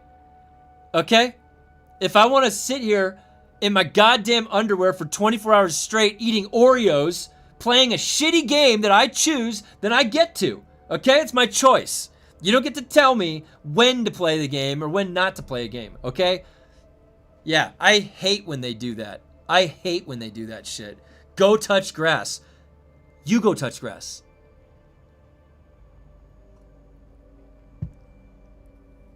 To be honest, these are all probably written while he's sitting on the toilet at the office. Oh, you know what's funny? I used to think, like, when I used to work in an office for a game developer, I would go and it'd be like that. Like, you'd take a shit, and you'd be like, I'm getting paid for this. Yeah. I think he handles all the tickets that get opened in Discord and things, though. There's no obligation for him to chat. As far as I know, it's mainly the ticketing. Oh, okay, wait, so... Really? He handles all the tickets that get opened in Discord. Does he handle all of the like the other tickets, too? So, is that why our tickets, like bug reports or ticket? What do you mean by tickets? Is that why all of our tickets go like not responded to and then none of them get fixed? Is it just it's because it's just him? Is that what he does? He doesn't even do that well if that's what he does. Literally nothing's been fixed, or like none of the tickets have been fixed.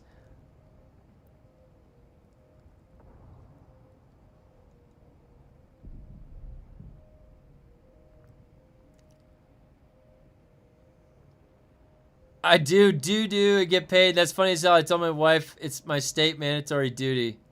Vanessa is the only one looking at bug reports. Gonna go walk the puppy. Be back in 45. All right. See ya. Yeah, Vanessa is very active on here. She's more active than Iggy. I see Vanessa in the PTC Discord. Yeah, Vanessa's great. She's friendly. She's that she engages with the community, so definitely no complaints there. The ones you can open in team contact.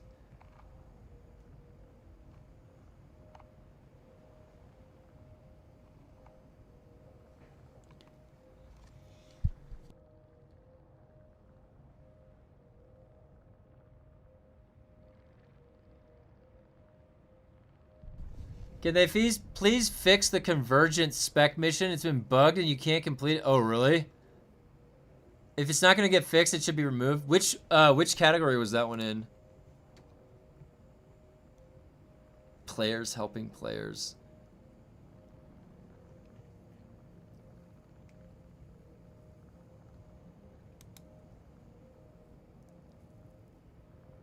There's gonna be a lot of technical stuff in there.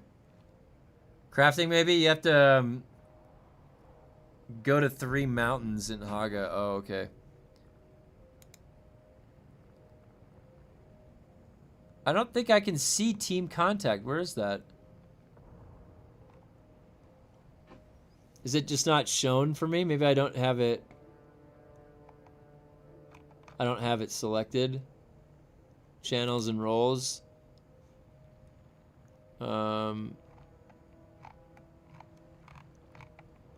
Control K will give you an option in the channel list. Oh, here. Team contact.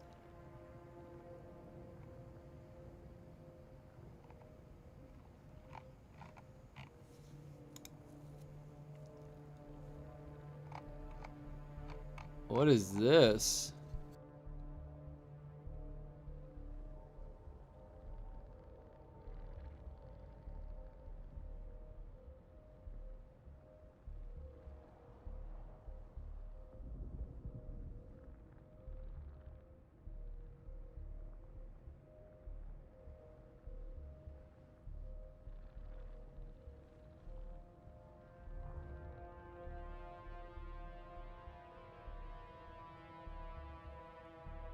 You said, so what are they talking about in the PTC Discord?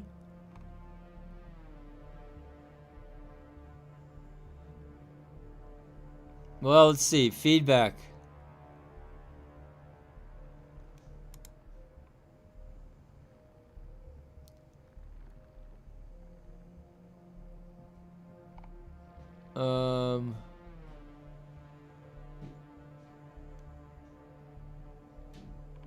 Yeah.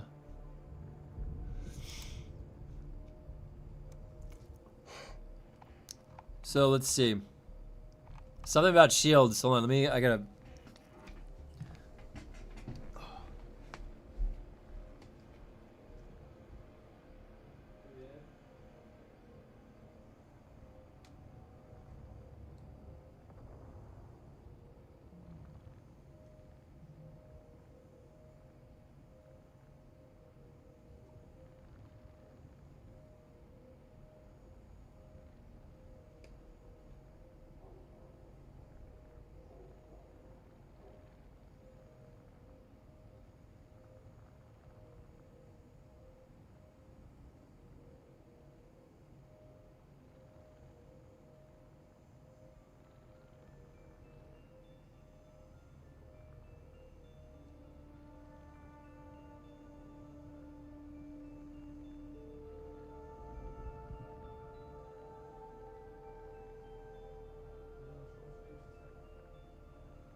I got my toast in the toaster.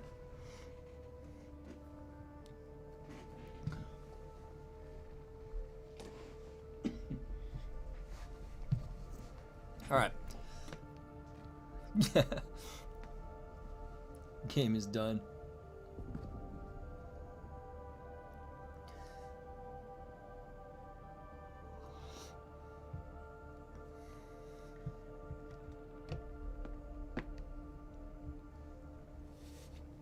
Okay. So what are they talking about? PTC. There isn't even an active cycle going. Same conversation since Chapter 3 PTC. Yeah, it is. No progress. Yeah, this is actually just to cultivate help. And actually, that's why, in my opinion, Vanessa is actually talking off the cuff, being more friendly. This whole thing is meant to just keep everybody at ease. And I like, what really is actually coming out of this that's beneficial? It's just, again, it's caretaking to the stuff that was already there. Do you really think the game needs that much fucking work? Like a year down the road, you need to keep working backwards? What's behind you? What was already there? Like, enough. Like look forward to new stuff. That it's exhausting at this point. Yeah, and so this is stagnation. This whole PTC Discord, stagnant.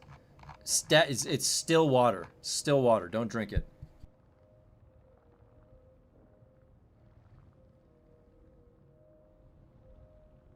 No, you're right. It's the same conversation that was appearing there back when Chapter 3 launched. There's been no difference. There's been no growth. Nothing new. Exactly right.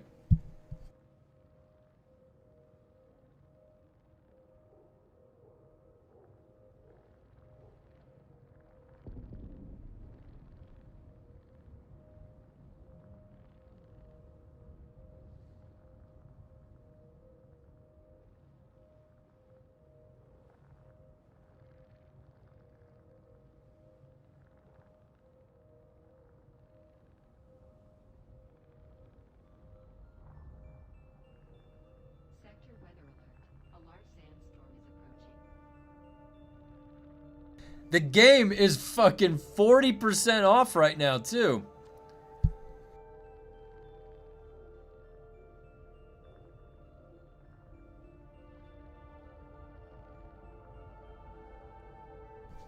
Funcom gave up. It's been 6 months, and that is still being actively talked about. Funcom is just done then. You know what's crazy? I've just never seen this happen before. It's the weirdest thing. It's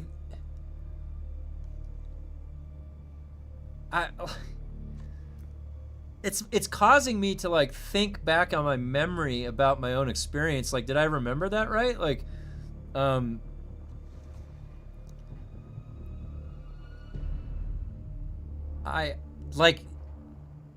so one of the things that we haven't had a discussion with explicitly, like talking about, is what causes the death of a game, which is its own separate discussion.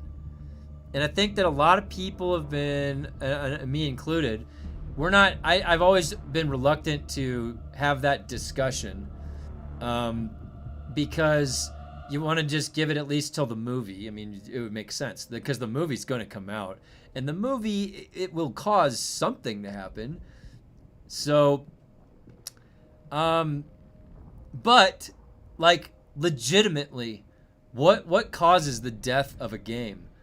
Making it fucking boring. Making your players bleed their eyes out with boredom by doing the systems of the game in order to like have the power growth happen and stuff. And there's other things too. And are we observing something occurring in this game that these things, as they are adding up, they are causing the death of the game? And we're basically witnessing it happen ahead of time right now by like 6 months or a year. But this game is, there's a possibility that we already witnessed it. It's just, it's like, it'll be a slower death slow death. They might not even watch the movie or know about it. Imagine. Oh my god. Dude, can you imagine if, like, Joel doesn't even go to the movie? Yeah, the discount is the only reason I'm in your stream. Oh, hey, Jack. Well, you know, the world works in strange ways, you know?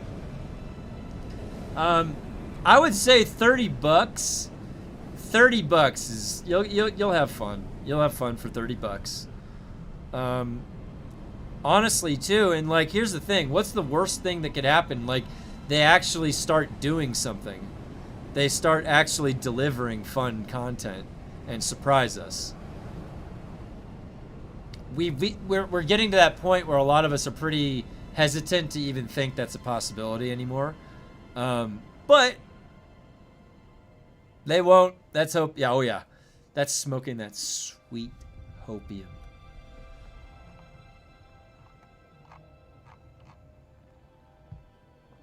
Could be right. Yep. Give me what you're smoking then. Wait for the next free weekend and then just play it then.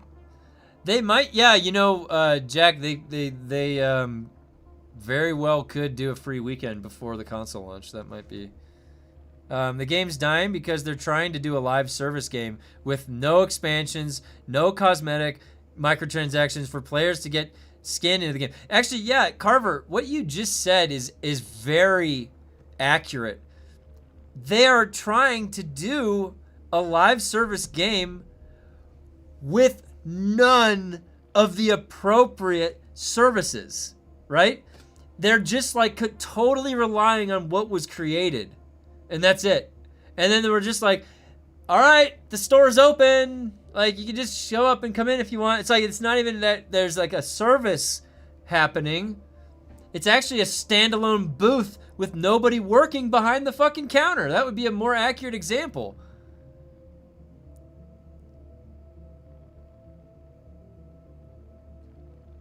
And then they're trying to say that there is someone there working. It's like, no, that's not live service.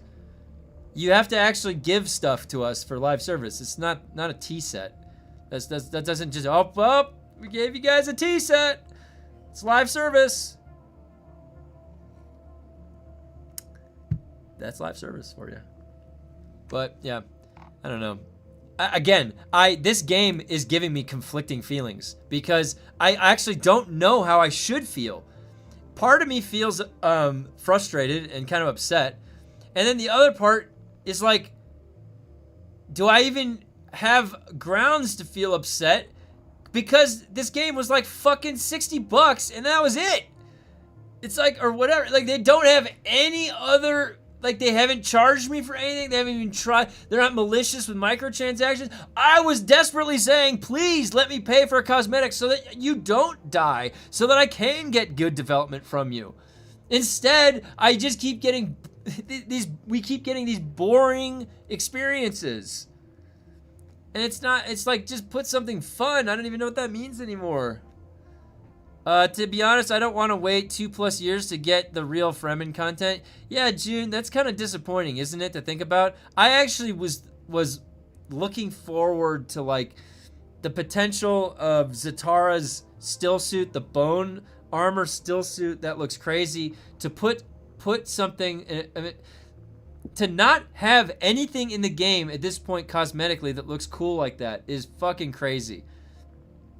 All of us are dying to put on some good cosmetics. And I don't think there's maybe like 3 decent cosmetics in the game. I honestly thought by the start of year 2, you get 1 good year with the game. Get us to the Fremen, man. Start our journey with the Fremen. That would have been cool. We're already gearing up about the Fremen, and we're going into to the 3rd movie. That would have been cool.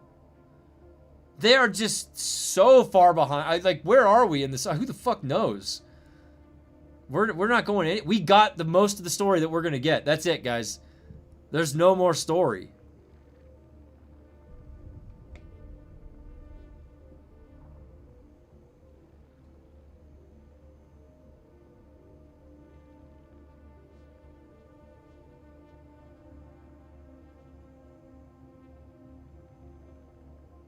Do you guys see that comment?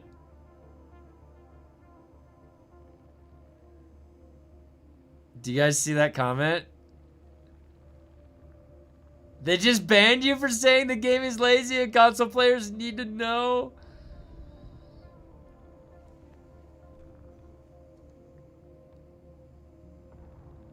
They banned me and deleted my message. Oh, man.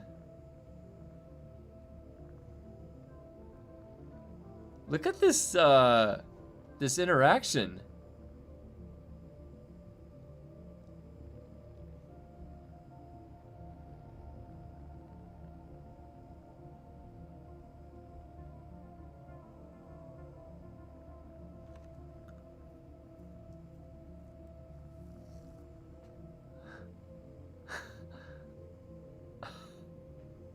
Both Star Wars games on sale, under $10. Ooh. I played the second one, but not the first one. Those are really good games, yeah.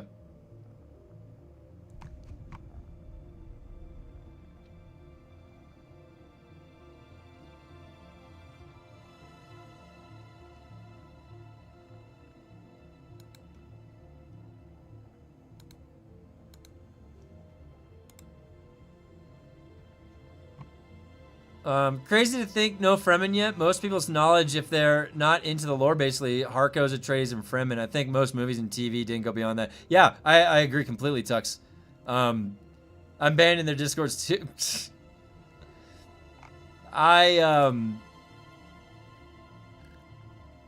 Yeah, it is weird, huh?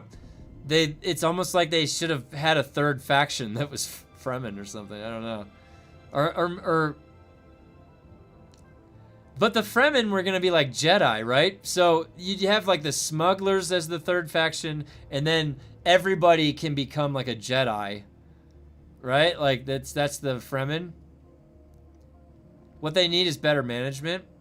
Well, better management helps. Somebody that has a backbone and has a clear vision and is assertive, doesn't, I don't know, like that just can make things happen, an idea maker.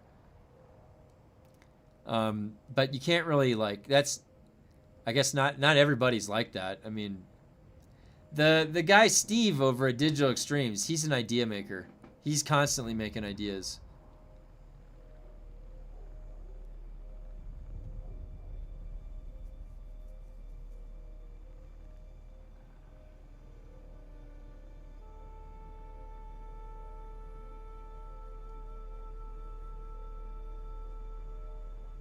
That Discord is all Funcom White Knights.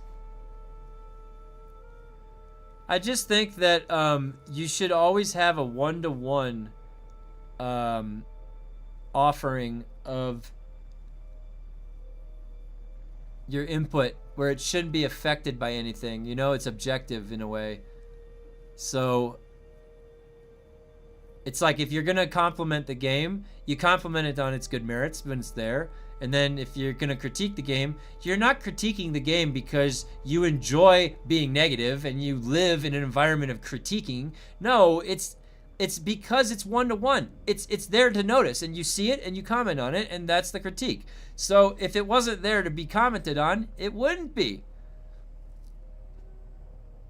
So, like, you don't need to white knight anything. Just speak to what it is. If it is what it is, it'll be what, you know, it'll be well liked or it'll be critiqued. It has negative things to it. You need to assess it.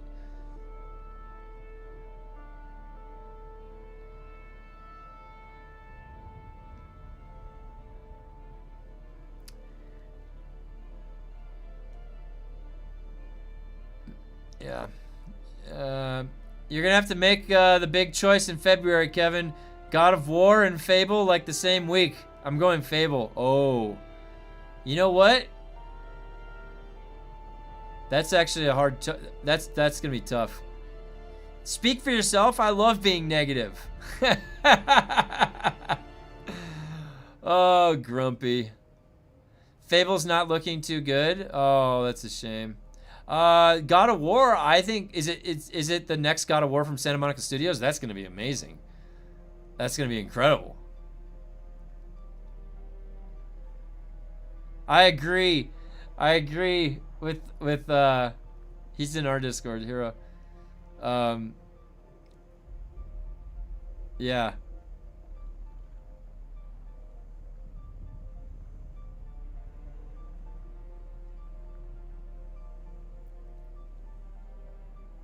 They can get tedious fast, especially if you focus on, yeah. Yes, they can. That's the nature of that. So then they would tell you, spread them out. Do one of each of them, they won't get tedious. There you go, problem solved. That's Funcom's solution.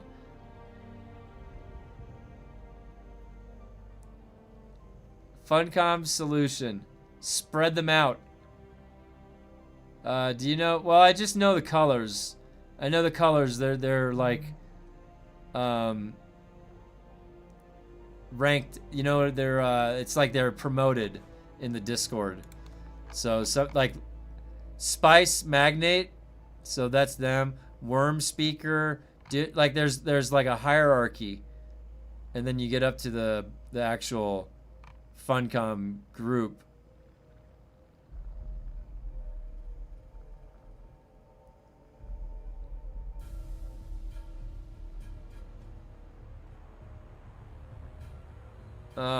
Well.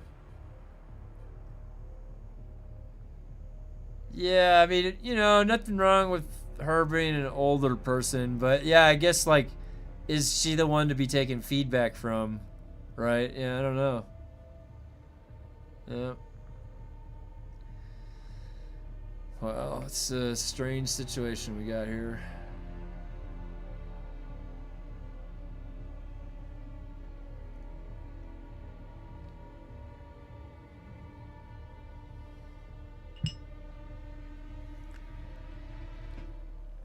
Well,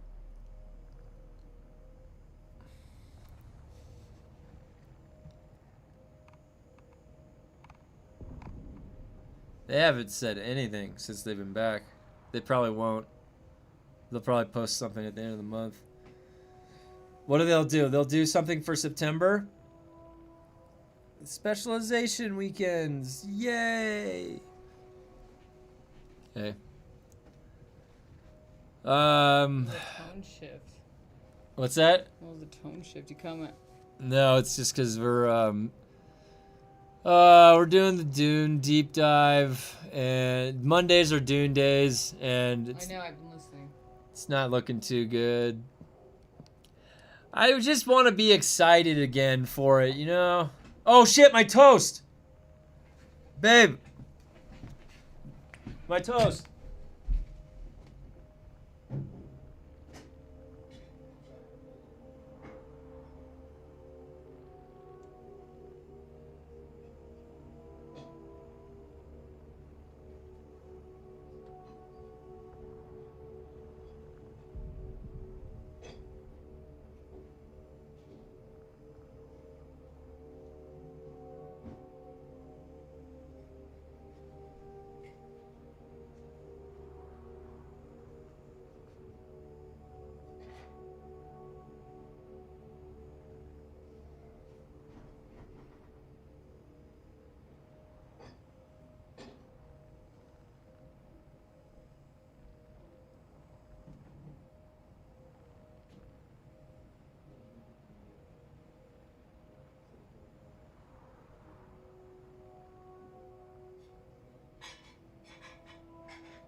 Hey, get. Yep.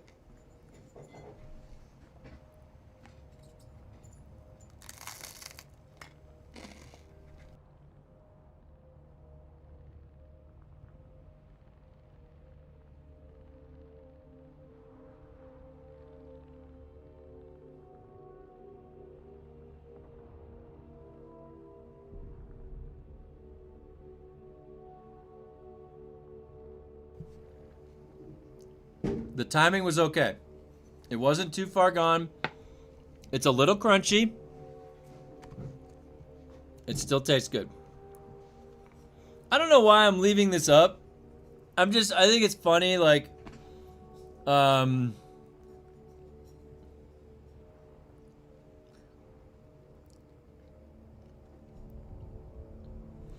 what's going on in the old Dune Discord?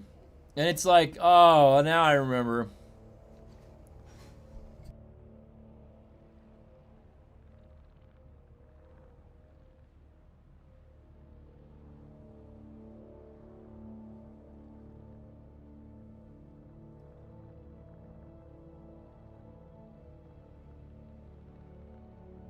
Oh, I missed BJK. If you ask me in 100 years what's going on in Doom, I'll say Kevin is sitting at the base, suffering from dehydration and talking about life. Masano also made toast toast at one time. Rip toast. Oh.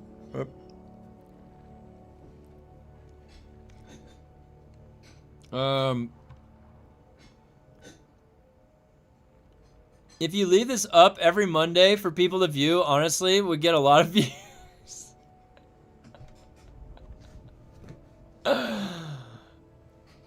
Oh,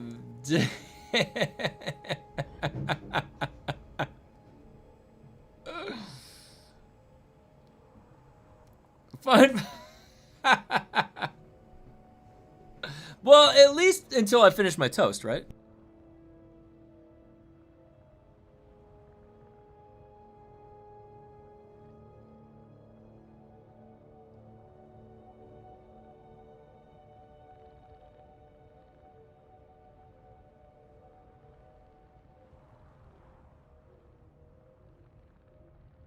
Take it to the DMs. Take it to the DMs. Make sure, take that to the DMs, all right? You take that to the DMs.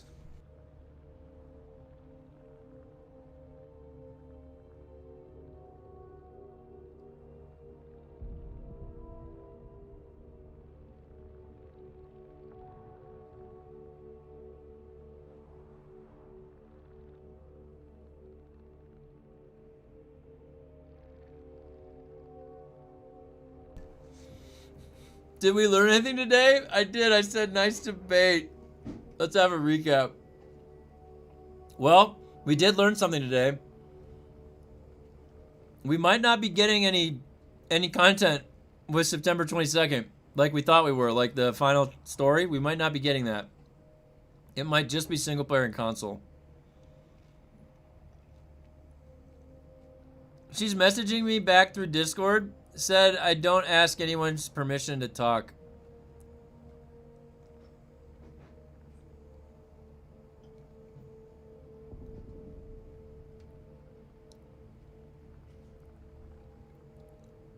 This is hilarious, actually.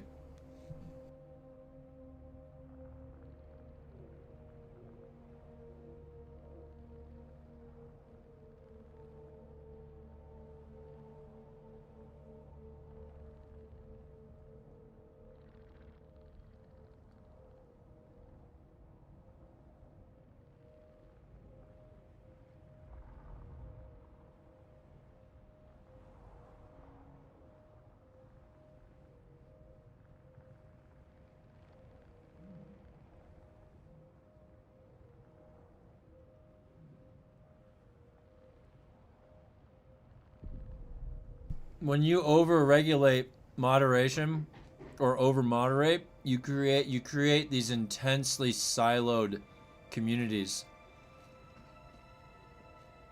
It should be my Discord, for example. I very rarely, that's to be the last possible resort to ban somebody. I like to let people work it out, iron it out. You got to talk it out. You can't over-moderate things. It won't be healthy. People won't want to be there. You have to be free to think it out, even if it's a bad thought, right? Like even if it's a bad, somebody will step in and say the right thing then.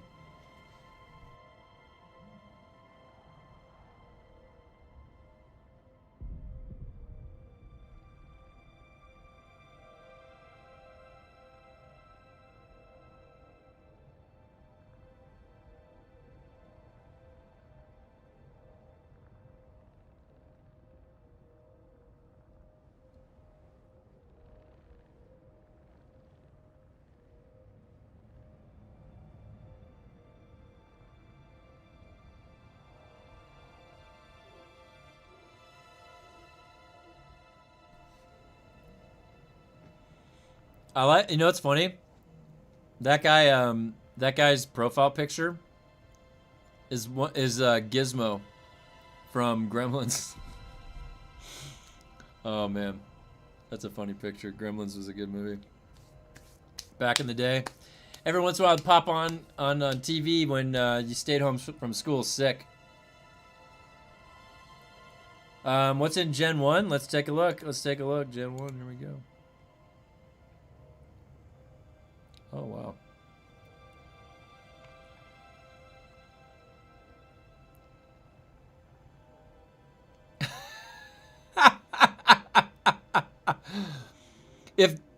If Dune got PvP right, it would blow Expedition 33 out of the water. But they didn't, so Expedition 33 blows Dune away.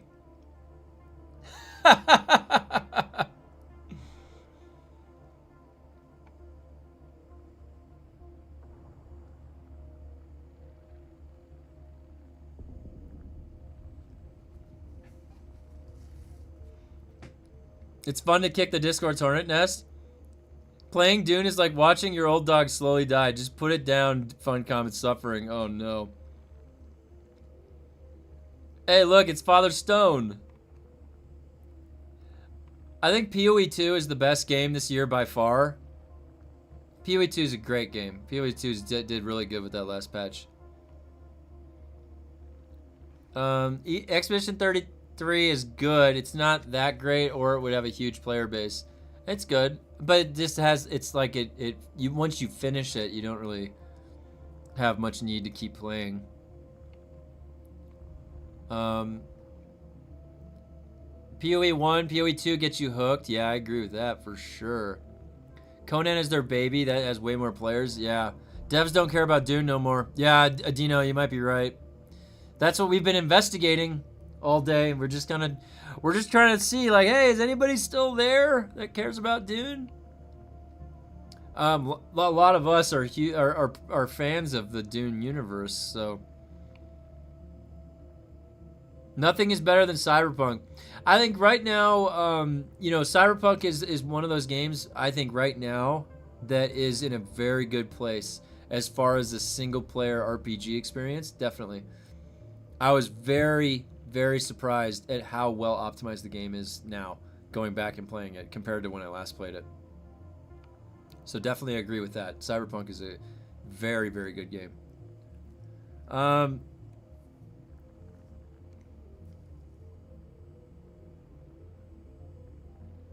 Oh my god, dude. Oh. Wait, what?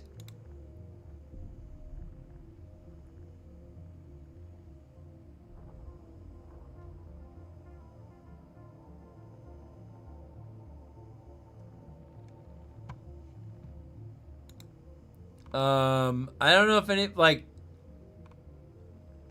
so one of the things I hate more than anything is when somebody, and especially in a video game community, tries to do that shit where they're like, touch grass, you shouldn't play so much video games, why don't you read a book?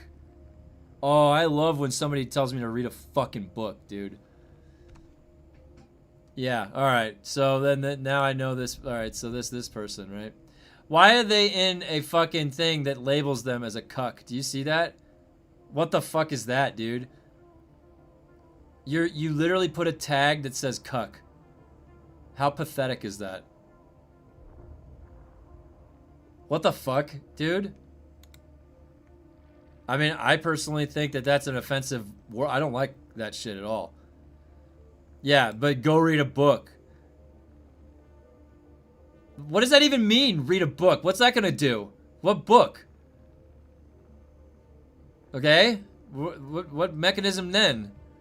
You read a book. We've read fucking hundreds of books in our lives. What's that gonna do? Fucking read a book.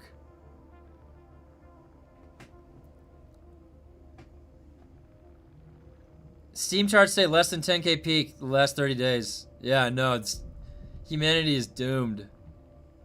Chuds of a feather flock together. Oh, and I like how that they use chud, that word chud. Yeah. You see how close together these two words are? Chud and cuck? Yeah, this person is a real pleasant person. Who the fuck is this, dude? What is this person? What a gross person, dude. Are they thinking that they're combating against like some evil in the Discord? There's like, there's just this like group of people that are just relentlessly hating on Dune.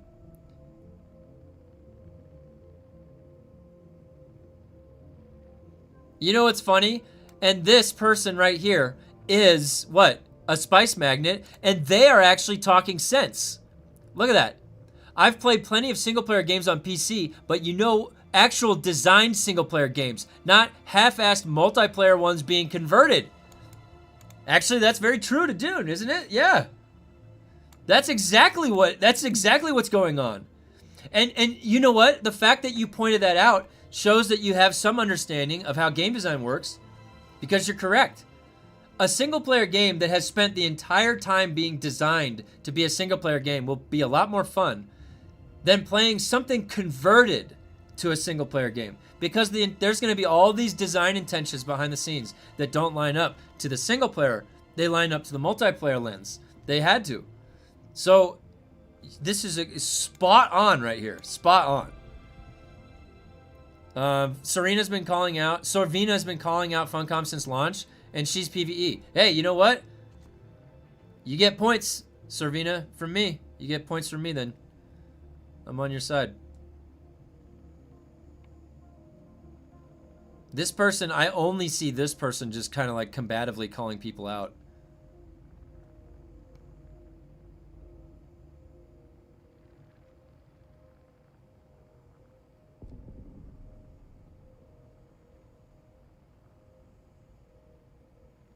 What is this? This is confusing me. It's not my oh my god, dude. No. No. No. It's not my fault that other people aren't as enlightened as I am. Oh my god, that's so cringe, dude. But I practice patience. It's a good virtue. Everyone comes of age at their own time. Oh. Do you even know what does the word virtue mean? What virtue? Do you know what virtues are? What the original virtues were? The cardinal virtues? Do you know what the cardinal virtues are according to the Greeks? According to the Republic, written by Plato. Let's start there. That's a good place to start when we want to talk about virtues.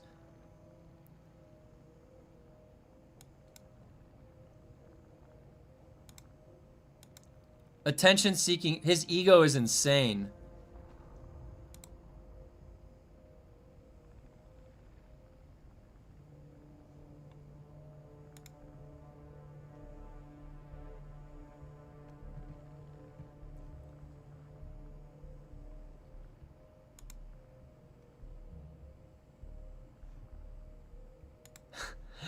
I've seen tags. I definitely don't want that form of enlightenment. That's because his tag says the word cuck. You have, dude, do you know how much of a bitch you have to be to want to participate in cucking? That you have to be the biggest bitch, dude. Like that is seriously like pathetic behavior. To even, I hate that word too, so I would never put it next to my name. That is like, dude, that's a liability to a company. I would literally ban them to have that. Like what the fuck, dude?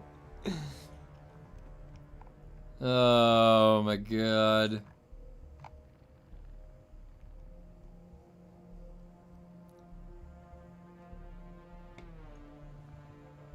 I didn't even know who this person was.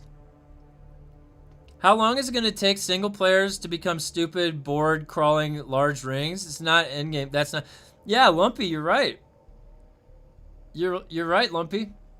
It's only a matter of time before people get to the point that all of us are at, where we're trying to say like they need to add in stuff to the game. That's what they should have been doing the past year,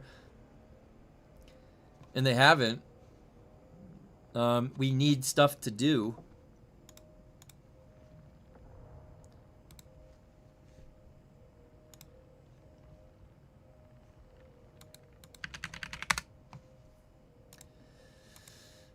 God damn it, Funcom.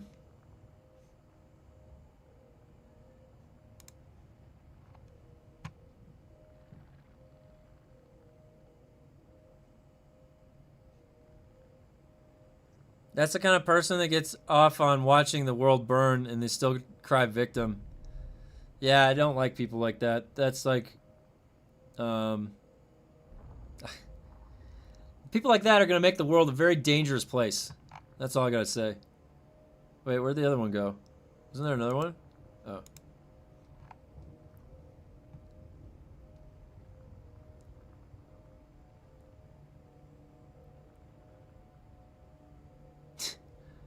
If you are PvP, you have an instant warrant for snowflakes to attack you. Oh, God. Hey, Kev, has anybody told you about PvP Remastered yet? No. What is that? Is that a game? Have a good one. I'm going to go read a book. Wait, what book? Is it a good one? PvP Remastered.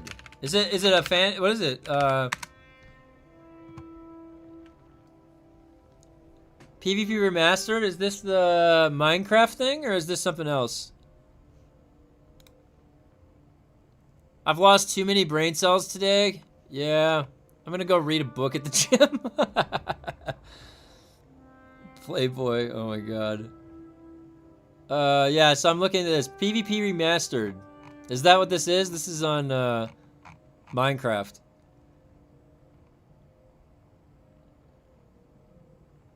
So what's the deal with this? Do you wonder, are there any IP limitations as far as what they can do versus not? And also, do you think having such IP caught them off guard in that it requires them to be ongoing and evolving? ASO, I honestly, I've done work with IP with Marvel, and I'm gonna be honest. First of all, I think that as the developer, you can always go to the investment party, which would then be the Herbert estate, and negotiate. If you really have a strong vision about the game, and you can literally speak to your other game, like Conan. And think about this. I think that the IP ownership for Conan is a little bit different. They bought it or they own it, but they are used to working with IPs that are the prior, like Conan. So I really think that if anybody should have been well versed with working with IP and then negotiating with them, it should have been Funcom. And then I also know that you can discuss and then things can always change. Like this rigidity to like not having anything in the, like no microtransactions. We're labeling this as MTX, like a fucking mobile game. Why was that what it was presented to the Herbert estate as? It shouldn't have been. You would need to make them understand that in order to protect the success of the game and a waning player base that may inevitably happen, you have to have countermeasures in place beyond just the sale of the base game. That will just ensure that it makes it to 10 years. That business model, so structured as in our other game, works very well, and we can minimize this cost input, but still have a store proposition. If they had done something like that, and they could have negotiated that, you know, we may have been seeing something different. But again, a lot of their behavior seems like it doesn't go the full distance, and it has a bunch of good ideas at the start, and there's no follow through. So, you know, I don't know.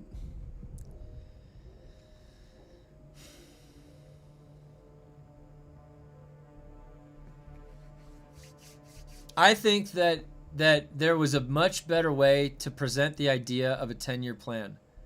I don't understand how nobody in their risk management department or anybody that it could possibly have any foresight would have thought that exclusively and only game sales are what continue a game for 10 years. That's just like crazy.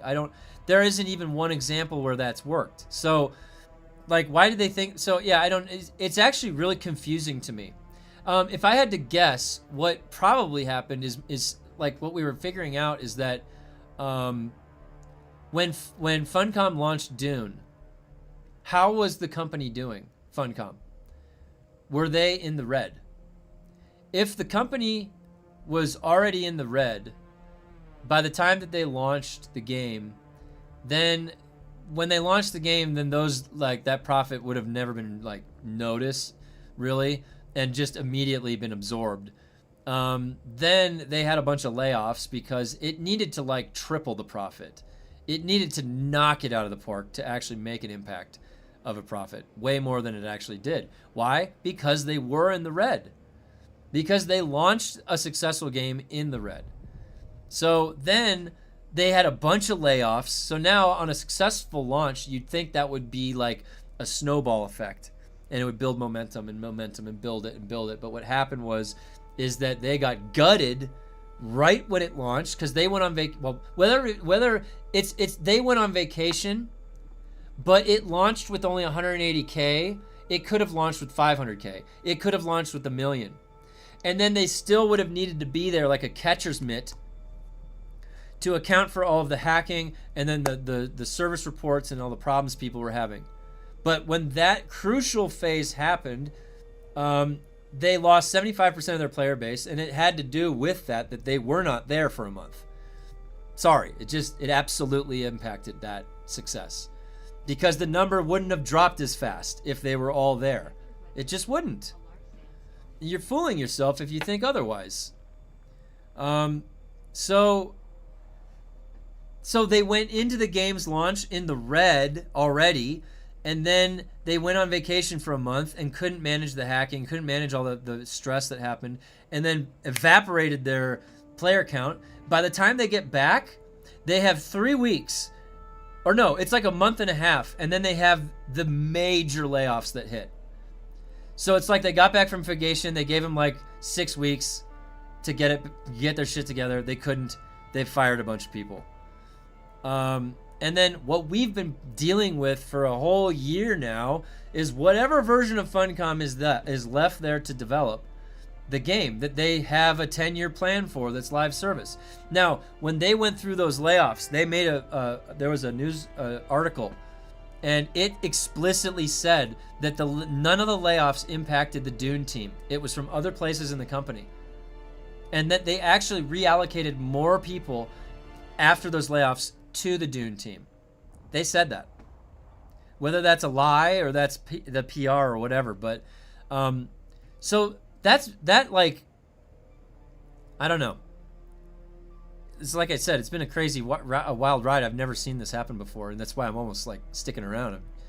I can't look away. I've just never seen it happen like this before. It's kind of crazy.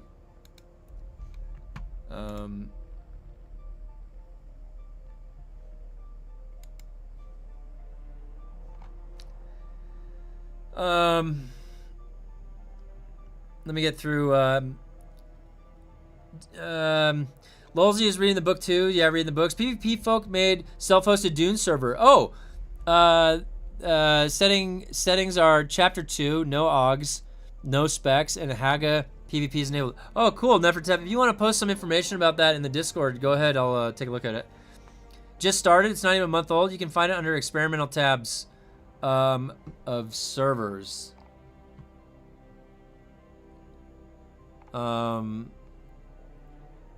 Wait, what's the experimental tab?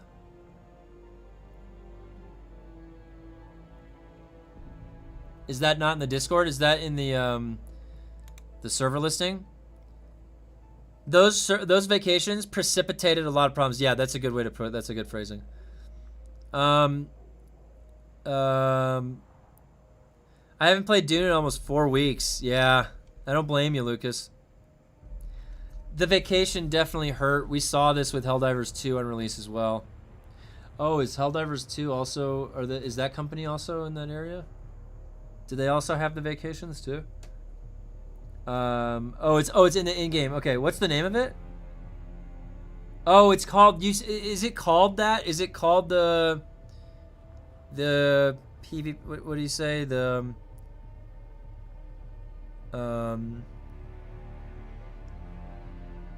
Hold on, let me just see. I have to scroll up.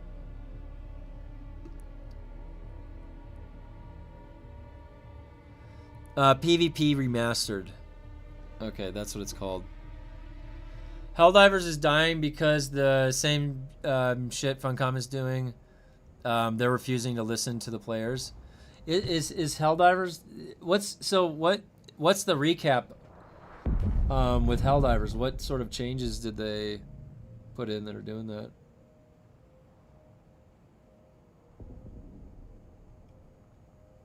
That's a shame. I actually played Helldivers right when it launched, and I really enjoyed it.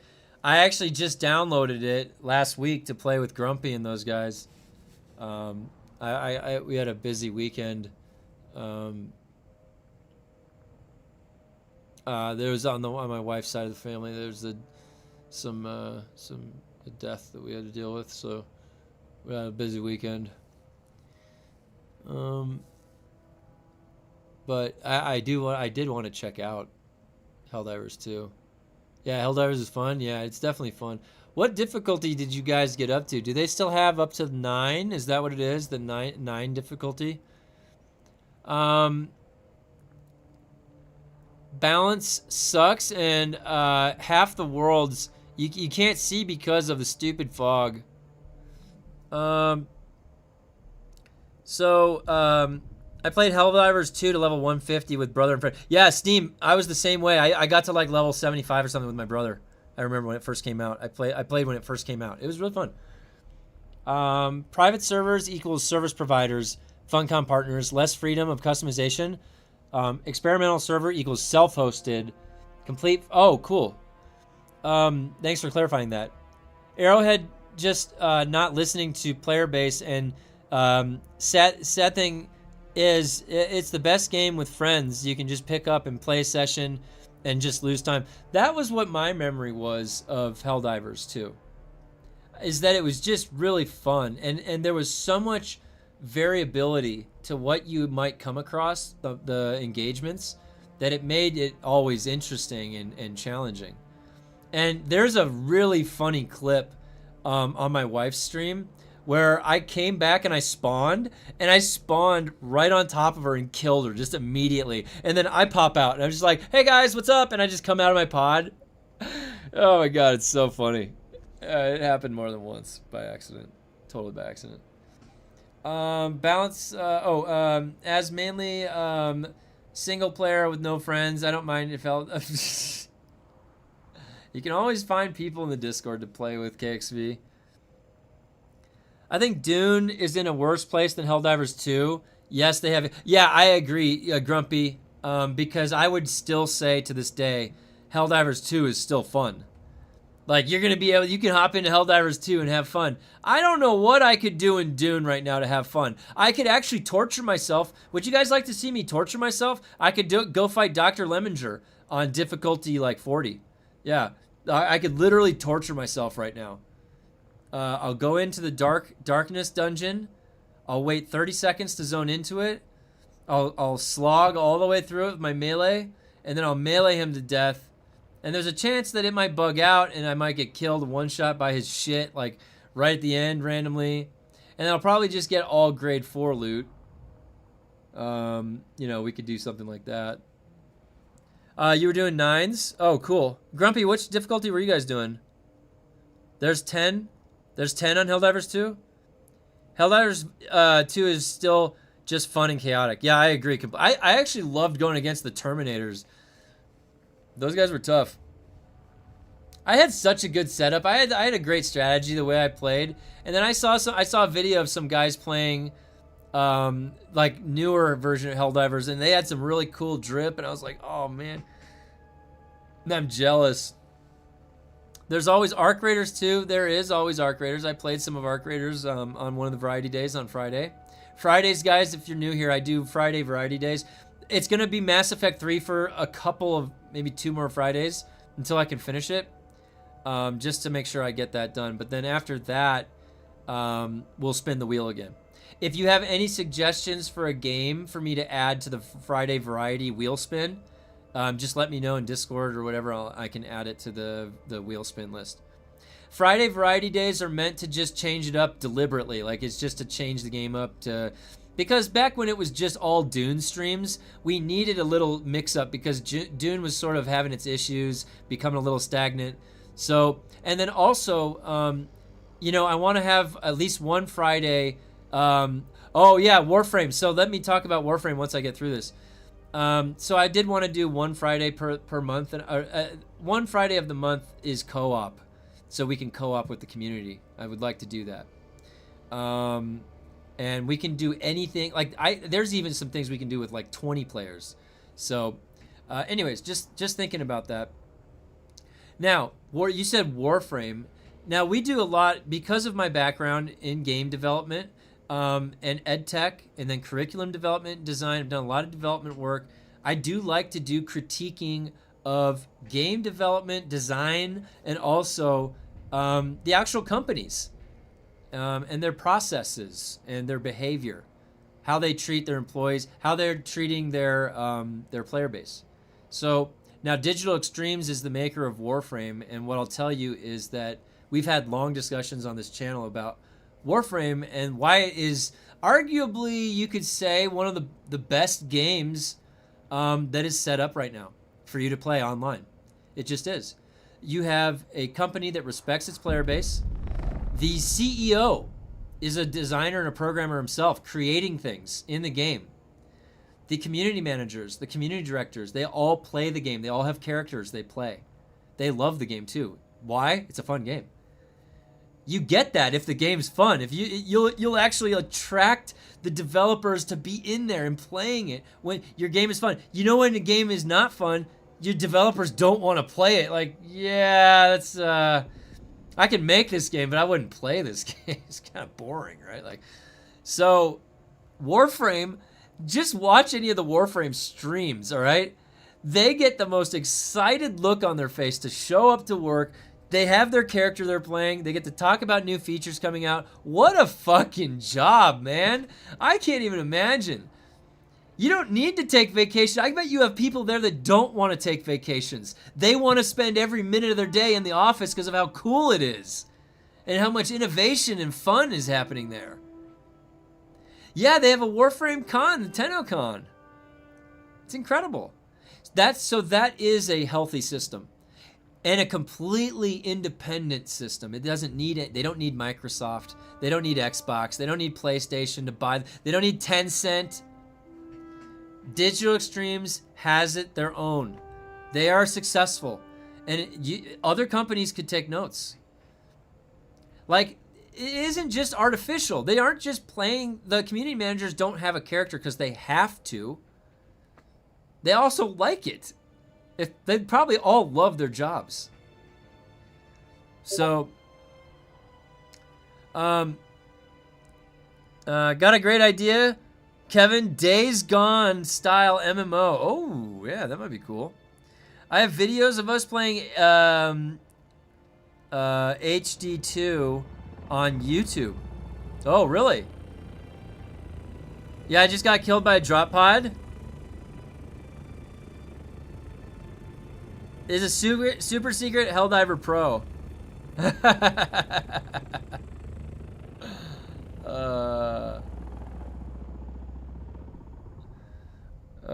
She makes the agony enjoyable. Oh, that's funny. That's good. I hated playing Helldivers 2 with brother and friend because our IRL friend keeps killing us and pretends it's accidental. Oh, that's funny. That's funny. Build a new base, upgrade that monstrosity. Hey, this has historical significance, guys. We're all familiar with this base at this point. I can't change too much. It's a piece of history of this game. I'm gonna do 9s tonight. 8s? 9s? Okay. I do have some work after that I have to do, but maybe if I'm around, I can do a few games later. Helldivers 2 is a blast, but there are 6 more war bonds since I last played. Oh no, there's a ton. It's just like a giant catalog. Did you guys ever remember? Did you guys like when you go on an airplane when you're like it's been a while, but they used to have these like pamphlets. It's like the Sharper Image catalog or something. You'd always like look at when you're bored. You'd like look through the magazines on the airplane. I'm so curious about Exodus. Let's see what that game is. Exodus. Oh, Exodus. Whoa, what's this? Is a sci-fi action-adventure RPG where you become the Traveler, leading humanity's fight for survival against the Celestials. Face our evolution 40,000 years in the future, explore extraordinary worlds, and confront time itself to shape the fate of generations.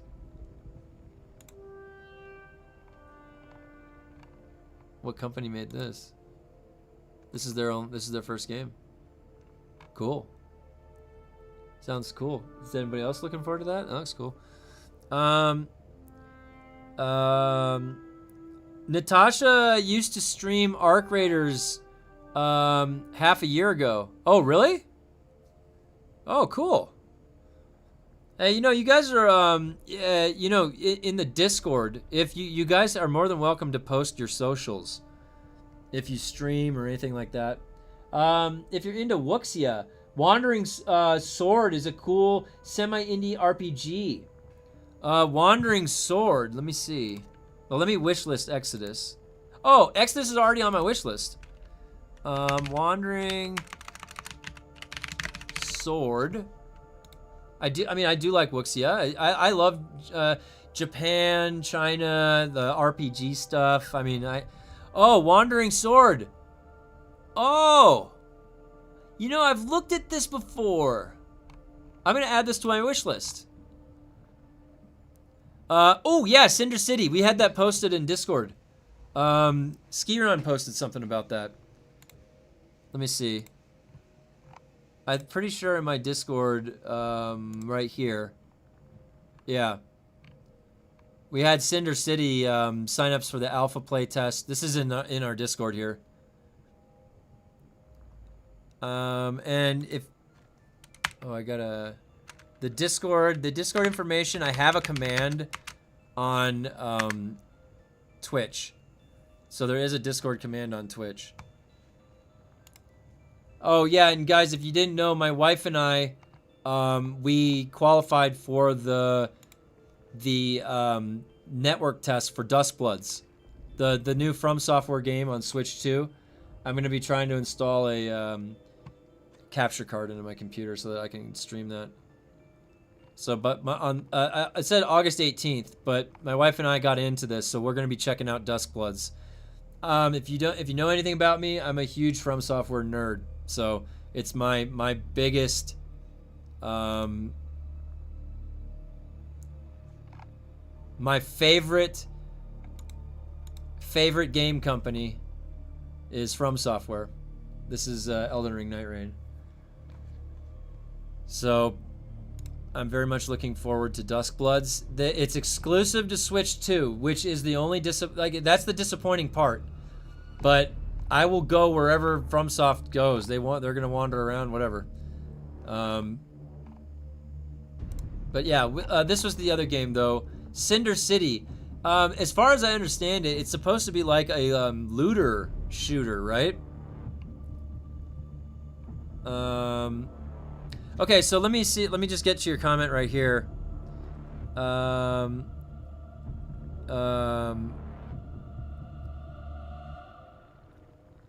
Exodus, our new Mass Effect. Yeah, familiar with Maze to Nowhere of a Base. Ex-BioWare team. Haven't played 2 years. After I logged in, keep popping up tons of rewards saying over 600 days on my screen. Oh, nice. In its current state, what would you do to spice things up? And would you consider a player summit where you speak directly so players with thousands of hours and use your idea? Yeah, I would even go one further. I would consult a few times for free over a team meeting with their entire team at Funcom, which I've done in game development. before. So I actually worked in game development. I've done it. I've gone through the full. I would actually be curious to see what's going. That's what they probably wouldn't want to show, is like what their process is, because that's probably what I would be able to pick apart. But I am always down to participate in ideation, because that is where you get really magical things happening, to come out of the real unknown, the creative ideas. Now, we already did something similar with Funcom. They invited the creators to a creator call, and we did sort of treat that as a summit to do that, but it may not have, Funcom may not have been looking at it through that lens, and maybe that was what it was. But we provided a lot of feedback and a lot of suggestions to them there, and they didn't take any of it. So now, if there was like okay, now we'll finally listen type of thing, and there was like, okay, you guys have 2,000 hours, let's gather together and get some feedback, and they figure out a way to distill all that feedback into a readable and clearly digestible form for themselves, then yeah, I mean, I would absolutely do that. Now, in its current state, what would you do to spice things up? I already sort of went over that a little bit, and I'll just refresh that. I'll go over that with you guys again. So one of the biggest things is that, so for a person like me, I like making builds. I like then going and taking the build out and then approaching something with a challenge to get use out of the build. And then usually that's participating in the game systems to then do something else, like get the loot while I'm there, level up, and that type of stuff. So for a build maker like me, what the game is missing right now are builds. And there's really like 3 ways you can set up a character. And everything else, you get so many skill points that everything's homogenized. So there's not really anything. That's why you have barely any types of mob types of varieties. It's limited to what you can create out of their own skill trees. So to start, I would like you either have to go completely back to the drawing board and remake the skill trees completely, to have designated archetypes, pathways that have very limited choices outside of that, so it really puts you into a role, an archetype, or I would from the basic way that you don't have much capability, you can't think very well yourself, just add more diamonds. How about that? Just add a few more diamonds. Sook Doctor, add Paratrooper, Thopter Pilot, whatever the hell you want. Then that at least creates more new stuff to play with, new skills in an RPG. Okay, that's step 1. Step 2, it needs to have, just in general, better systems for me to want to socially hang out inside the game. The interface for chat is terrible. It needs to be better. Go look at World of Warcraft. It should be like that. There should be a lobby system. I go look for a group being listed somewhere for different categories. There's a matchmaking system to do all of the testing stations and do anything that I want. Really, just queue it up, matchmake for that. Yeah. Okay, now we're connecting everybody together better. Now we have more systems to live in the game more. Now it's not artificial, my time in the game. It's not being inflated by doing something boring. I'm engaging into it more. Okay, then now let's revamp the items. The items themselves, they are some of the most basic items, and they're really pigeonholing themselves for in the future to have very little new items or variability, because they can't think of anything in the framework that they have. It's too limiting. For example, most of the variability of the items comes from just the words, like the flavor text. It's a big chunk of the UI interface. That could be stats, strength, stamina, intelligence, charisma, and then that's room for the stats, and then critical chance, and then like the relevant stats, that then those have variability, and then you pursue the roles of those.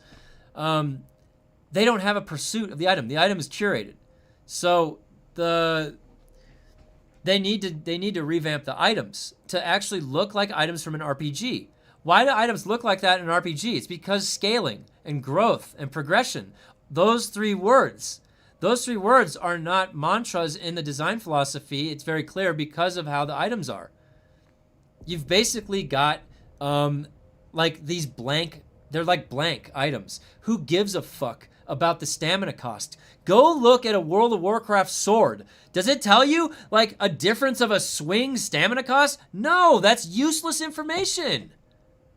God, it's like these items were made by somebody that never played an RPG.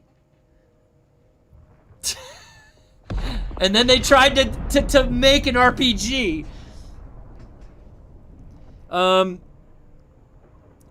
Okay, so let me get back through some of your comments, guys. Wandering Sword is like Octopath Traveler. Cool. Oh, yeah, the Wandering Sword. Yeah, I'll have to check it out. Looks cool. Ghost Recon Breakpoint is 3. Looks cool. Hell Let Loose comes in 3 days. Reminds me of Medal of Honor days on Xbox. Yeah. Lobby system would have saved so many players. The chat system, I did not realize the impact that had until I seen the new faction chat and how many people I did not know in my own siege. Hey, Jude, thank you. Yeah, I agree. You don't realize what you had until you don't have it, And when you realize how limited that chat is, and then if it just had some of the standard features of chat, then it like you'd want to spend more time talking in that chat. It's fun. I love when I log into Warframe and I go into my ship, I love that I have an always visible chat, just people I can talk to. I don't want to be by myself all the time. I'm logging into an online game. I just want to see people talking and just like interacting and shit, It was very, very limited in Dune. It was so small. It's like they should have connected wider chats. Like they should have put a fucking global chat in, man. Come on. I want to know how my European friends are doing in the same global. Like, what's up? That would have been chaos. Can you imagine? It would have been going like this fast. Like, shh. Okay. So you saying I am boring by just running around building over and over? Egregious! No. Whatever anybody's enjoyment that they get out of the game is up to them, and you should never feel bad about what type of enjoyment you get out of a game. You can play because it's player choice. You should be able to play the game however you want.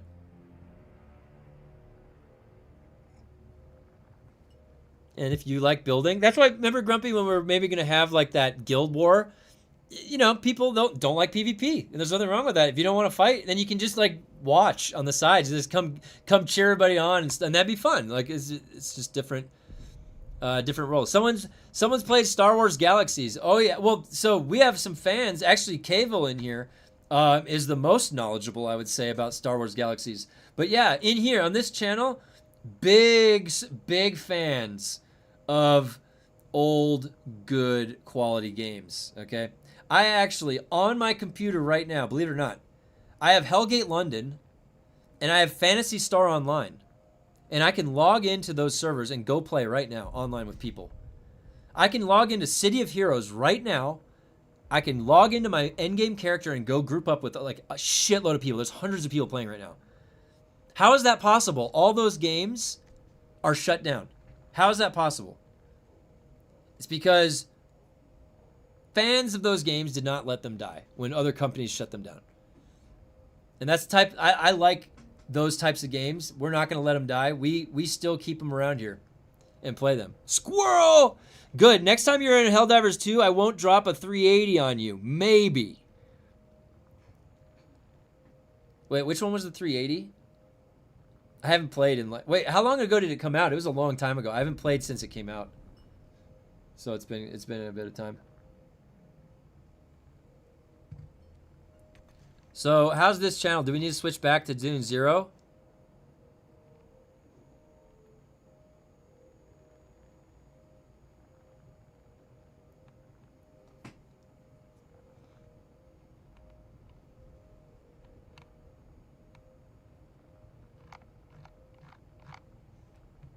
I'm playing it still on private servers. Star Wars Galaxies Restoration. Cable, have you heard of that one? Restoration? Is Cable still here?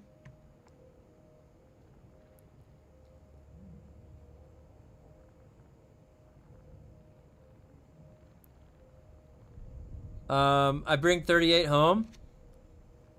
It was the best ever for me. Yeah, I 380. So can I tell you my background on Star Wars Galaxy? I I look back on my gaming history, and I wish that was the one game that I wish I played more of. And my brother played it a lot, and I remember it was like, I think it was when I was going to college, and I was like back in that phase when I wasn't focusing necessarily on the right things. I was partying a lot, I was doing a lot of stuff, and I remember my brother showing me. I logged into a character into the game. He brought me over to like his farming, like I don't know if it was a planet or like an island or something. It was his own little area. He had a mining thing set up, and he was trying to explain the game a little bit to me in that area. And I remember it was like super confusing, just coming in from scratch, not knowing anything, trying to figure out the systems. And I'm thinking I want to level up. Where's my skill tree? Like I'm thinking on those terms. And then now, like, you know, you realize how good of a game you have that you set up when you have internal systems that are self-perpetuating, and you have the motivation in there built in that people want to participate in. So like, for example, there was a necessity to get a group buff, certain group buffs, and the only place you could get that is from a dancer. That's a class that's dancing, that's in a cantina. And you have to have somebody that's dedicated to doing that. Now, whether or not, I don't know if people dual boxed and stuff back then and you just had your dancer account or something, but it's that, like, having roles that people would on their own want to fulfill and then create those in the digital world. That means that game is doing something right. Like, really. And then there's the whole discussion, obviously, with Star Wars Galaxies and what happened to it, where it went wrong. But there's probably a bracket of time where it was in its golden era, right? And so I'd be curious, yeah, I mean, Mario, if you have any pictures that you'd like to post in the Discord in the All Things Other Games channel, I'd love to see some of the current Star Wars Galaxy stuff. Do you have a Jedi? Are you a bounty hunter? Or like what class do you play? Because I'm pretty unfamiliar nowadays about it.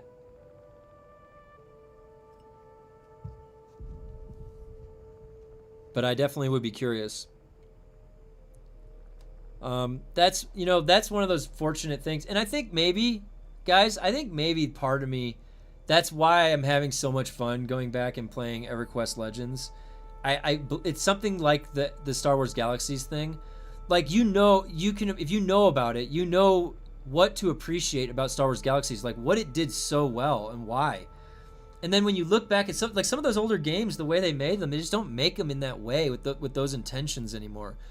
And so it's really a treat to be able to participate in that, where they think so carefully about your time. Yeah, and I mean, Star Wars Galaxies, definitely. What about Star Wars Zero Company?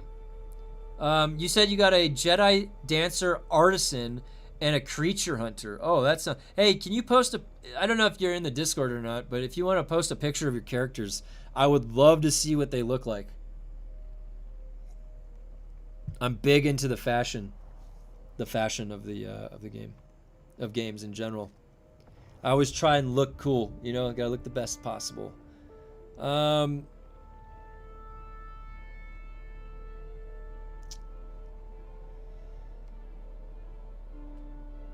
Let's see.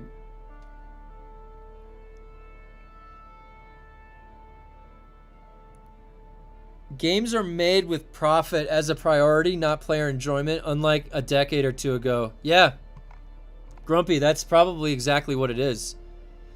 Like, just the acts. Like, do you guys remember? I don't know if you still have the same type of passion that goes on these days, but you even had it written into movies, like Chasing Amy, like becoming a comic book writer or an artist. That was like something in the 90s people really aspired to. And you got really good writing, really good drawings coming out of the writer's mind for comic books and stuff. Same thing with game development. You had a lot of board game makers that were making video games, and then they knew the rules of making a board game. They knew how to balance board games. You got better balance back then. Now, you know what it is nowadays? Now it's a system of cycling imbalance in games because that makes FOMO, and then people like will go buy that class, or they'll buy the new thing because it's rotating, because this is the mage's turn to be strong in PvP. Now you're going to need to go do the $60 token to level it up and catch it up because you had a priest. Well, then the next season they rotate priests to be overpowered. Oh, good. You just sell a bunch of tokens to make the fucking priest. They are making things with that in mind now, the intentions. Do you see how that changes? Like what goes on the design board and like what you're getting? Like, so we're barely playing a game with good intentions anymore. It's like, how can we get more money from them without them knowing?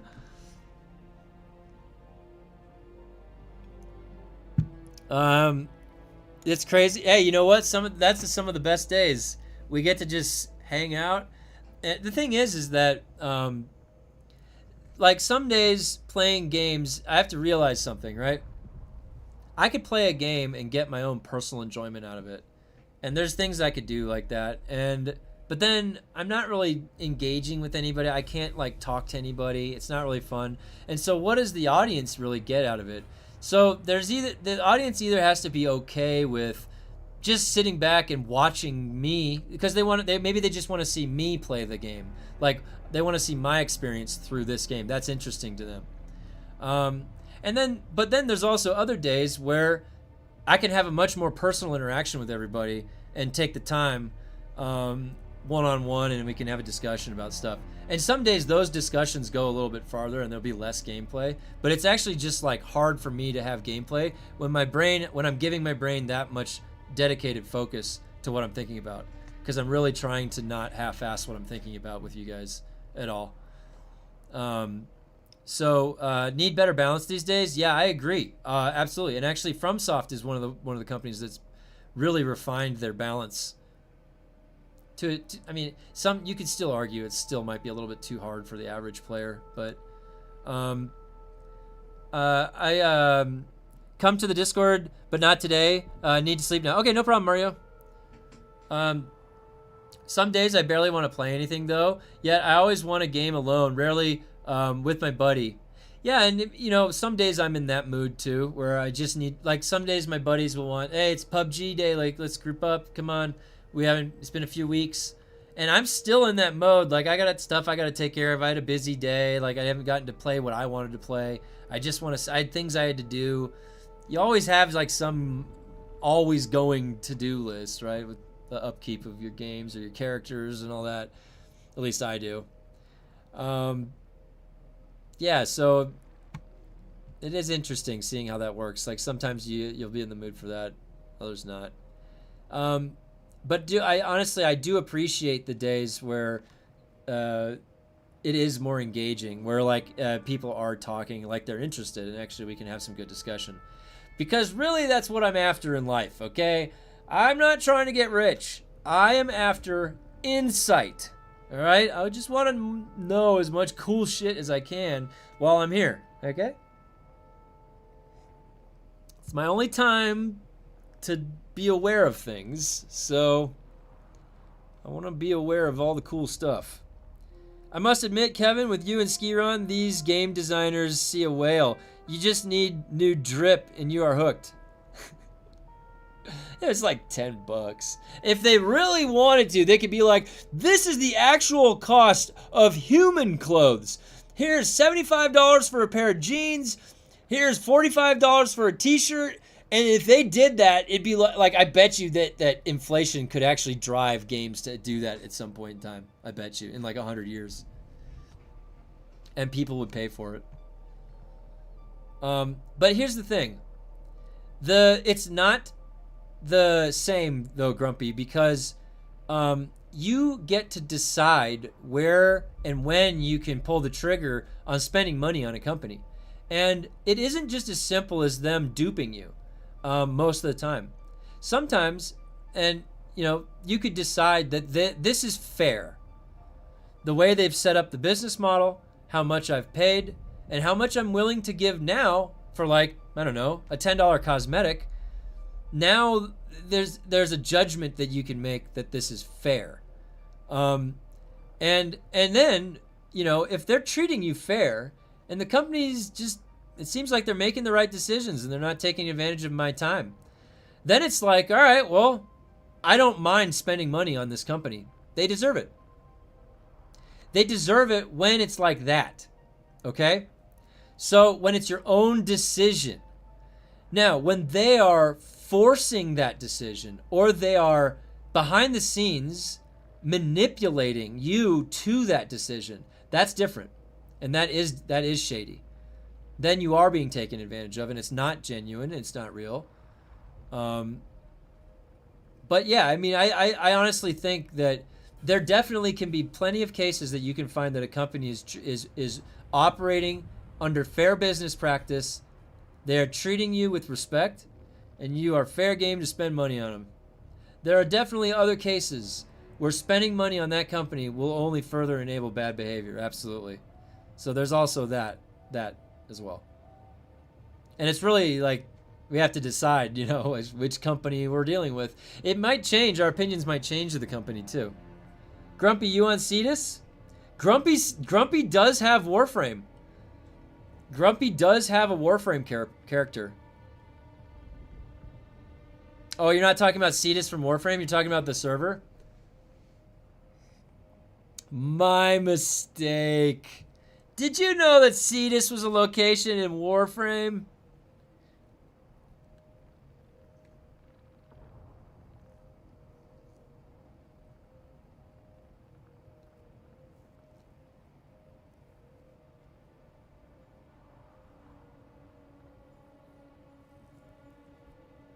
High ping on experimental server. Wow, that's not good. I have no doubt. Dude, are these servers going to be a mess? Hey, what's up, Chuji? Man, we've just been going down the dialogue today. We're going down the dialogue. This has just been like, I've just left this up like I'm watching TV or something. This has just been left up for entertainment purposes.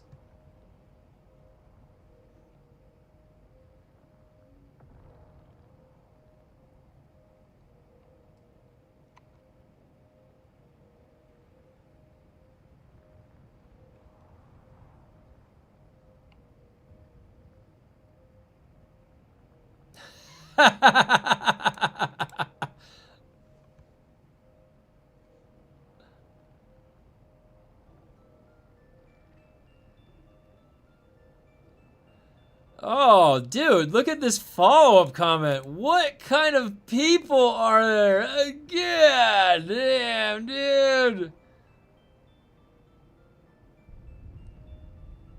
I'm noticing more abandoned bases on our siege, Kevin. Oh, man. It's getting abandoned? Is our server getting abandoned?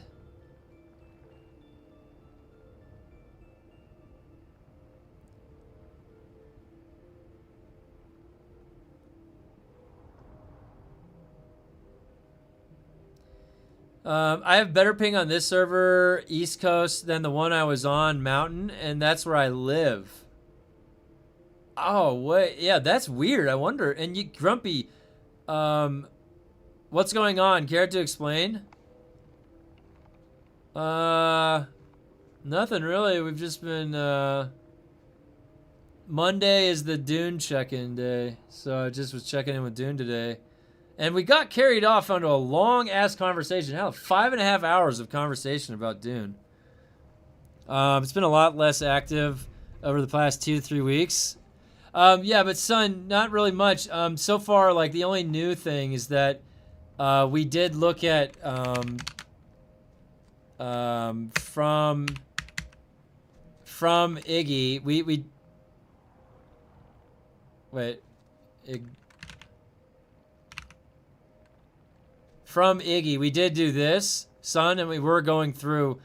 Iggy basically got into a tussle with somebody in the Discord last week, then disappeared for a week, then came back today. And he's implying here that there is no new content coming out with the console launch and single player. He says that he's implying that the only thing launching on September 22nd is console and single player. There was no mention of the final story and all that shit. Like, so okay, so we were trying to piece that together this morning. I think it's population based. They do not know how to run a server, is my guess. Iggy's back or something. He is back today. Well, no, he was back for 19 minutes today.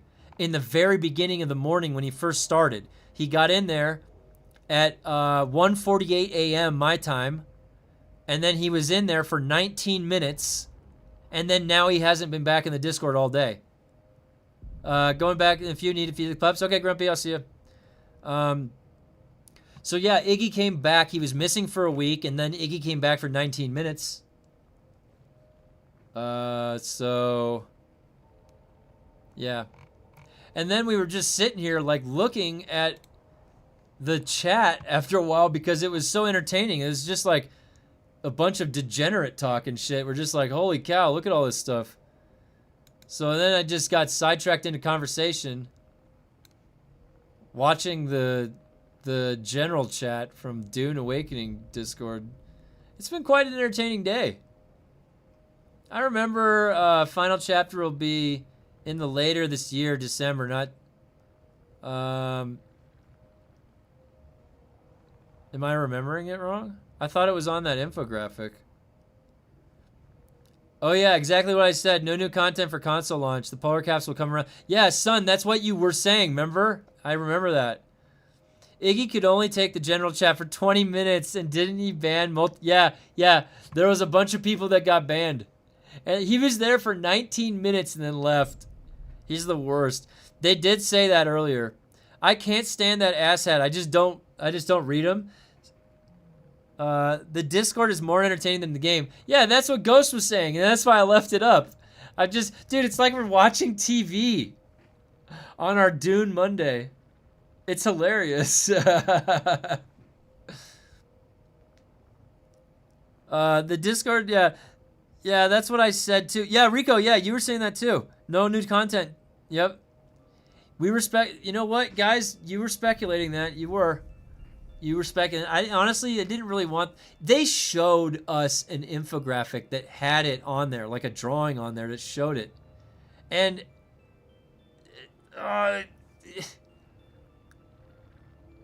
they're just gonna pretend to not talk about it. They went into that vacation knowing damn well they weren't gonna. Dude, what is this behavior? They have like the worst best practices. They're okay. Those things called best practices, best practice workshop. You ever attended one of those? Yeah. This is the opposite of that. It's the opposite of practice.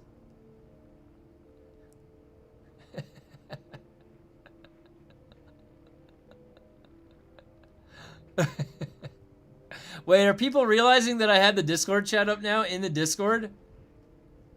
Look, there's becoming self-awareness.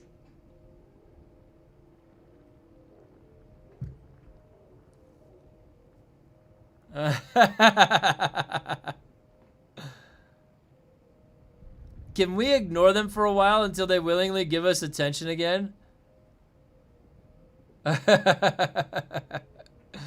They basically said that in the last dev live stream that they were working on console release and they can't add content till after because it would push back the Microsoft Sony verification. That's right. They said that with the content parity.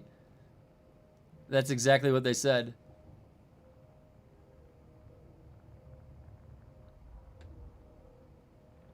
Oh yeah, John, what's up? Yeah, I saw you. Yeah, Hero. Yeah. Oh man, that's funny. It's funny. Yeah, they well, Greg, this is egregious. Wait, can we even put that oh, you know what? Their Discord might have other their Discord might have it disabled that you can't use other people's emotes in it, I think. Because I remember I tried to use the unfuncom emote to react to something and it wouldn't let me.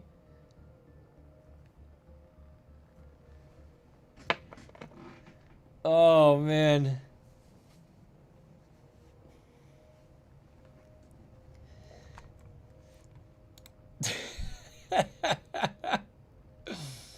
Oh, man. This has been a really funny day. I don't know why. This is hilarious. I love people watching, you know? You just gotta sit back and let's just kind of observe and watch what's going on. This is what we have to resort to. There's literally nothing to do in the game. Joel released a PSA. I sent it to you.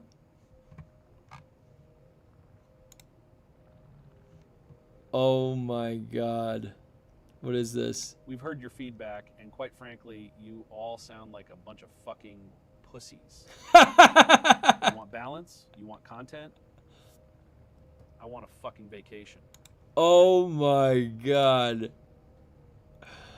Oh my god, wait. Jeez. Oh, that's egregious. That is egregious. Hold on. Wait, how do I do this? 1 second.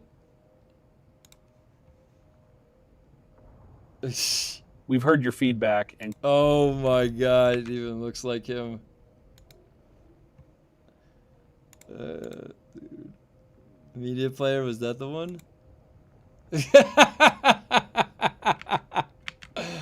Oh god, I quite frankly, you all sound like a bunch of fucking pussies.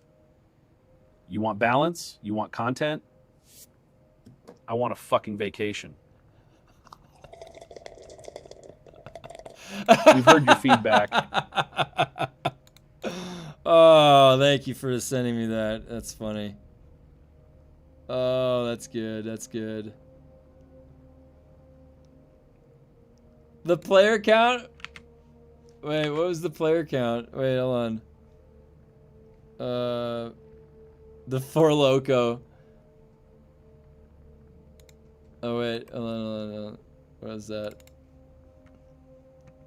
We've heard your feedback. Hold on. Server status. All worlds unstable. PvP broken. Endgame content insufficient. Queue times high. Player count 949. Critical bugs 47.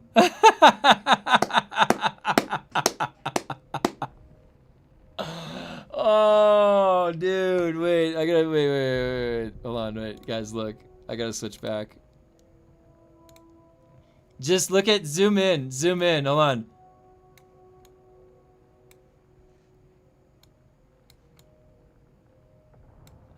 Look at that. All worlds unstable. PvP broken. Endgame content insufficient. Queue times high. Player count 949. Critical marks 47. Oh my god, dude. That is funny. Oh my god. Why does Twitch censor words? Oh, I don't know why. Yeah, I'm not sure why Twitch censors it. Oh my god. Yeah, it gets censored for me? Oh, that's weird. Yeah, I'm not sure. Put that in the Dune channel. I thought Joel... You thought Joel was a Four Loco? Mr. Jiggleballs, do you want to post that? Can you post that in the Dune general for me?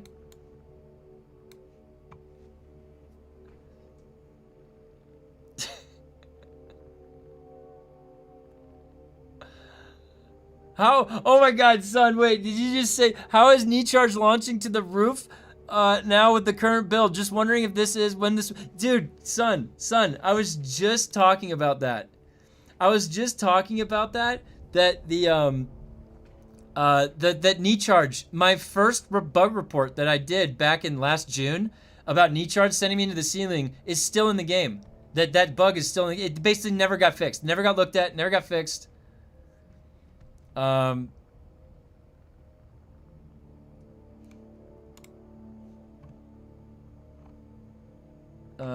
me see, is it...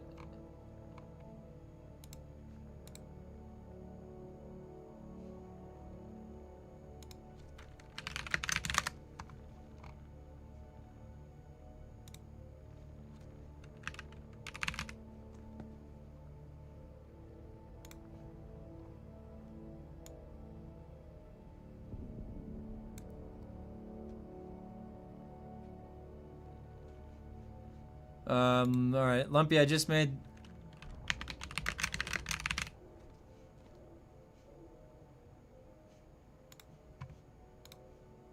I just made a books channel for you, Lumpy. There you go.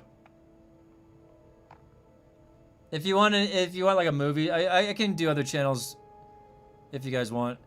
Okay, all things Dune. Yeah, there you go.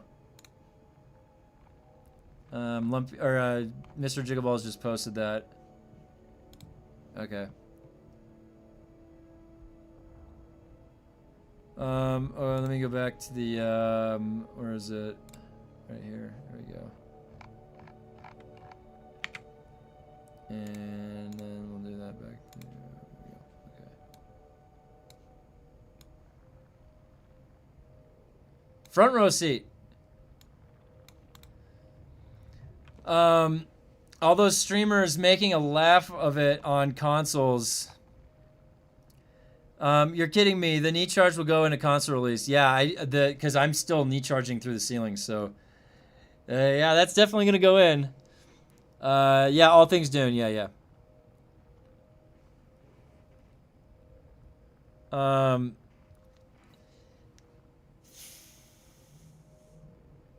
They're definitely going to be paying a bunch of people sponsored, right, to like play, I'm sure.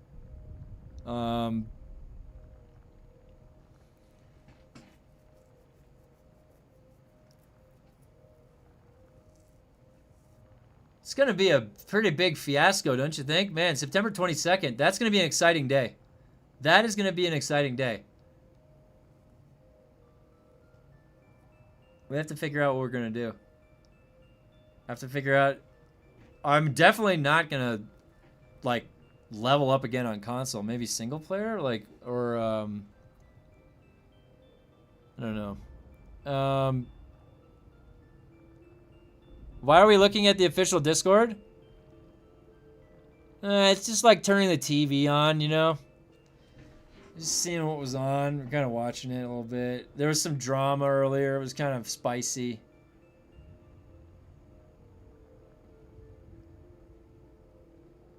It's kind of funny to watch. They were getting heated earlier. We're just winding down our Dune discussion. It was a long, thoughtful day talking about Dune. I didn't see Duncan Idaho's neck charge into the ceiling in the first Dune film.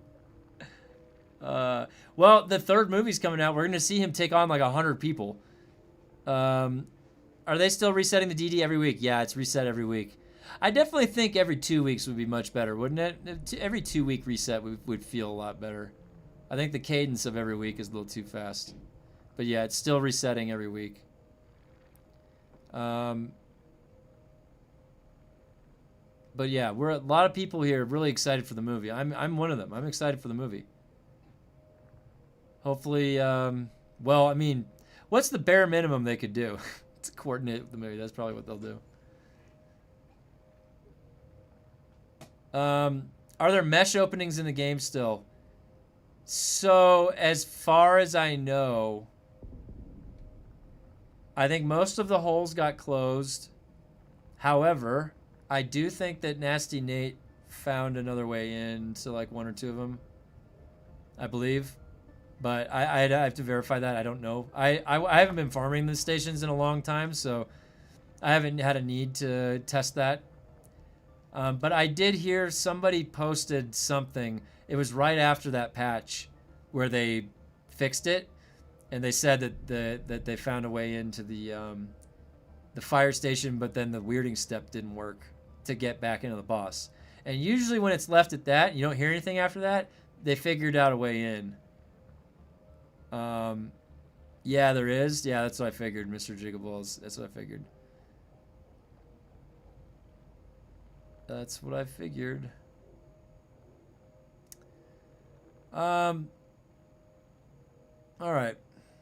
Insane, do you think a weekly reset is tied to a weekly planned sprint, or what's been their release schedule for patches? That's actually a good question. There was a big drama on Stoneheart earlier today. Some nomad stole from the guild, took a base. Oh wow, really? Oh my gosh. Was that a member of the guild that did that? So House Erebus, it's actually interesting that you mentioned that based on their cadence of delivery schedule. And actually, maybe. But they certainly can't meet that. Maybe all that firing that happened in October just completely gutted them of the ability to satisfy that. And while the original cadence would have made sense that they would have been sticking to, they just can't fulfill that. Yeah, you could be. Yeah, I was a member of the guild. Did you guys... what's the usual mechanism to handle that? You just got to report it to Funcom or what? I'm sorry to hear that. That sucks. I know how to get into all the station bosses. Dune is so boring. I don't even take advantage. Oh. But yeah, I mean, the thing is that if they had a sprint schedule like that, well, I mean, you don't even need to have sprint. There would be smaller sprints, but let's say that you are setting something up like that. You have to have a conveyor belt of the pipeline coming in. That's what I don't understand, where that got stalled up. There's no pipeline. From ideation through all the way through technical development and testing and all that. No idea. It wasn't from a guild. Okay. It's really. I honestly, one of the most curious things I am is what their process looks like day to day, or no, for a week. What their week process is for development. I would just love to see it. You can't really show that, but I would be interested. Okay, so I've got to head into my next meeting today. 2:30. My meetings start 2:30. I still do math curriculum work, so I'll be back tomorrow at 8 a.m. I have not decided what I'm gonna do tomorrow. We had a long weekend, my wife and I. There's some family stuff, so I haven't gotten around to thinking about what I'm going to do.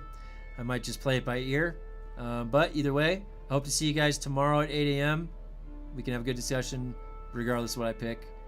I appreciate you guys sticking around past Dune. I mean, I always want to give Dune a fair chance here, because I really appreciate that the community formed out of Dune, and I'm always thankful for that. So I always will give Dune a fair chance. I just want you guys to know that. I'm not going to give up on it that easy. So, okay, thanks for stopping by, guys. 8 a.m. tomorrow, I'll be back. We'll see you.